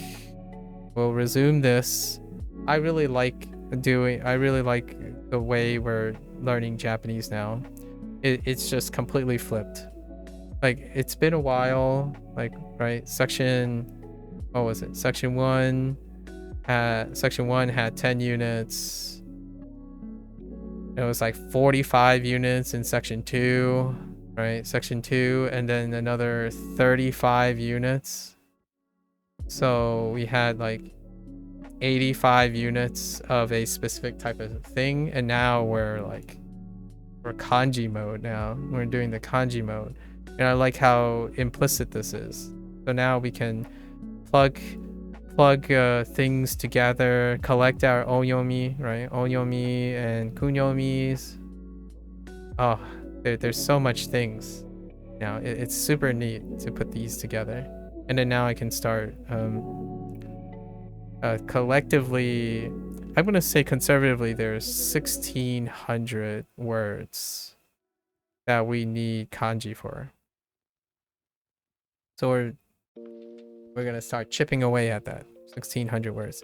I have been told, though, the last time there was like a quantification of kanji, I think it was at 1,300 plus. If not, I think conservatively it's more like 1,500 plus. Tiny kanji I've gathered up. Wani kanji to help my kanji. Nice. Tiny kanji. Oh, okay, Blair. Solid. You're already at the Wanikani. I just recently suggested that to someone else too. Yeah, Wanikani is a much more kanji centric. I like what Tofuku is doing over. I saw I didn't use it myself, but I saw a demo. I watch other people demonstrate Wanikani, like their reviews and all that stuff. So that is definitely a place. And Kat, I don't know if you're interested. However, I know someone who already learned Japanese, but they started learning Mandarin. His name was Jacob, and he uses something called Hanzi Hero. So if you're not like strapped for, it's kind of like Wanikani. Obviously, it's not free, but it's kind of like a paid subscription thing. But Hanzi Hero is kind of interesting too, if you're ever interested in like the whole Wanikani thing. And then there's also obviously Mandarin companions and stuff. Graded readers. I've been looking into like Chinese here. I think Hanzi Hero has a trial. I don't know if they have a trial, but Hanzi Hero is kind of like what Wanikani is trying to do, but for Hanzi, there's also I think someone mentioned Mandarin Companion, which is a graded reader resource. Graded readers, which is something Blair really enjoys when that one day with Tatoku's graded readers for Japanese. But those are like two different other types of resources for things. I hear them a lot. So and the Hanzi Hero is just because I don't interact with a lot of other Chinese learners yet. Still striking out on Korean grade readers. Oh, so no Korean graded readers. That's unfortunate. Yeah, I didn't find a free source yet. It's difficult to find a free source of Mandarin graded readers. Tadoku, the people who at Tadoku is doing wonderful things. So, oh wait, but for the record, I think Korean. Okay, Blair, I'm not sure. I glancingly, so I didn't investigate myself. I think the Korean government has a learning source. I came across this only briefly, but it was like someone talking about more than one language, but they also mentioned that I don't know what this is, and I think it is Korean. The person said that the government actually puts out a free resource that is supposed to like get people to educate, and then like when they visit Korea, and so it's like an initiative to like offer resources in order for other foreigners to engage in it. So I'm not sure what it's called, but if you look that up, there might be something interesting in that. Because someone who is Korean said like, oh yeah, well, why don't you just learn it from the official source? And then, so they mentioned something about a free source provided by the Korean government. So I don't know if there is like a form of SRS or grade reader or how they're doing it in there, but I haven't investigated myself. That's also something I came across. All right, cool. I'm gonna switch gears. Thanks for hanging out, folks, for the Japanese portion. I'm gonna be away, so the next time I come back on a stream would be on probably on Neverwinter, because I'll be back on Monday. And we'll resume for the Japanese. So 4 days. We haven't taken a break. Usually I don't take breaks, but this is the exception. Oh, I also might go to a wedding sometime later in the year that I might be away for that too. However, usually it's just this one time. This Otakon is the only exception now at the moment. So always working, due diligence, steady, and then 4+. I even take the break from running during this time. So this is my offset day. And what do I do with it? Pretty much I do the same thing I always do every day. I try to put a smile on people's faces. Right. Okay. All right. So let's switch gears to all you Japanese language learners out there. Keep on having fun. You know. Mata ne. See you a lot later. If you're gonna watch this later, arigatou gozaimasu. Right. And yeah, I'm gonna get up and stretch for a little bit as we change gears. So, all right. Go to bath. All right. Be right back.